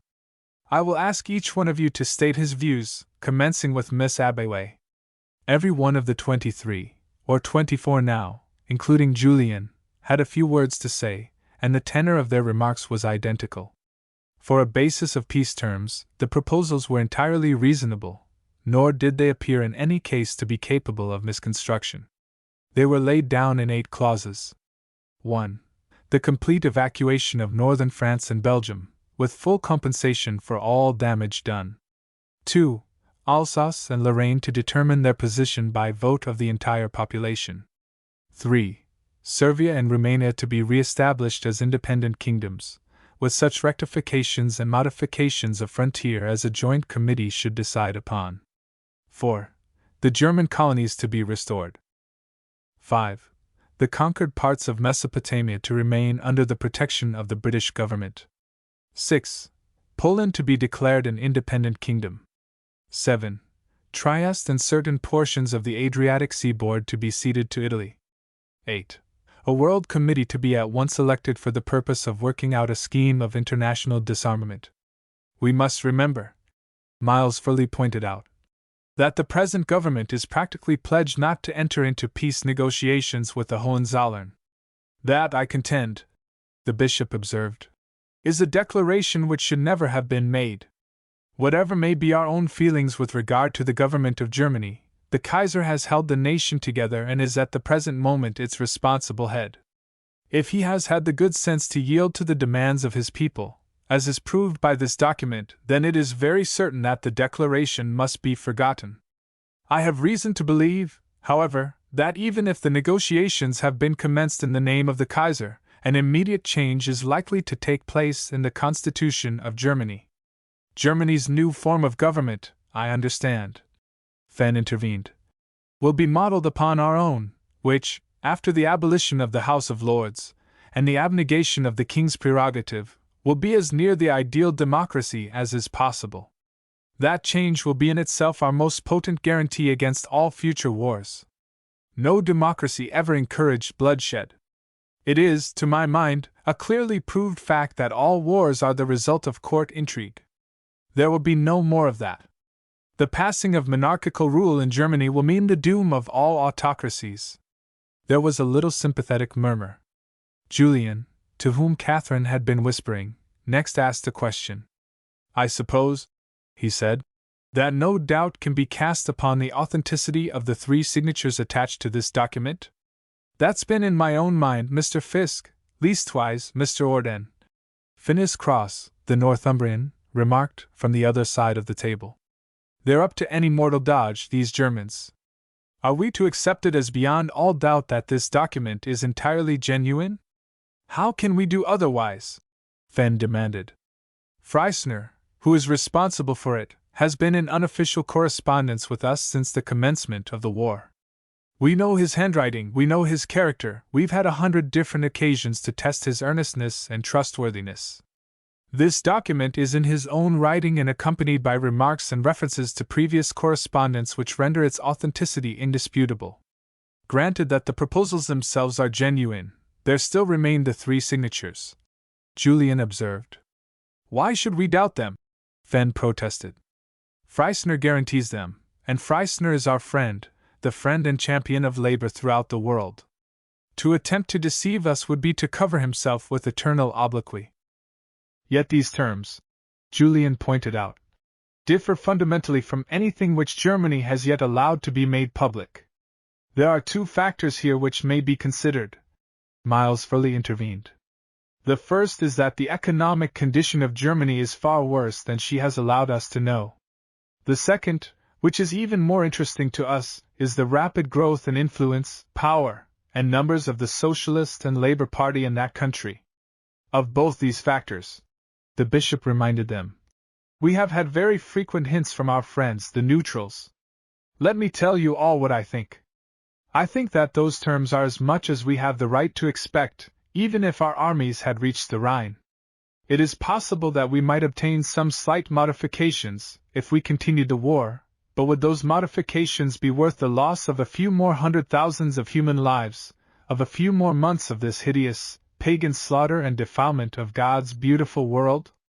There was a murmur of approval. A lank, raw-boned Yorkshireman, David Sands, a Wesleyan enthusiast, a local preacher, leaned across the table, his voice shaking with earnestness. It's true, he exclaimed. It's the word of God. It's for us to stop the war. If we stop it tonight instead of tomorrow, 1,000 lives may be saved, human lives, lives of our fellow creatures. Our fellow laborers in Germany have given us the chance. Don't let us delay 5 minutes. Let the one of us you may select see the Prime Minister tonight and deliver the people's message. There's no cause for delay that I can see. Cross approved. There is none. Fenn assented heartily. I propose that we proceed to the election of our representative, that, having elected him, we send him to the Prime Minister with our message, and that we remain here in the building until we have his report. You are unanimously resolved, then? The bishop asked. To take this last step? There was a little chorus of assent. Fenn leaned forward in his place. Everything is ready, he announced. Our machinery is perfect. Our agents in every city await the mandate. But do you imagine that those last means will be necessary? The bishop inquired anxiously. Most surely I do, Fenn replied. Remember that if the people make peace for the country, it is the people who will expect to govern the country. It will be a notice to the politicians to quit. They know that. It is my belief that they will resist, tooth and nail. Bright glanced at his watch. The Prime Minister, he announced, will be at Downing Street until 9 o'clock. It is now 7 o'clock. I propose that we proceed without any further delay to the election of our representative. The voting cards, Fenn pointed out, are before each person. Every one has 2 votes, which must be for 2 different representatives. The cards should then be folded, and I propose that the bishop, who is not a candidate, collect them. As I read the unwritten rules of this Congress, every one here is eligible except the bishop, Miss Abbeway, Mr. Orden, and Mr. Furley. There was a little murmur. Phineas Cross leaned forward in his place. Here, what's that? He exclaimed.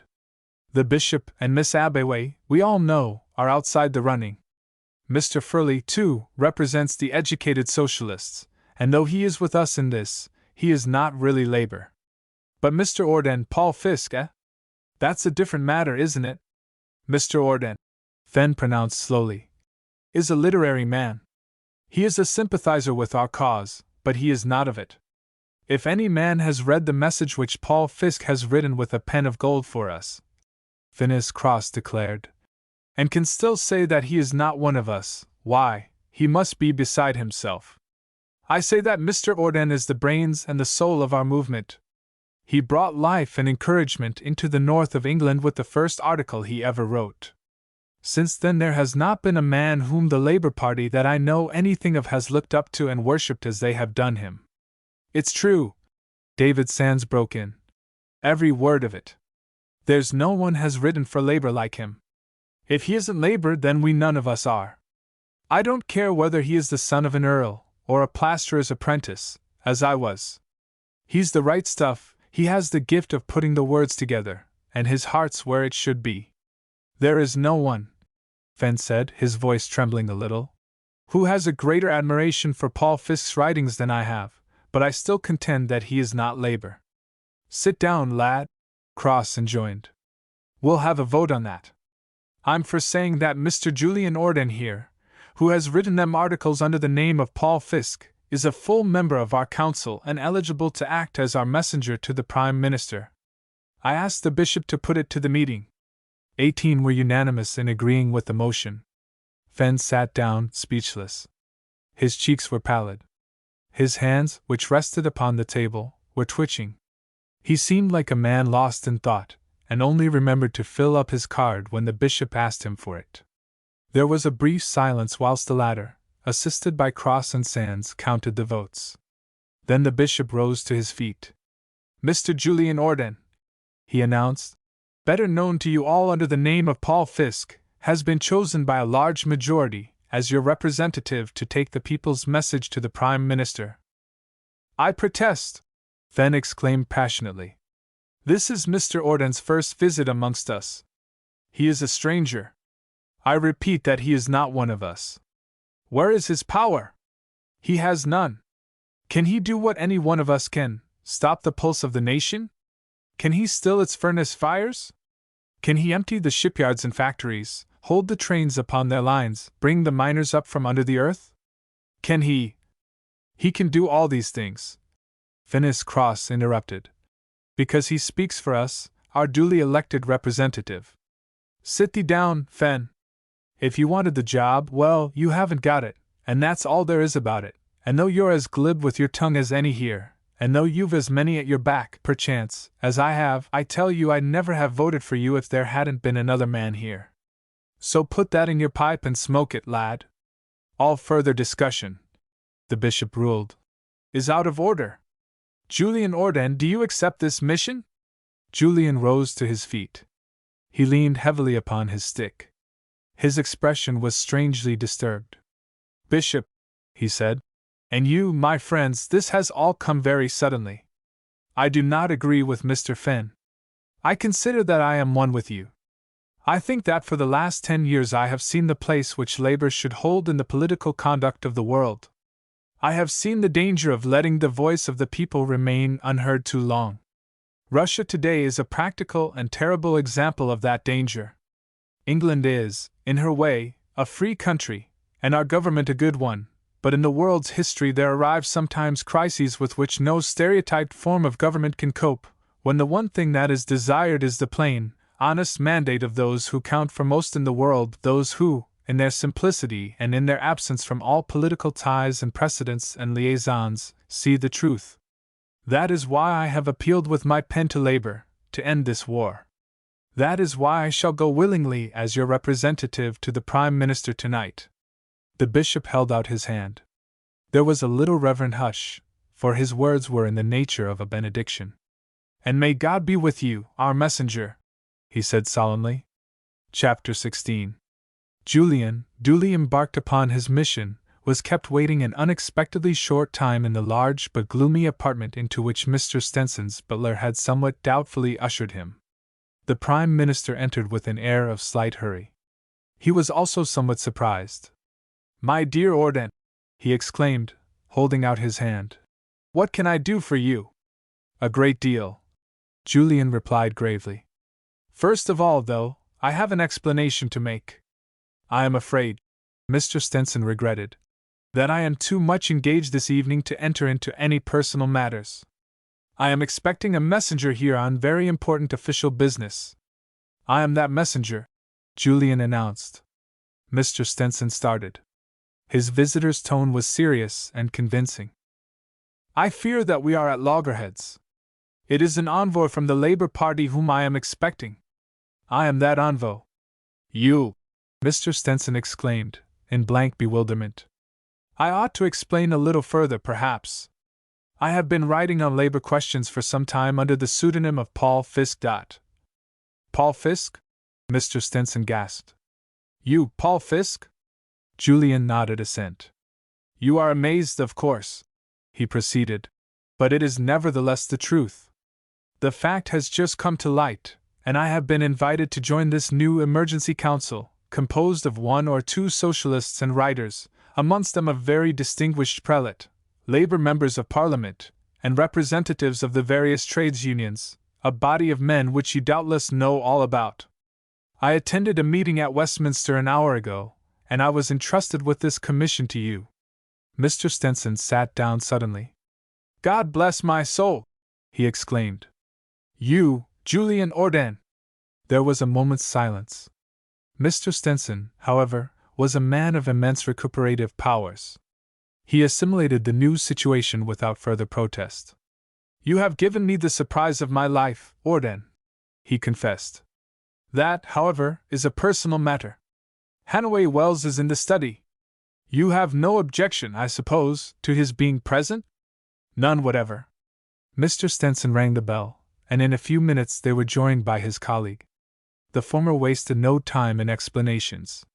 You will doubtless be as astonished as I was, Wells, he said, to learn that our friend Julian Orden comes here as the representative of the new Labor Council. His qualifications, amongst others, are that under the pseudonym of Paul Fisk he is the writer of those wonderful articles which have been the beacon light and the inspiration of the Labor Party for the last year. Mr. Hannaway Wells prided himself upon never being surprised. This time the only way he could preserve his reputation was by holding his tongue. We are now prepared to hear your mission, Mr. Stenson continued, turning to his visitor. I imagine, Julian began, that you know something about this new Labor Council? What little we do know, Mr. Stenson answered, we have learned with great difficulty through our Secret Service. I gather that a small league of men has been formed within a mile of the Houses of Parliament, who, whatever their motives may be, have been guilty of treasonable and traitorous communication with the enemy. Strictly speaking, you are, without doubt, perfectly right, Julian acknowledged. Mr. Stenson switched on an electric light. Sit down, Orden, he invited. There is no need for us to stand glaring at one another. There is enough of real importance in the nature of our interview without making melodrama of it. The Prime Minister threw himself into an easy chair. Julian, with a little sigh of relief, selected a high-backed oak chair and rested his foot upon a hassock. Hannaway Wells remained standing upon the hearthrug. Straight into the heart of it, please, Orden, Mr. Stenson begged. Let us know how far this accursed conspiracy has gone.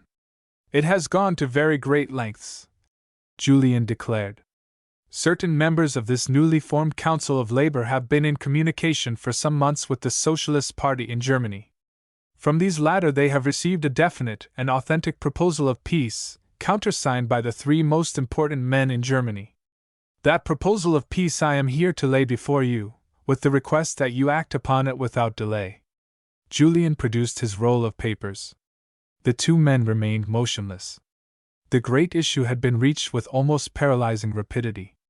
My advice, Mr. Hannaway Wells said bluntly, is that you, sir, turning to his chief, refuse to discuss or consider these proposals, or to examine that document. I submit that you are the head of His Majesty's government, and any communication emanating from a foreign country should be addressed to you. If you ever consider this matter and discuss it with Mr. Orden here, you associate yourself with a traitorous breach of the law. Mr. Stenson made no immediate reply. He looked towards Julian, as though to hear what he had to say. Mr. Hannaway Wells's advice is, without doubt, technically correct, Julian admitted. But the whole subject is too great, and the issues involved too awful for etiquette or even propriety to count. It is for you, sir, to decide what is best for the country. You commit yourself to nothing by reading the proposals, and I suggest that you do so. We will read them, Mr. Stenson decided. Julian passed over the papers. The 2 men crossed the room and leaned over the Prime Minister's writing table. Mr. Stenson drew down the electric light, and they remained there in close confabulation for about a quarter of an hour. Julian sat with his back turned towards them and his ears closed. In this atmosphere of government, his own position seemed to him weird and fantastic. A sense of unreality cumbered his thoughts. Even this brief pause in the actual negotiations filled him with doubts. He could scarcely believe that it was he who was to dictate terms to the man who was responsible for the government of the country, that it was he who was to force a decision pregnant with far-reaching consequences to the entire world. The figures of Fenn and Bright loomed up ominously before him, however hard he tried to push them into the background. Was it the mandate of such men as these that he was carrying? Presently the two ministers returned to their places. Julian had heard their voices for the last few minutes without being able to distinguish a word of their actual conversation. "We have considered the document you have brought, Orden," the Prime Minister said, "and we frankly admit that we find its contents surprising. The terms of peace suggested form a perfectly possible basis for negotiations. At the same time, you are probably aware that it has not been in the mind of His Majesty's ministers to discuss terms of peace at all with the present administration of Germany. These terms," Julian reminded him, "are dictated, not by the Kaiser and his advisers, but by the Socialist and Labour Party. It is strange," Mr. Stenson pointed out, "that we have heard so little of that party. It is even astonishing that we should find them in a position to be able to dictate terms of peace to the Hohenzollerns." "You do not dispute the authenticity of the document?" Julian asked. "I will not go so far as that," Mr. Stenson replied cautiously. "Our Secret Service informed us some time ago that Freisner, the head of the German Socialists, was in communication with certain people in this country. I have no doubt whatever that these are the proposals of the authorized Socialist Party of Germany. What I do not understand is how they have suddenly acquired the strength to induce proposals of peace such as these. It has been suggested," Julian said, "that even the Hohenzollerns, even the military clique of Germany, see before them now the impossibility of reaping the rewards of their successful campaigns. Peace is becoming a necessity to them. They would prefer, therefore, to seem to yield to the demands of their own socialists rather than to foreign pressure." "That may be so," Mr. Stenson admitted. "Let us proceed. The first part of your duty, Orden, is finished. What else have you to say?" "I am instructed," Julian announced, "to appeal to you to sue at once through the Spanish ambassador for an armistice while these terms are considered and arrangements made for discussing them. And if I refuse? I will not evade even that question. Of the 23 members of the new Council of Labor, 20 represent the trades unions of the great industries of the kingdom.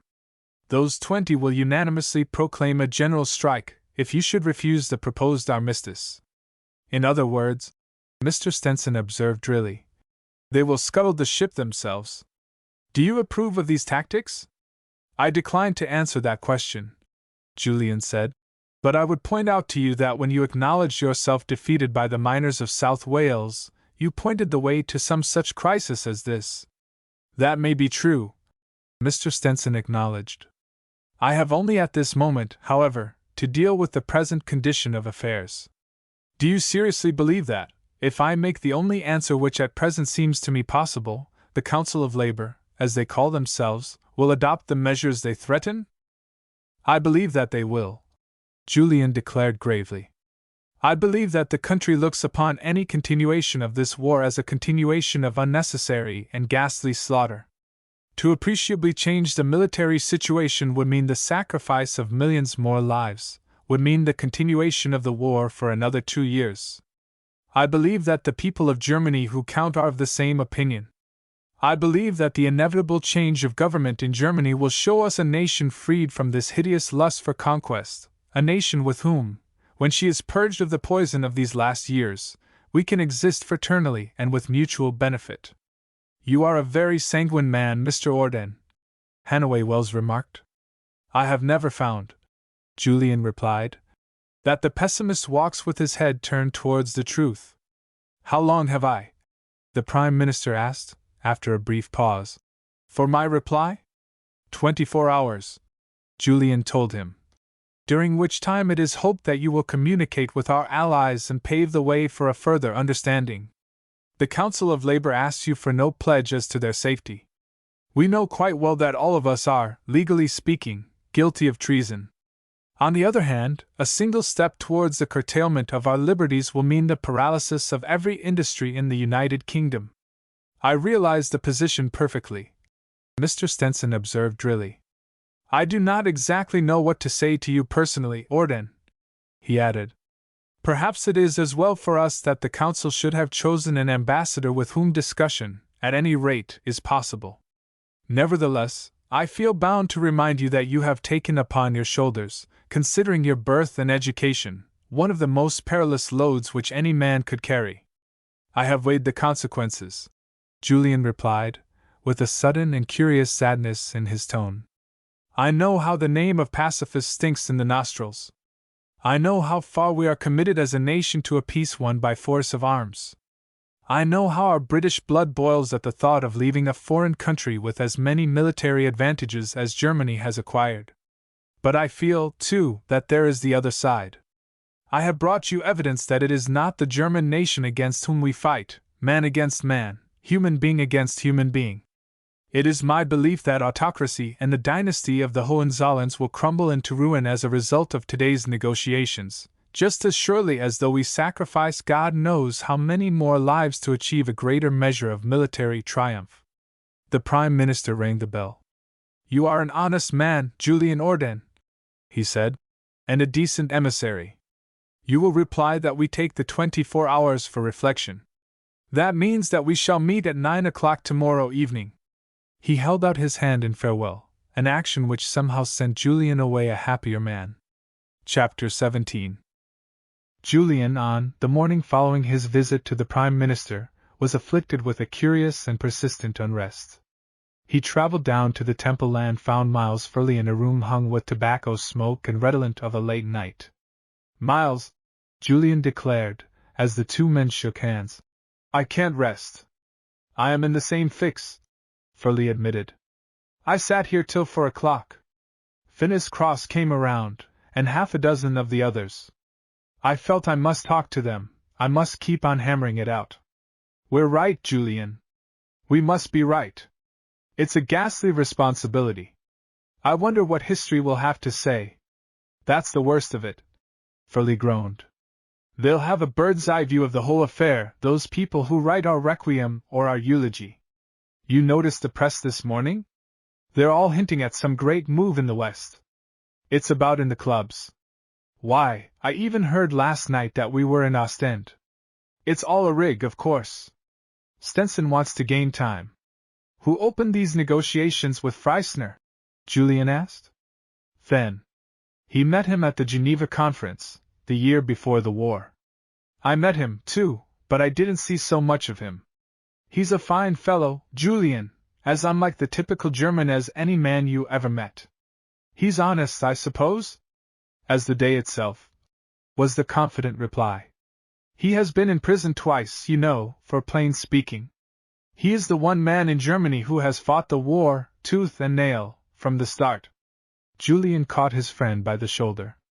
Miles, he said, straight from the bottom of your heart, mind, you do believe we are justified? I have never doubted it. You know that we have practically created a revolution, that we have established a dictatorship? Stenson must obey or face anarchy. It is the voice of the people, Furley declared. I am convinced that we are justified. I am convinced of the inutility of the prolongation of this war. Julian drew a little sigh of relief. Don't think I am weakening, he said. Remember, I am new to this thing in practice, even though I may be responsible for some of the theory. It is the people who are the soundest directors of a nation's policy, Furley pronounced. High politics becomes too much like a game of chess, hedged all around with etiquette and precedent. It's human life we want to save, Julian. People don't stop to realize the horrible tragedy of even one man's death, one man with his little circle of relatives and friends. In the game of war one forgets. Human beings, men from the toilet's bench, the carpenter's bench, from behind the counter, from the land, from the mine, don khaki, become soldiers, and there seems something different about them. So many human lives gone every day, Just soldiers, just the toll we have to pay for a slight advance or a costly retreat. And my God, every one of them, underneath their khaki, is a human being. The politicians don't grasp it, Julian. That's our justification. The day that armistice is signed, several hundred lives at least, perhaps thousands, will be saved. For several hundred women the sun will continue to shine. Parents, sweethearts, children, all of them, think what they will be spared.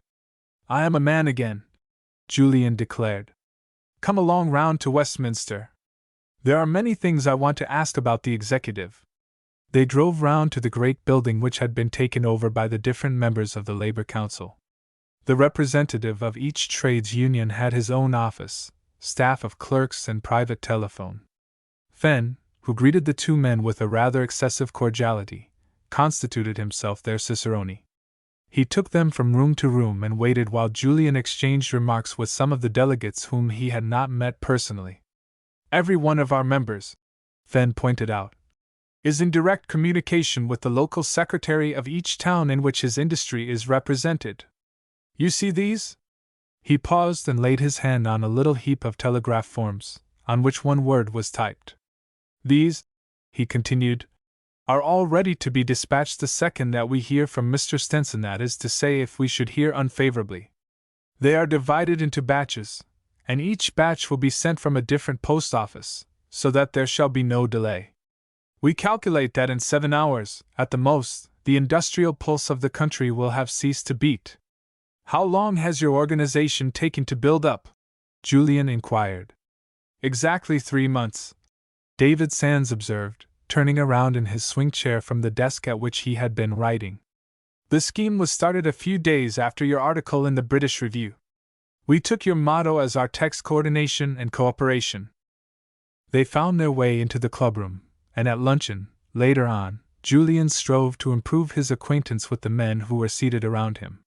Some of them were members of Parliament with well-known names, others were intensely local, but all seemed earnest and clear-sighted.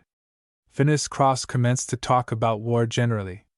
He had just returned from a visit with other Labour members to the front, although it is doubtful whether the result had been exactly in accordance with the intentions of the powers who had invited him. I'll tell you something about war, he said, which contradicts most every other experience. There's scarcely a great subject in the world which you don't have to take as a whole, and from the biggest point of view, to appreciate it thoroughly. It's exactly different with war. If you want to understand more than the platitudes, you want to just take in one section of the fighting. Say there are 50 Englishmen, decent fellows, been dragged from their posts as commercial travelers or small tradesmen or laborers or what not, and they get mixed up with a similar number of Germans. Those Germans ain't the fiends we read about. They're not bubbling over with militarism. They don't want to lord it over all the world. They've exactly the same tastes, the same outlook upon life as the 50 Englishmen whom an iron hand has been forcing to do their best to kill. Those English chaps didn't want to kill anybody, any more than the Germans did. They had to do it, too, simply because it was part of the game. There was a handful of German prisoners I saw, talking with their guard and exchanging smokes. One was a barber in a country town.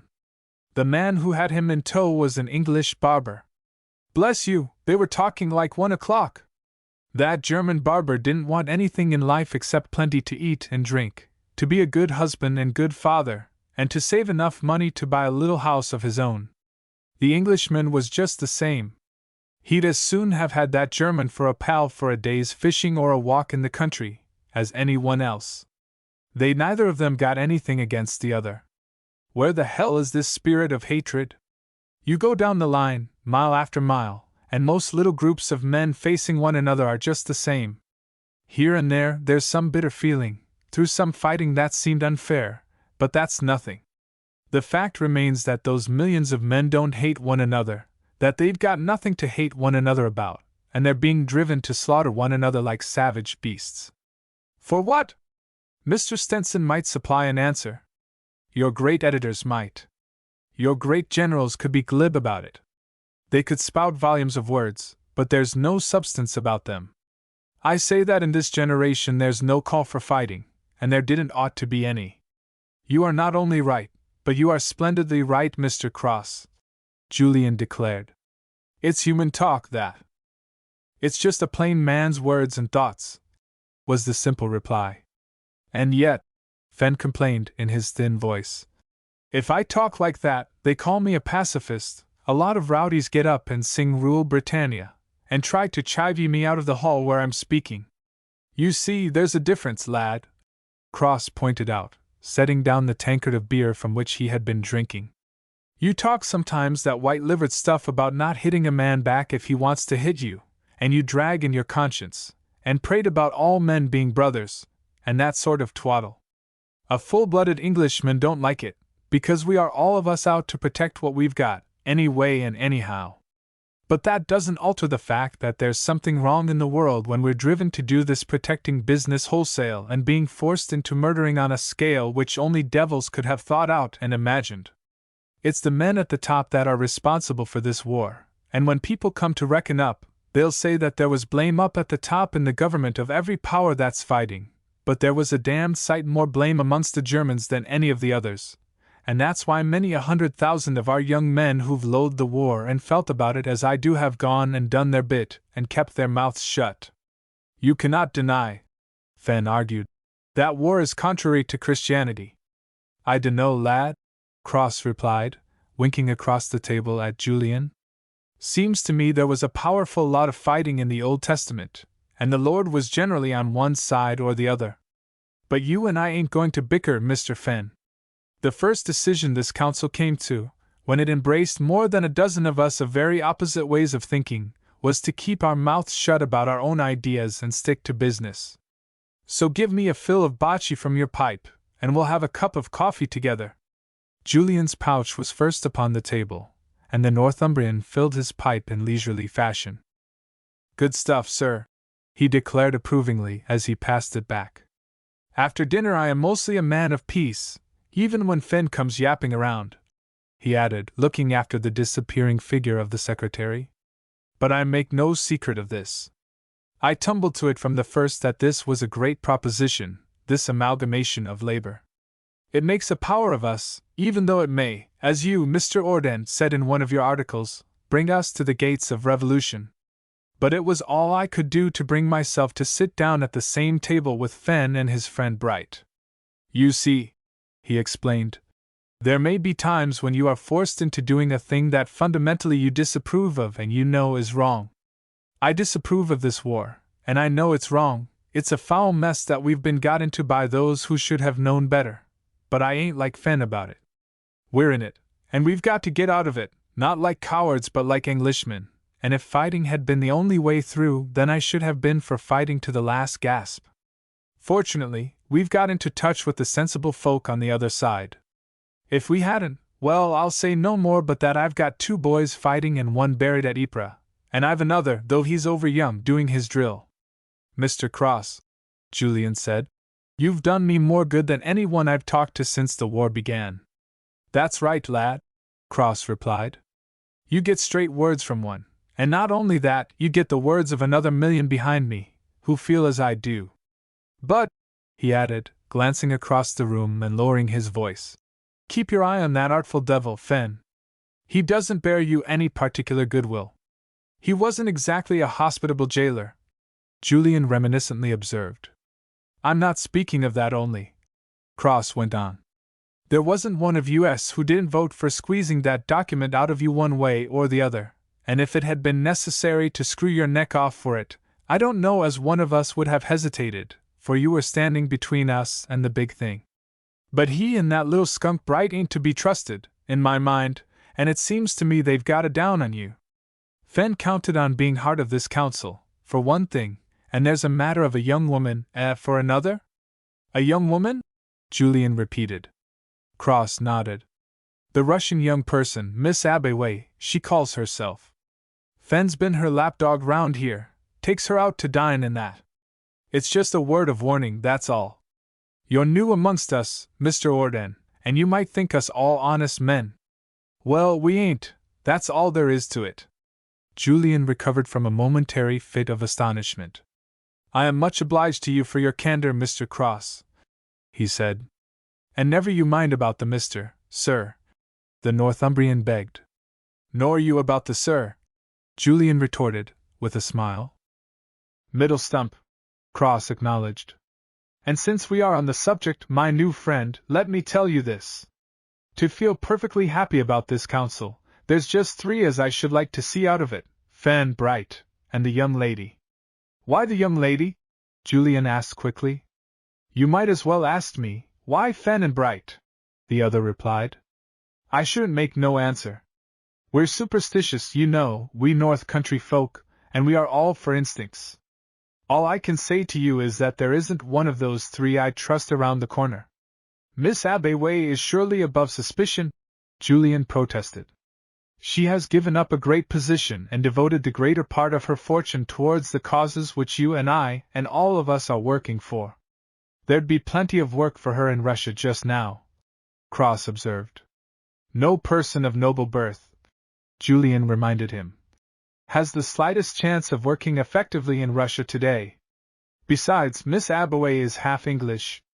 Failing Russia, she would naturally select this as the country in which she could do most good. Some retort seemed to fade away upon the other's lips. His shaggy eyebrows were drawn a little closer together as he glanced towards the door. Julian followed the direction of his gaze. Catherine had entered and was looking around as though in search of someone. Catherine was more heavily veiled than usual. Her dress and hat were of somber black, and her manner nervous and disturbed. She came slowly towards their end of the table, although she was obviously in search of someone else. Do you happen to know where Mr. Fenn is? She inquired. Julian raised his eyebrows. Fenn was here a few minutes ago, he replied, but he left us abruptly. I fancy that he rather disapproved of our conversation. He has gone to his room perhaps, she said. I will go upstairs. She turned away. Julian, however, followed her to the door. Shall I see you again before you leave? He asked. Of course, if you wish to. There was a moment's perceptible pause. Won't you come upstairs with me to Mr. Fenn's room? She continued. Not if your business is in any way private. She began to ascend the stairs. It isn't private, she said, but I particularly want Mr. Fenn to tell me something, and as you know, he is peculiar. Perhaps, if you don't mind, it would be better if you waited for me downstairs. Julian's response was a little vague. She left him, however, without appearing to notice his reluctance, and knocked at the door of Fenn's room. She found him seated behind a desk, dictating some letters to a stenographer, whom he waved away at her entrance. Delighted to see you, Miss Abbeway, he declared impressively. Delighted! Come and sit down, please, and talk to me. We have had a tremendous morning. Even though the machine is all ready to start, it needs a watchful hand all the time. She sank into the chair from which he had swept a pile of papers and raised her veil. Mr. Fenn, she confessed. I came to you because I have been very worried. He withdrew a little into himself. His eyes narrowed. His manner became more cautious. Worried? He repeated. Well? I want to ask you this. Have you heard anything from Freisner during the last day or two? Fenn's face was immovable. He still showed no signs of discomposure. His voice only was not altogether natural. Last day or two? He repeated reflectively. No, I can't say that I have, Miss Abbeway. I needn't remind you that we don't risk communications except when they are necessary. Will you try and get into touch with him at once? She begged. Why? Fenn asked, glancing at her searchingly.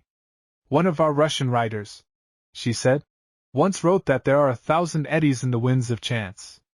One of those has blown my way today, or rather yesterday. Freisner is above all suspicion, is he not? Far above, was the confident reply. I am not the only one who knows him. Asked the others. Do you think it possible that he himself can have been deceived? She persisted. In what manner? In his own strength, the strength of his own party, she proceeded eagerly. Do you think it possible that the imperialists have pretended to recognize in him a far greater factor in the situation than he really is? have pretended to acquiesce in these terms of peace with the intention of repudiating them when we have once gone too far? Fen seemed for a moment to have shrunk in his chair. His eyes had fallen before her passionate gaze. The penholder which he was grasping snapped in his fingers. Nevertheless, his voice still performed its office. "My dear Miss Abway," he protested, "who or what has been putting these ideas into your head?" "A veritable chance," she replied, "brought me yesterday afternoon into contact with a man, a neutral, who is supposed to be very intimately acquainted with what goes on in Germany." "What did he tell you?" Fen demanded feverishly. "He told me nothing," she admitted. "I have no more to go on than an uplifted eyebrow. All the same, I came away feeling uneasy. I have felt wretched ever since. I am wretched now. I beg you to get at once into touch with Freissner. You can do that now without any risk. Simply ask him for a confirmation of the existing situation." "That is quite easy," Fen promised. "I will do it without delay. But in the meantime," he added, moistening his dry lips, "can't you possibly get to know what this man, this neutral, is driving at?" "I fear not," she replied. "But I shall try. I have invited him to dine tonight. If you discover anything, when shall you let us know?" "Immediately," she promised. "I shall telephone for Mr. Orden." For a moment he lost control of himself. "Why Mr. Orden?" he demanded passionately. "He is the youngest member of the council. He knows nothing of our negotiations with Freissner. Surely I am the person with whom you should communicate?" "It will be very late tonight," she reminded him. "And Mr. Orden is my personal friend, outside the council." "And am I not?" he asked fiercely. "I want to be. I have tried to be." She appeared to find his agitation disconcerting, and she withdrew a little from the yellow-stained fingers which had crept out towards hers. "We are all friends," she said evasively. "Perhaps, if there is anything important, then I will come or send for you." He rose to his feet less, it seemed, as an act of courtesy in view of her departure than with the intention of some further movement. He suddenly reseated himself, however, his fingers grasped at the air. He became ghastly pale. "Are you ill, Mr. Fen?" she exclaimed. He poured himself out a glass of water with trembling fingers and drank it unsteadily. "Nerves, I suppose," he said. "I've had to carry the whole burden of these negotiations upon my shoulders, with very little help from anyone, with none of the sympathy that counts." A momentary impulse of kindness did battle with her invincible dislike of the man. "You must remember," she urged, "that yours is a glorious work, that our thoughts and gratitude are with you." "But are they?" he demanded, with another little burst of passion. "Gratitude, indeed! If the council feel that, why was I not selected to approach the Prime Minister instead of Julian Orden? Sympathy! If you, the one person from whom I desire it, have any to offer, why can you not be kinder? Why can you not respond, ever so little, to what I feel for you?" She hesitated for a moment, seeking for the words which would hurt him least. Tactless as ever, he misunderstood her. "I may have had one small check in my career," he continued eagerly, "but the game is not finished. Believe me, I have still great cards up my sleeve. I know that you have been used to wealth and luxury. Miss Abway," he went on, his voice dropping to a hoarse whisper, "I was not boasting the other night. I have saved money, I have speculated fortunately, The look in her eyes stifled his eloquence. He broke off in his speech, became dumb and voiceless. "Mr. Fen," she said, "once and for all this sort of conversation is distasteful to me. A great deal of what you say I do not understand. What I do understand I dislike." She left him, with an inscrutable look. He made no effort to open the door for her. He simply stood listening to her departing footsteps, listened to the shrill summons of the lift bell, listened to the lift itself go clanging downwards. Then he resumed his seat at his desk. With his hands clasped nervously together, an ink smear upon his cheek, his mouth slightly open, disclosing his irregular and discolored teeth, he was not by any means a pleasant-looking object. He blew down a tube by his side and gave a muttered order. In a few minutes Bright presented himself. "I am busy," the latter observed curtly, as he closed the door behind him. "You've got to be busier in a few minutes," was the harsh reply. "There's a screw loose somewhere." Bright stood motionless. "Any one been disagreeable?" he asked, after a moment's pause. "Get down to your office at once," Fenn directed briefly. "Have Miss Abaway followed. I want reports of her movements every hour. I shall be here all night." Bright grinned unpleasantly. "Another Samson, eh? Go to hell, and do as you're told," was the fierce reply. "Put your best men on the job. I must know, for all our sakes, the name of the neutral whom Miss Abaway sees tonight, and with whom she is exchanging confidences." Bright left the room with a shrug of the shoulders. Nicholas Fenn turned up the electric light, pulled out a bank book from the drawer of his desk, and throwing it onto the fire, watched it until it was consumed. Chapter 18. The Baron Hellman, comfortably seated at the brilliantly decorated round dining table, between Catherine, on one side, and a lady to whom he had not been introduced, contemplated the menu through his immovable eyeglass with satisfaction, unfolded his napkin, and continued the conversation with his hostess, a few places away, which the announcement of dinner had interrupted. "You are quite right, Princess," he admitted. "The position of neutrals, especially in the diplomatic world, becomes, in the case of a war like this, most difficult and sometimes embarrassing. To preserve a correct attitude is often a severe strain upon one's self-restraint." The princess nodded sympathetically. "A very charming young man, the Baron," she confided to the general who had taken her in to dinner. "I knew his father and his uncle quite well, in those happy days before the war, when one used to move from country to country. Diplomatic type of features," the general remarked, who hated all foreigners. "It's rather bad luck on them," he went on, with bland insularity, "that the men of the European neutrals, Dutch, Danish, Norwegians or Swedes, all resemble Germans so much more than Englishmen." The Baron turned towards Catherine and ventured upon a whispered compliment. She was wearing a wonderful pre-war dress of black velvet, close-fitting yet nowhere cramping her naturally delightful figure. A rope of pearls hung from her neck, her only ornament. "It is permitted, Countess, to express one's appreciation of your toilette?" he ventured. "In England it is not usual," she reminded him, with a smile. "But as you are such an old friend of the family, we will call it permissible. It is, as a matter of fact, the last gown I had from Paris. Nowadays, one thinks of other things. You are one of the few women," he observed, "who mix in the great affairs and yet remain intensely feminine. Just now," she sighed, "the great affairs do not please me." "Yet they are interesting," he replied. "The atmosphere at the present moment is electric, charged with all manner of strange possibilities. But we talk too seriously. Will you not let me know the names of some of your guests? With General Crossley I am already acquainted. They really don't count for very much," she said a little carelessly. "This is entirely Aunt's Friday night gathering, and they are all her friends.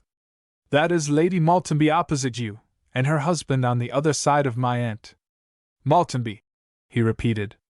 "Ah, yes. There is one son a brigadier, is there not?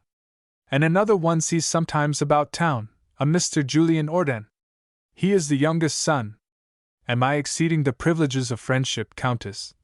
The Baron continued. "If I inquire whether there was not a rumor of an engagement between yourself and Mr. Orden, a few days ago?" "It is in the air," she admitted. "But at present nothing is settled. Mr. Orden has peculiar habits. He disappeared from society altogether, a few days ago, and has only just returned. A censor, was he not?" "Something of the sort," Catherine assented. "He went out to France, though, and did extremely well. He lost his foot there. I have noticed that he uses a stick," the Baron remarked. "I always find him a young man of pleasant and distinguished appearance." "Well," Catherine continued, "that is Mr. Braithwaite the playwright, a little to the left, the man, with the smooth grey hair and eyeglass. Mrs. Hamilton Beardsmore, you know, of course, her husband is commanding his regiment in Egypt." The lady on my left? Lady Grayson. She comes up from the country once a month to buy food. You needn't mind her. She is stone deaf and prefers dining to talking. I am relieved, the Baron confessed, with a little sigh. I addressed her as we sat down, and she made no reply. I began to wonder if I had offended. The man next me, she went on, is Mr. Milson Gray. He is an American millionaire, over here to study our YMCA methods. He can talk of nothing else in the world but YMCA huts and American investments, and he is very hungry. The conditions, the Baron observed, seem favorable for a tete-a-tete. Catherine smiled up into his imperturbable face. The wine had brought a faint color to her cheeks, and the young man sighed regretfully at the idea of her prospective engagement. He had always been one of Catherine's most pronounced admirers. But what are we to talk about? She asked. On the really interesting subjects your lips are always closed. You are a marvel of discretion, you know, Baron, even to me. That is perhaps because you hide your real personality under so many aliases. I must think that over, she murmured. You, he continued, are an aristocrat of the aristocrats. I can quite conceive that you found your position in Russia incompatible with modern ideas. The Russian aristocracy, if you will forgive my saying so, is in for a bad time which it has done its best to thoroughly deserve. But in England your position is scarcely so comprehensible. Here you come to a sanely governed country, which is, to all effects and purposes, a country governed by the people for the people. Yet here, within 2 years, you have made yourself one of the champions of democracy. Why? The people are not ill-treated. On the contrary, I should call them pampered. You do not understand, she explained earnestly. In Russia it was the aristocracy who oppressed the people, shamefully and malevolently. In England it is the bourgeoisie who rule the country and stand in the light of labor. It is the middleman, the profiteer, the new capitalist here who has become an ugly and a dominant power. Labor has the means by which to assert itself and to claim its rights, but has never possessed the leaders or the training. That has been the subject of my lectures over here from the beginning.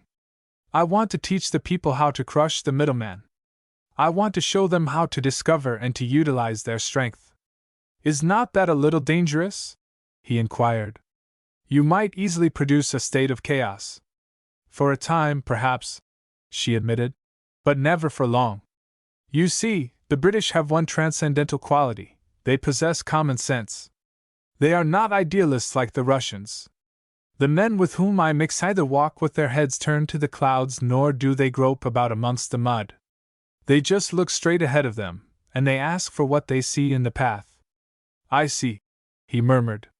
And now, having reached just this stage in our conversation, let me ask you this. You read the newspapers? Diligently, she assured him. Are you aware of a very curious note of unrest during the last few days? Hints at a crisis in the war which nothing in the military situation seems to justify, vague but rather gloomy suggestions of an early peace? Everyone is talking about it, she agreed. I think that you and I have some idea as to what it means. Have we? He asked quietly. And somehow, she went on, dropping her voice a little, I believe that your knowledge goes farther than mine. He gave no sign, made no answer. Some question from across the table, with reference to the action of one of his country's ministers, was referred to him. He replied to it, and drifted quite naturally into a general conversation. Without any evident effort, he seemed to desire to bring his tete-a-tete with Catherine to a close. She showed no sign of disappointment. Indeed, she fell into his humor and made vigorous efforts to attack the subject of YMCA huts with her neighbor on the right. The rest of the meal passed in this manner, and it was not until they met, an hour later, in the princess' famous reception room, that they exchanged more than a casual word. The princess liked to entertain her guests in a fashion of her own. The long apartment, with its many recesses and deep windows, an apartment which took up the whole of one side of the large house, had all the dignity and even splendor of a drawing-room, and yet, with its little palm court, its cozy divans, its bridge tables and roulette board, encouraged an air of freedom which made it eminently habitable. I wonder, Baron, she asked, what time you are leaving, and whether I could rely upon your escort to the Lawsons' dance. Don't hesitate to say if you have an engagement, as it only means my telephoning to some friends. I am entirely at your service, Countess, he answered promptly. As a matter of fact, I have already promised to appear there myself for an hour. You would like to play bridge now, perhaps? She asked. The princess was kind enough to invite me, he replied, but I ventured to excuse myself. I saw that the numbers were even without me, and I hoped for a little more conversation with you. They seated themselves in an exceedingly comfortable corner. A footman brought them coffee, and a butler offered strange liqueurs. Catherine leaned back with a little sigh of relief. Every one calls this room of my aunt's the hotel lounge, she remarked. Personally, I love it. To me, also, it is the ideal apartment, he confessed. Here we are alone, and I may ask you a question which was on my lips when we had tea together at the Carlton, and which, but for our environment, I should certainly have asked you at dinner time. You may ask me anything, she assured him, with a little smile. I am feeling happy and loquacious. Don't tempt me to talk, or I shall give away all my life's secrets. I will only ask you for one just now, he promised. Is it true that you have today had some disagreement with, shall I say, a small congress of men who have their meetings down at Westminster, and with whom you have been in close touch for some time? Her start was unmistakable. How on earth do you know anything about that? He shrugged his shoulders. These are the days, he said, when, if one is to succeed in my profession, one must know everything.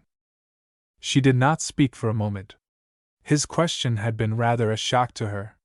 In a moment or two, however, she found herself wondering how to use it for her own advantage. It is true, she admitted. He looked intently at the point of his patent shoe. Is this not a case, Countess, he ventured, in which you and I might perhaps come a little closer together? If you have anything to suggest, I am ready to listen, she said. I wonder, he went on, if I am right in some of my ideas? I shall test them. You have taken up your abode in England. That was natural, for domestic reasons. You have shown a great interest in a certain section of the British public. It is my theory that your interest in England is for that section only, that as a country, you are no more an admirer of her characteristics than I am. You are perfectly right, she answered coolly. Your interest, he proceeded, is in the men and women toilers of the world, the people who carry on their shoulders the whole burden of life, and whose position you are continually desiring to ameliorate. I take it that your sympathy is international? It is, she assented. People of this order in, say, Germany, excite your sympathy in the same degree? Absolutely. Therefore, he propounded, you are working for the betterment of the least considered class, whether it be German, Austrian, British, or French? That also is true, she agreed. I pursue my theory then. The issue of this war leaves you indifferent, so long as the people come to their own? My work for the last few weeks amongst those men of whom you have been speaking, she pointed out, should prove that. We are through the wood and in the open then, he declared, with a little sigh of relief. Now I am prepared to trade secrets with you. I am not a friend of this country. Neither my chief nor my government have the slightest desire to see England win the war. That I knew, she acknowledged. Now I ask you for information, he continued. Tell me this. Your pseudo-friends have presented the supposed German terms of peace to Mr. Stenson. What was the result? He is taking 24 hours to consider them. And what will happen if he refuses? The Baron asked, leaning a little towards her. Will they use their mighty weapon? Will they really go the whole way, or will they compromise? They will not compromise, she assured him. The telegrams to the secretaries of the various trades unions are already written out. They will be dispatched 5 minutes after Mr. Stenson's refusal to sue for an armistice has been announced. You know that? He persisted. I know it beyond any shadow of doubt. He nodded slowly. Your information, he admitted, is valuable to me. Well, though I am served, I cannot penetrate into the inner circles of the council itself. Your news is good.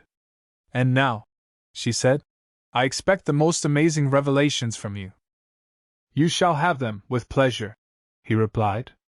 Freisner has been in a German fortress for some weeks and may be shot at any moment. The supposed strength of the Socialist Party in Germany is an utter sham. The signatures attached to the document which was handed to your council some days ago will be repudiated. The whole scheme of coming into touch with your labor classes has been fostered and developed by the German War Cabinet. England will be placed in the most humiliating and ridiculous position. It will mean the end of the war. And Germany? She gasped. Germany, the Baron pronounced calmly, will have taken the first great step up the ladder in her climb towards the dominance of the world. Chapter 19. There were one or two amongst those present in the council room at Westminster that evening, who noted and never forgot a certain indefinable dignity which seemed to come to Stenson's aid and enabled him to face what must have been an unwelcome and anxious ordeal without discomposure or disquiet. He entered the room accompanied by Julian and Phineas Cross, and he had very much the air of a man who has come to pay a business visit, concerning the final issue of which there could be no possible doubt. He shook hands with the bishop gravely but courteously, nodded to the others with whom he was acquainted, asked the names of the few strangers present, and made a careful mental note of what industries and districts they represented. He then accepted a chair by the side of the bishop, who immediately opened the proceedings. My friends, the latter began, as I sent word to you a little time ago, Mr. Stenson has preferred to bring you his answer himself. Our ambassador, Mr. Julian Orden, waited upon him at Downing Street at the hour arranged upon, and in accordance with his wish to meet you all, Mr. Stenson is paying us this visit. The bishop hesitated, and the Prime Minister promptly drew his chair a little farther into the circle. Gentlemen, he said, the issue which you have raised is so tremendous, and its results may well be so catastrophic, that I thought it my duty to beg Mr. Orden to arrange for me to come and speak to you all, to explain to you face to face why, on behalf of His Majesty's government, I cannot do your bidding. You don't want peace, then? One of the delegates from the other side of the table asked bluntly. We do not, was the quiet reply. We are not ready for it. The country is, Fenn declared firmly. We are. So your ambassador has told me, was the calm reply. In point of numbers you may be said, perhaps, to represent the nation. In point of intellect, of knowledge, of inner knowledge, mind, I claim that I represent it. I tell you that a peace now, even on the terms which your socialist allies in Germany have suggested, would be for us a piece of dishonor. Will you tell us why? The bishop begged. Because it is not the peace we promised our dead or our living heroes, Mr. Stenson said slowly. We set out to fight for democracy, your cause. That fight would be a failure if we allowed the proudest, the most autocratic, the most conscienceless despot who ever sat upon a throne to remain in his place. But that is just what we shall not do, Fenn interrupted. Freisner has assured us of that. The peace is not the Kaiser's peace. It is the peace of the Socialist Party in Germany, and the day the terms are proclaimed, democracy there will score its first triumph. I find neither in the European press nor in the reports of our Secret Service agents the slightest warrant for any such supposition. Mr. Stenson pronounced with emphasis. You have read Freisner's letter? Fenn asked. Every word of it, the Prime Minister replied. I believe that Freisner is an honest man, as honest as any of you, but I think that he is mistaken. I do not believe that the German people are with him. I am content to believe that those signatures are genuine. I will even believe that Germany would welcome those terms of peace, although she would never allow them to proceed from her own cabinet. But I do not believe that the clash and turmoil which would follow their publication would lead to the overthrow of the German dynasty. You give me no proof of it, gentlemen. You have none yourselves. And therefore I say that you propose to work in the dark, and it seems to me that your work may lead to an evil end. I want you to listen to me for one moment, he went on, his face lighting up with a flash of terrible earnestness. I am not going to cast about in my mind for flowery phrases or epigrams. We are plain men here together, with our country's fate in the balance. For God's sake, realize your responsibilities. I want peace. I ache for it. But there will be no peace for Europe while Germany remains an undefeated autocracy. We've promised our dead and our living to oust that corrupt monster from his throne. We've promised it to France, our glorious allies. We've shaken hands about it with America, whose ships are already crowding the seas, and whose young manhood has taken the oath which ours has taken. This isn't the time for peace. I am not speaking in the dark when I tell you that we have a great movement pending in the West which may completely alter the whole military situation. Give us a chance. If you carry out your threat, you plunge this country into revolution, you dishonor us in the face of our allies, you will go through the rest of your lives, every one of you, with a guilt upon your souls, a stain upon your consciences, which nothing will ever obliterate. You see, I have kept my word, I haven't said much. I cannot ask for the armistice you suggest. If you take this step you threaten, I do not deny its significance, you will probably stop the war. One of you will come in and take my place. There will be turmoil, confusion, very likely bloodshed. I know what the issue will be, and yet I know my duty. There is not one member of my cabinet who is not with me. We refuse your appeal. Everyone at the table seemed to be talking at the same time to everyone else. Then Cross's voice rose above the others. He rose to his feet to ensure attention. Bishop, he said, there is one point in what Mr. Stenson has been saying which I think we might and ought to consider a little more fully, and that is, what guarantees have we that Freisner really has the people at the back of him, that he'll be able to cleanse that rat pit at Berlin of the Hohenzollern and his clan of Junkers, the most accursed type of politician who ever breathed? We ought to be very sure about this. Fenn's our man. What about it, Fenn? Freisner's letters for weeks, Fenn answered, have spoken of the wonderful wave of socialistic feeling throughout the country. He is an honest man, and he does not exaggerate. He assures us that half the nation is pledged. One man, David Sands remarked thoughtfully. If there is a weak point about this business, which I am not prepared wholly to admit, it is that the entire job on that side seems to be run by one man. There's a score of us. I should like to hear of more on the other side. It is strange, Mr. Stenson pointed out, that so little news of this gain of strength on the part of the socialists has been allowed to escape from Germany. However rigid their censorship, copies of German newspapers reach us every day from neutral countries. I cannot believe that socialism has made the advance Freisner claims for it, and I agree with our friends, Mr. Cross and Mr. Sands here, that you ought to be very sure that Freisner is not deceived before you take this extreme measure. We are content to trust to our brothers in Germany, Fenn declared. I am not convinced that we should be wise to do so, Julian intervened. I am in favor of our taking a few more days to consider this matter. And I am against any delay, Fenn objected hotly. I am for immediate action. Let me explain where I think we have been a little hasty, Julian continued earnestly. I gather that the whole correspondence between this body and the Socialist Party in Germany has been carried on by Mr. Fenn and Freisner. There are other well-known socialists in Germany, but from not one of these have we received any direct communication. Furthermore, and I say this without wishing to impugn in any way the care with which I am sure our secretary has transcribed these letters, at a time like this I am forced to remember that I have seen nothing but copies. Fenn was on his feet in a moment, white with passion. Do you mean to insinuate that I have altered or forged the letters? He shouted. I have made no insinuations, Julian replied. At the same time, before we proceed to extremities, I propose that we spend half an hour studying the originals. That's common sense, Cross declared. There's no one can object to that. I'm none so much in favor of these typewritten slips myself. Fenn turned to whisper to Bright. Mr. Stenson rose to his feet. The glare of the unshaded lamp fell upon his strained face. He seemed to have grown older and thinner since his entrance into the room. I can neither better nor weaken my cause by remaining, he said. Only let this be my parting word to you.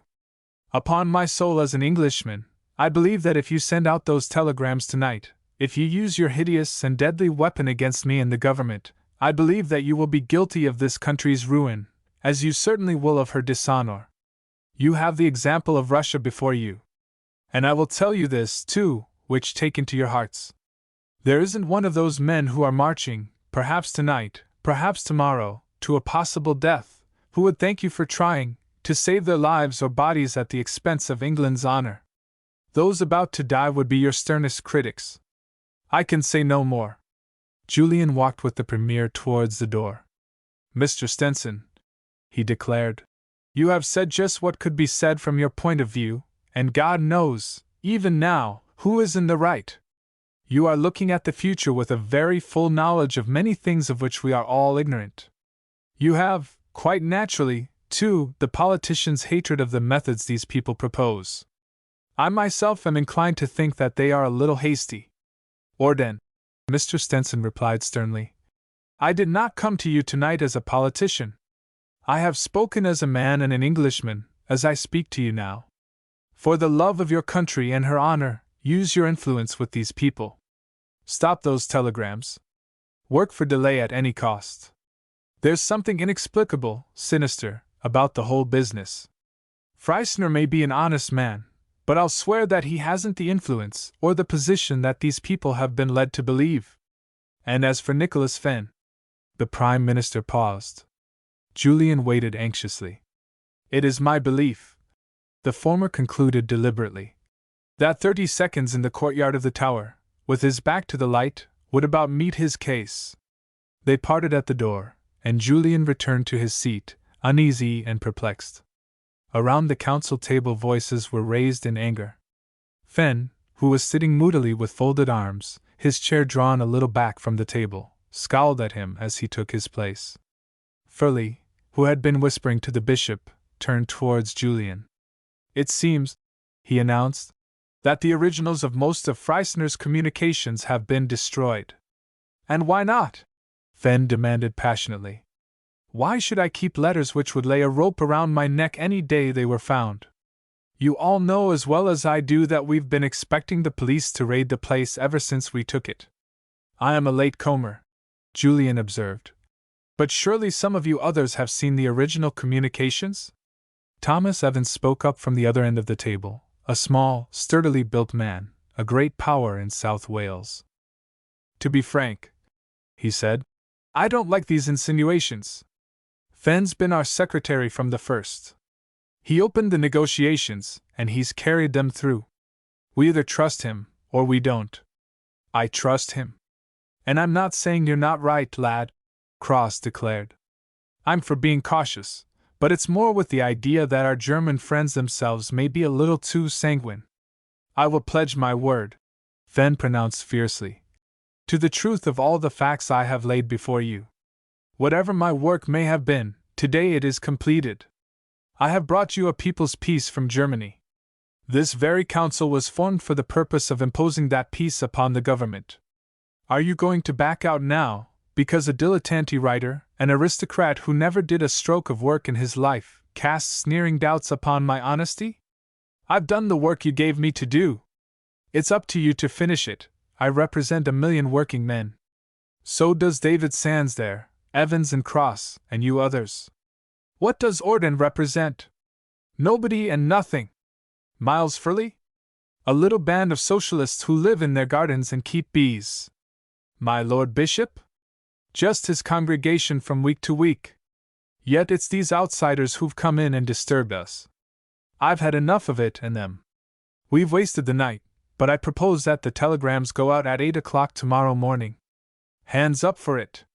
It was a counterattack which swept everything before it.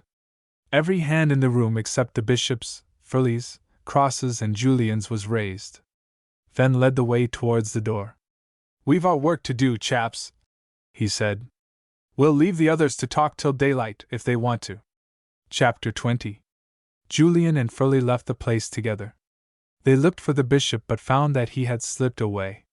To Downing Street, I believe, Furley remarked. He has some vague idea of suggesting a compromise. Compromise, Julian repeated a little drearily. How can there be any such thing? There might be delay. I think we ought to have given Stenson a week, time to communicate with America and send a mission to France.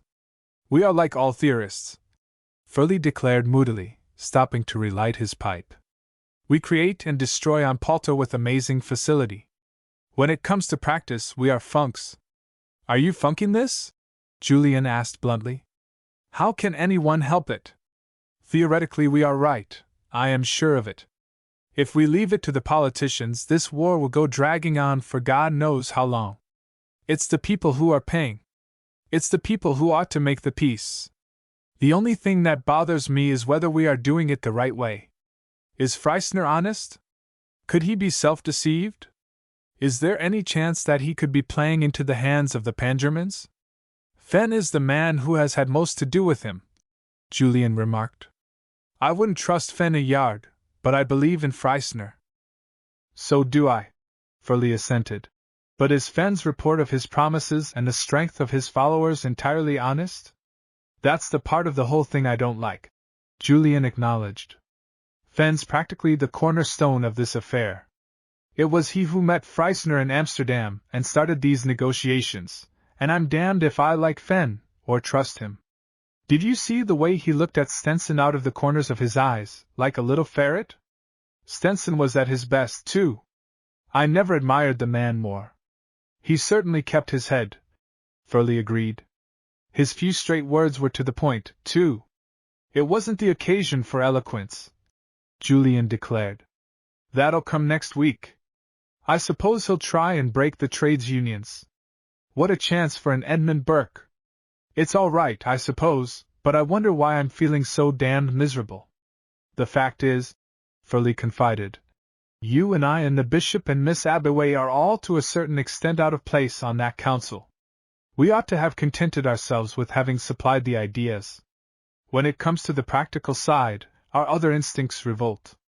After all, if we believed that by continuing the war we could beat Germany from a military point of view, I suppose we should forget a lot of this admirable reasoning of ours and let it go on. It doesn't seem a fair bargain, though. Julian sighed. It's the lives of our men today for the freedom of their descendants, if that isn't frittered away by another race of politicians. It isn't good enough, Miles. Then let's be thankful it's going to stop, Furley declared.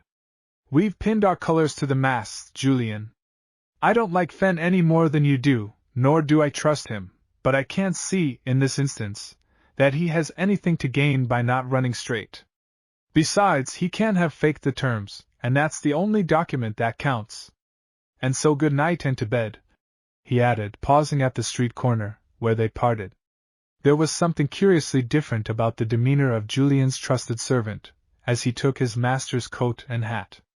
Even Julian, engrossed as he was in the happenings of the evening, could scarcely fail to notice it. You seem out of sorts tonight, Robert, he remarked. The latter, whose manners were usually suave and excellent, answered almost harshly. I have enough to make me so, sir, more than enough. I wish to give a week's notice. Been drinking, Robert? His master inquired. The man smiled mirthlessly. I am quite sober, sir, he answered, but I should be glad to go at once. It would be better for both of us. What have you against me? Julian asked, puzzled. The lives of my two boys, was the fierce reply. Fred's gone now, died in hospital last night. It was you who talked them into soldiering. Julian's manner changed at once, and his tone became kinder. You are very foolish to blame anybody, Robert. Your sons did their duty. If they hadn't joined up when they did, they would have had to join as conscripts later on. Their duty, Robert repeated, with smothered scorn. Their duty to a squirming nest of cowardly politicians, begging your pardon, sir. Why, the whole government isn't worth the blood of one of them. I am sorry about Fred, Julian said sympathetically. All the same, Robert, you must try and pull yourself together. The man groaned. Pull myself together, he said angrily. Mr. Orden, sir, I'm trying to keep respectful, but it's a hard thing. I've been reading the evening papers. There's an article, signed Paul Fiske, in the Pall Mall. They tell me that you're Paul Fiske. You're for peace, it seems, for peace with the German Emperor and his bloody crew. I am in favor of peace on certain terms, at the earliest possible moment, Julian admitted. That's where you've sold us, then, sold us all, Robert declared fiercely. My boys died believing they were fighting for men who would keep their word. The war was to go on till victory was won. They died happily, believing that those who had spoken for England would keep their word. You're very soft-hearted in that article, sir, about the living. Did you think, when you sat down to write it, about the dead, about that wilderness of white crosses out in France? You're proposing in cold blood to let those devils stay on their own dunghill. It is a very large question, Robert, Julian reminded him. The war is fast reaching a period of mutual exhaustion. The man threw all restraint to the winds. Claptrap, was his angry reply. You wealthy people want your fleshpots again. We've a few more million men, haven't we? America has a few more millions. Your own loss, Robert, has made you, and quite naturally, too, very bitter, his master said gently. You must let those who have thought this matter out come to a decision upon it.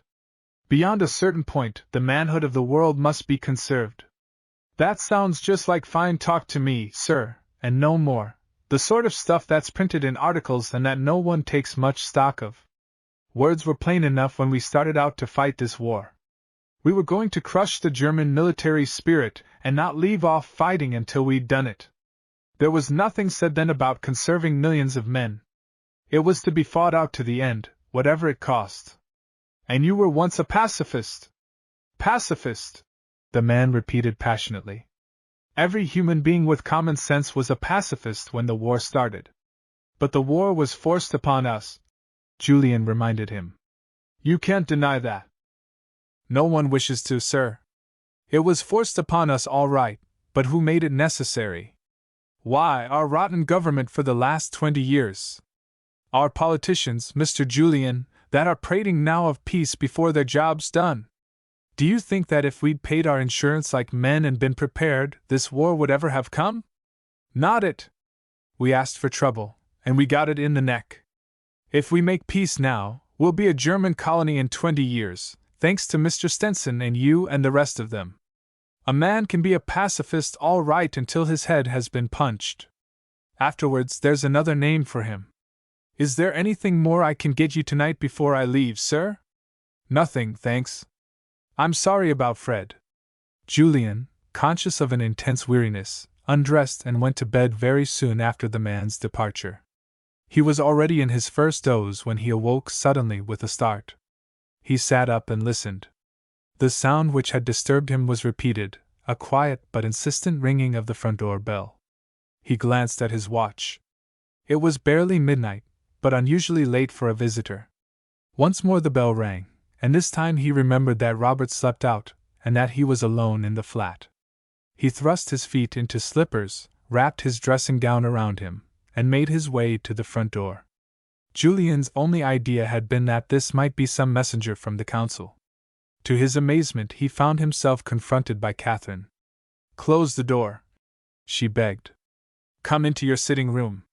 She pushed past him and he obeyed, still dumb with surprise and the shock of his sudden awakening. Catherine herself seemed unaware of his unusual costume, reckless of the hour and the strangeness of her visit. She wore a long chinchilla coat, covering her from head to foot, and a mantilla veil about her head, which partially obscured her features. As soon as she raised it, he knew that great things had happened. Her cheeks were the color of ivory, and her eyes unnaturally distended. Her tone was steady but full of repressed passion. Julian, she cried, we have been deceived, tricked. I have come to you for help. Are the telegrams sent out yet? They go at 8 o'clock in the morning, he replied. Thank God we are in time to stop them. Julian looked at her for a moment, utterly incredulous. Stop them? He repeated. But how can we? Stenson has declared war. Thank heaven for that, she exclaimed, her voice trembling. Julian, the whole thing is an accursed plot. The German socialists have never increased their strength except in their own imaginations. They are absolutely powerless. This is the most cunning scheme of the whole war. Freistner has simply been the tool of the militarists. They encouraged him to put forward these proposals and to communicate with Nicholas Fenn. When the armistice has been declared and negotiations begun, The 3 signatures will be repudiated. The peace they mean to impose is one of their own dictation, and in the meantime we shall have created a cataclysm here. The war will never start again. All the Allies will be at a discord. How have you found this out? Julian gasped. From one of Germany's chief friends in England. He is high up in the diplomatic service of the neutral country, but he has been working for Germany ever since the commencement of the war. He has been helping in this. He has seen me often with Nicholas Fenn, and he believes that I am behind the scenes, too. He believes that I know the truth, and that I am working for Germany. He is absolutely to be relied upon. Every word that I am telling you is the truth. What about Fenn? Julian demanded breathlessly. Nicholas Fenn has had £100,000 of German money within the last few months, she replied. He is one of the foulest traitors who ever breathed. Freisner's first few letters were genuine enough, but for the last 6 weeks he has been imprisoned in a German fortress, and Fenn knows it. Have you any proof of all this? Julian asked. Remember, we have the council to face, and they are all girt for battle. Yes, I have proof, she answered, indirect but damning enough. This man has sometimes forwarded and collected for me letters from connections of mine in Germany. He handed me one tonight from a distant cousin. You know him by name, General Geraldberg. The first 2 pages are personal. Read what he says towards the end, she added, passing it on to Julian.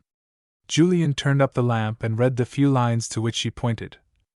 By the by, dear cousin, if you should receive a shock within the next few days by hearing that our 3 great men have agreed to an absurd peace, do not worry. Their signatures have been obtained for some document which we do not regard seriously, and it is their intention to repudiate them as soon as a certain much-looked-for event takes place. When the peace comes, believe me, it will be a glorious one for us.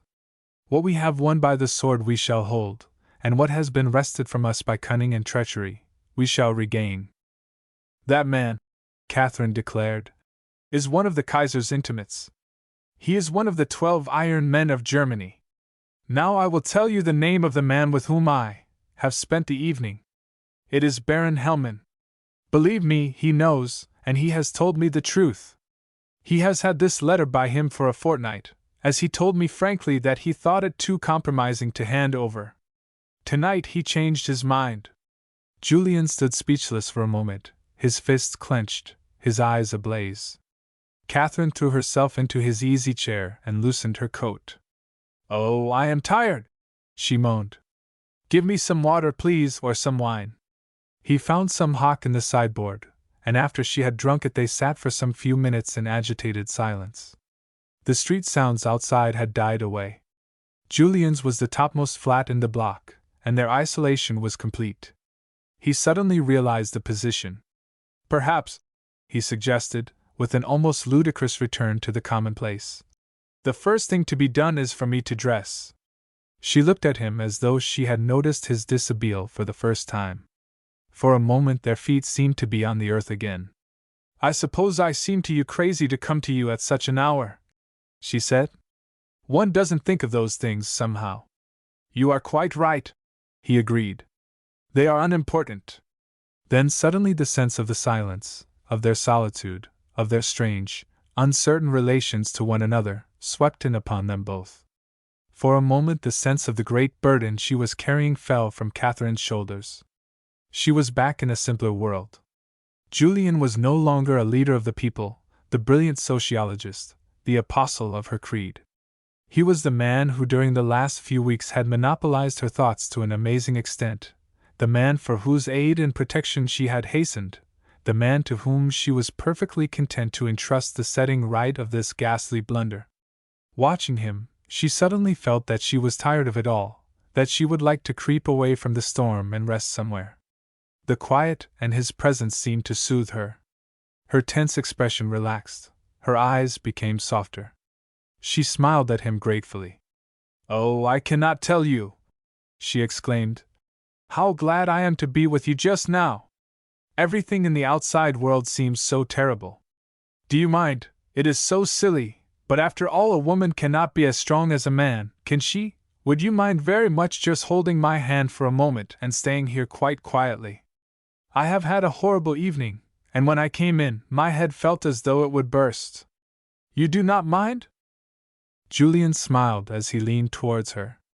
A kind of resentment of which he had been conscious, even though in some measure ashamed of it, resentment at her unswerving loyalty to the task she had set herself, melted away.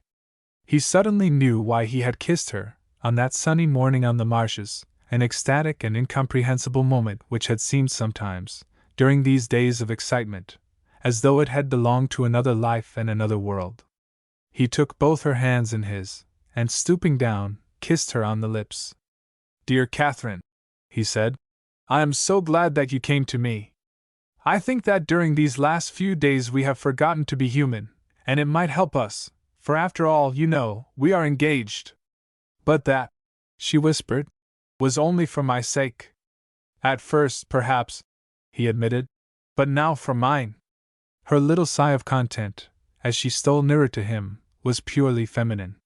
The moments ticked on in restful and wonderful silence. Then, unwillingly, she drew away from his protecting arm.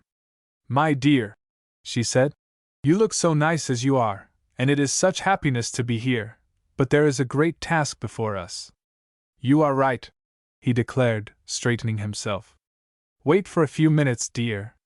We shall find them all at Westminster. The place will be open all night.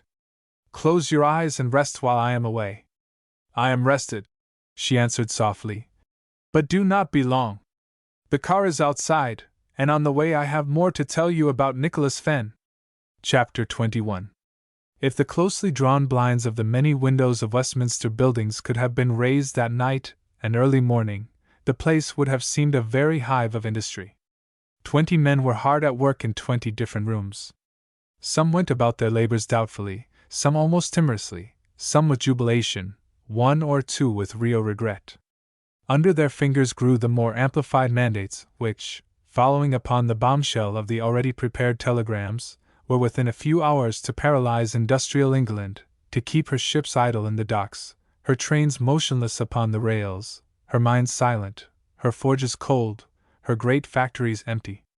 Even the least imaginative felt the thrill, the awe of the thing he was doing. On paper, in the brain, it seemed so wonderful, so logical, so certain of the desired result. And now there were other thoughts forcing their way to the front. How would their names live in history? How would Englishmen throughout the world regard this deed? Was it really the truth they were following, or some false and ruinous shadow? These were fugitive doubts, perhaps, but to more than one of those midnight toilers they presented themselves in the guise of a chill and drear presentiment. They all heard a motor car stop outside. No one, however, thought it worth while to discontinue his labors for long enough to look out and see who this nocturnal visitor might be. In a very short time, however, these labors were disturbed. From room to room, Julian, with Catherine and the bishop, for whom they had called on the way, passed with a brief message. No one made any difficulty about coming to the council room. The first protest was made when they paid the visit which they had purposely left until last. Nicholas Fenn had apparently finished or discontinued his efforts. He was seated in front of his desk, his chin almost resting upon his folded arms, and a cigarette between his lips. Bright was lounging in an easy chair within a few feet of him. Their heads were close together. Their conversation, whatever the subject of it may have been, was conducted in whispers. Apparently they had not heard Julian's knock, for they started apart, when the door was opened, like conspirators. There was something half fearful, half malicious in Fenn's face, as he stared at them. "What are you doing here?" he demanded. "What's wrong?" Julian closed the door. "A great deal," he replied curtly. "We have been around to every one of the delegates, and asked them to assemble in the council room. Will you and Bright come at once?" Fenn looked from one to the other of his visitors and remained silent for a few seconds. "Climbing down, eh?" he asked viciously. "We have some information to communicate," Julian announced. Fenn moved abruptly away, out of the shadow of the electric lamp which hung over his desk. His voice was anxious, unnatural. "We can't consider any more information," he said harshly. Our decisions have been taken. Nothing can affect them. That's the worst of having you outsiders on the board. I was certain you wouldn't face it when the time came.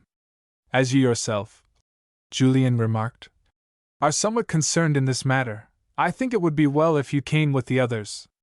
I am not going to stir from this room, Fenn declared doggedly. I have my own work to do. And as to my being concerned with what you have to say, I'll thank you to mind your own business and leave mine alone. Mr. Fenn, the bishop interposed, I beg to offer you my advice that you join us at once in the council room. Julian and Catherine had already left the room. Fenn leaned forward, and there was an altered note in his tone. What's it mean, Bishop? He asked hoarsely. Are they ratting those two? What we have come here to say, the bishop rejoined, must be said to every one. He turned away. Fenn and Bright exchanged quick glances. What do you make of it? Asked Fenn. They've changed their minds, Bright muttered. That's all. They're theorists. Damn all theorists! They just blow bubbles to destroy them. As for the girl, she's been at parties all the evening, as we know. You're right, Fenn acknowledged. I was a fool. Come on. Many of the delegates had the air of being glad to escape for a few minutes from their tasks. One or two of them entered the room, carrying a cup of coffee or cocoa. Most of them were smoking. Fenn and Bright made their appearance last of all. The latter made a feeble attempt at a good-humored remark. Is this a pause for refreshments? He asked. If so, I'm on. Julian, who had been waiting near the door, locked it. Fenn started. What the devil's that for? He demanded. Just a precaution. We don't want to be interrupted. Julian moved towards a little vacant space at the end of the table and stood there, his hands upon the back of a chair. The bishop remained by his side, his eyes downcast as though in prayer. Catherine had accepted the seat pushed forward by Cross. The atmosphere of the room, which at first had been only expectant, became tense. My friends, Julian began. A few hours ago you came to a momentous decision. You are all at work, prepared to carry that decision into effect. I have come to see you because I am very much afraid that we have been the victims of false statements, the victims of a disgraceful plot. Rubbish! Fenn scoffed. You're ratting, that's what you are. You'd better thank Providence, Julian replied sternly. That there is time for you to rat, too, that is, if you have any care for your country. Now, Mr. Fenn, I am going to ask you a question. You led us to believe, this evening, that, although all letters had been destroyed, you were in constant communication with Freissner. When did you hear from him last? Personally, I mean. Last week, Fenn answered boldly. And the week before that. And you have destroyed those letters? Of course I have. Why should I keep stuff about that would hang me? You cannot produce, then, any communication from Freissner, except the proposals of peace, written within the last, say, month? What the mischief are you getting at? Fenn demanded hotly. And what right have you to stand there and cross-question me? The right of being prepared to call you to your face a liar, Julian said gravely. We have very certain information that Freissner is now imprisoned in a German fortress, and will be shot before the week is out. There was a little murmur of consternation, even of disbelief. Fenn himself was speechless. Julian went on eagerly. My friends, he said, on paper, on the facts submitted to us, we took the right decision, but we ought to have remembered this. Germany's word, Germany's signature, Germany's honor, are not worth a rap when opposed to German interests. Germany, notwithstanding all her successes, is thirsting for peace. This armistice would be her salvation. She set herself out to get it, not honestly, as we have been led to believe, but by means of a devilish plot. She professed to be overawed by the peace desires of the Reichstag. The Pan-Germans professed a desire to give in to the Socialists. All lies!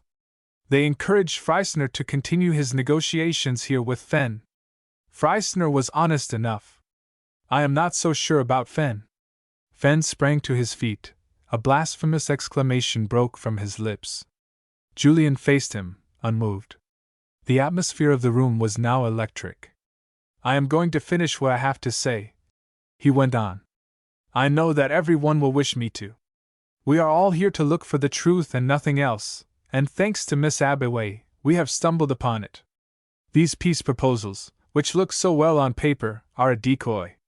They were made to be broken. Those signatures are affixed to be repudiated. I say that Freisner has been a prisoner for weeks, and I deny that Fenn has received a single communication from him during that time.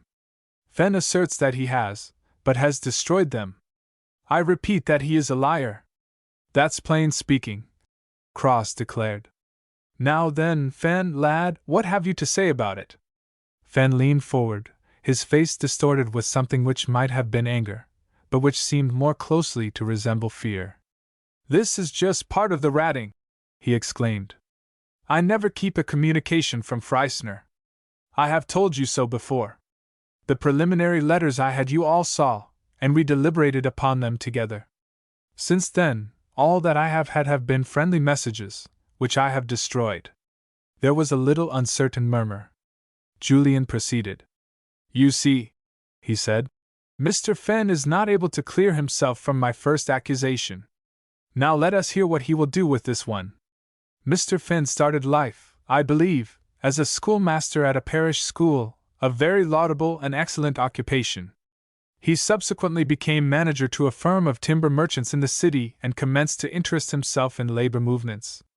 He rose by industry and merit to his present position, a very excellent career, but not, I should think, a remunerative one. Shall we put his present salary down at £10 a week? What the devil concern is this of yours? The goaded man shouted. Of mine and all of us, Julian retorted. For I come now to a certain question. Will you disclose your bank book? Fenn reeled for a moment in his seat. He affected not to have heard the question. My what? He stammered. Your bank book, Julian repeated calmly. As you only received your last installment from Germany this week, you probably have not yet had time to purchase stocks and shares or property wherever your inclination leads you. I imagine, therefore, that there would be a balance there of something like £30,000, the last payment made to you by a German agent now in London. Fenn sprang to his feet.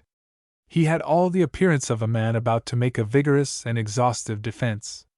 And then suddenly he swayed, his face became horrible to look upon, his lips were twisted. Brandy! He cried. Someone give me brandy! I am ill! He collapsed in a heap. They carried him on to a seat set against the wall, and Catherine bent over him. He lay there, moaning. They loosened his collar and poured restoratives between his teeth. For a time he was silent. Then the moaning began again. Julian returned to the table. Believe me, he said earnestly, this is as much a tragedy to me as to any one present. I believe that every one of you here except, he glanced towards the sofa, except those whom we will not name have gone into this matter honestly, as I did. We've got to chuck it. Tear up your telegrams. Let me go to see Stenson this minute. I see the truth about this thing now as I never saw it before.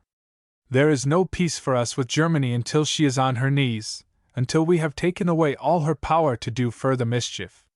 When that time comes, let us be generous. Let us remember that her working men are of the same flesh and blood as ours and need to live as you need to live. Let us see that they are left the means to live. Mercy to all of them, mercy, and all the possibilities of a free and generous life. But to hell with every one of those who are responsible for the poison which has crept throughout all ranks in Germany, which, starting from the Kaiser and his friends, has corrupted first the proud aristocracy, then the industrious, hard-working and worthy middle classes, and has even permeated to some extent the ranks of the people themselves, destined by their infamous ruler to carry on their shoulders the burden of an unnatural, ungodly, and unholy ambition. There is much that I ought to say, but I fancy that I have said enough. Germany must be broken, and you can do it. Let the memory of those undispatched telegrams help you. Spend your time amongst the men you represent. Make them see the truth. Make them understand that every burden they lift, every time they wield the pickaxe, every blow they strike in their daily work, helps. I was going to speak about what we owe to the dead. I won't. We must beat Germany to her knees. We can and we will. Then will come the time for generosity. Phineas Cross struck the table with the flat of his hand. Boys, he said, I feel the sweat in every pore of my body. We've nigh done a horrible thing. We are with you, Mr. Orden. But about that little skunk there? How did you find him out?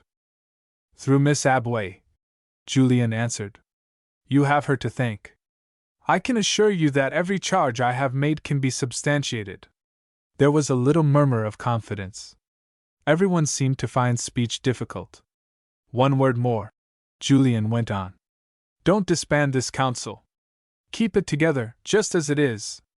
Keep this building. Keep our association and sanctify it to one purpose, victory. A loud clamor of applause answered him. Once more Cross glanced towards the prostrate form upon the sofa. Let no one interfere, Julian enjoined. There is an act which will deal with him. He will be removed from this place presently, and he will not be heard of again for a little time. We don't want a soul to know how nearly we were duped. It rests with every one of you to destroy all the traces of what might have happened. You can do this if you will.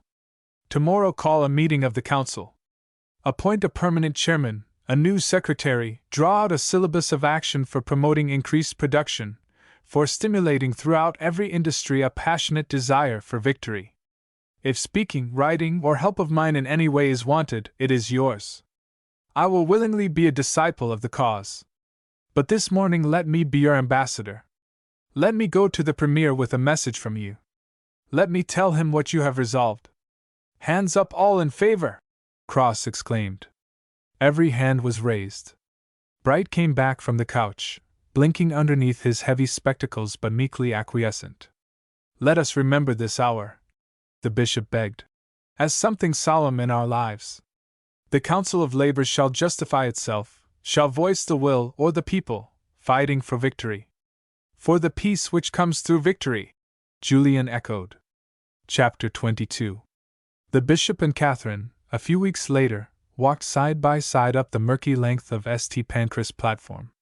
The train which they had come to meet was a quarter of an hour late, and they had fallen into a sort of reminiscent conversation which was not without interest to both of them. I left Mr. Stenson only an hour ago, the bishop observed. He could talk about nothing but Julian Orden and his wonderful speeches. They say that at Sheffield and Newcastle the enthusiasm was tremendous, and at 3 shipbuilding yards on the Clyde the actual work done for the week after his visit was nearly as much again. He seems to have that extraordinary gift of talking straight to the hearts of the men. He makes them feel. Mr. Stenson wrote me about it, Catherine told her companion, with a little smile. He said that no dignity that could be thought of or invented would be an adequate offering to Julian for his services to the country. For the first time since the war, labor seems wholly and entirely, passionately almost, in earnest. Every one of those delegates went back full of enthusiasm, and with every one of them, Julian, before he has finished, is going to make a little tour in his own district. And after tomorrow, the bishop remarked with a smile, I suppose he will not be alone. She pressed his arm. It is very wonderful to think about, she said quietly. I am going to try and be Julian's secretary, whilst we are away, at any rate. It isn't often, the bishop reflected, that I have the chance of a few minutes' quiet conversation, on the day before her wedding, with the woman whom I am going to marry to the man I think most of on earth. Give me some good advice, she begged. The bishop shook his head. You don't need it, he said. A wife who loves her husband needs very few words of admonition. There are marriages so often in which one can see the rocks ahead that one opens one's prayer book, even, with a little tremor of fear. But with you and Julian it is different. There is nothing that a woman can do for the man whom she loves, she declared softly, which I shall not try to do for Julian. They paced up and down for a few moments in silence. The bishop's step was almost buoyant. He seemed to have lost all that weary load of anxiety which had weighed him down during the last few months. Catherine, too, in her becoming grey furs, her face flushed with excitement, had the air of one who has thrown all anxiety to the winds. Julian's gift of speech must have surprised even himself. The bishop remarked. Of course, we always knew that Paul Fiske, when he was found, must be a brilliant person, but I don't think that even Julian himself had any suspicion of his oratorical powers. I don't think he had, she agreed. In his first letter he told me that it was just like sitting down at his desk to write, except that all the dull material impedimenta of paper and ink and walls seemed rolled away, and the men to whom he wished his words to travel were there waiting. Of course, he is wonderful, but Phineas Cross, David Sands, and some of the others have shown a positive genius for organization. That Council of Socialism, Trades Unionism, and Labor generally, which was formed to bring us premature peace, seems for the first time to have brought all labor into one party, labor in its very broadest sense, I mean. The truth of the matter is, the bishop pronounced, that the people have accepted the dictum that whatever form of republicanism is aimed at, there must be government. A body of men who realize that, however advanced their ideas, can do but little harm. I am perfectly certain, Stenson admits it himself, that before very long we shall have a labor ministry. Who cares? It will probably be a good ministry, good for the country and good for the world. There has been too much juggling in international politics. This war is going to end that, once and forever. By the by, he went on in an altered tone, there is one question which I have always had in my mind to ask you. If I do so now, will you please understand that if you think it best you need not answer me? Certainly, Catherine replied. From what source did you get your information which saved us all? It came to me from a man who is dead, was the quiet answer. The bishop looked steadily ahead at the row of signal lights. There was a young foreigner, some weeks ago, he said. A Baron Hellman, quite a distinguished person, I believe, who was discovered shot in his rooms. She acquiesced silently. If you were to go to the Home Office and were able to persuade them to treat you candidly, I think that you could discover some wonderful things, she confided. I wish I could believe that the Baron was the only one who has been living in this country, unsuspected, and occupying a prominent position, who was really in the pay of Germany. It was a very subtle conspiracy, the bishop remarked thoughtfully. Subtle because, in a sense, it appeared so genuine. It appealed to the very best instincts of thinking men. Good has come out of it, at any rate, she reminded him. Westminster Buildings is now the center of patriotic England. Labour was to have brought the war to an end, for Germany. It is Labour which is going to win the victory, for England. The train rolled into the station and rapidly disgorged its crowd of passengers, amongst whom Julian was one of the first to alight. Catherine found herself trembling. The shy words of welcome which had formed themselves in her mind died away on her lips as their glances met. She lifted her face to his. Julian, she murmured, I am so proud, so happy. The bishop left them as they stepped into their cab. I am going to a mission room in the neighborhood, he explained. We have war talks every week. I try to tell them how things are going on, and we have a short service. But before I go, Mr. Stenson has sent you a little message, Julian. If you go to your club later on tonight, you will see it in the telegrams, or you will find it in your newspapers in the morning. There has been wonderful fighting in Flanders today. The German line has been broken at half a dozen points. We have taken nearly 20,000 prisoners, and Zeebrugge is threatened. Farther south, the Americans have made their start and have won a complete victory over the Crown Prince's picked troops. The two men wrung hands. This, Julian declared, is the only way to peace.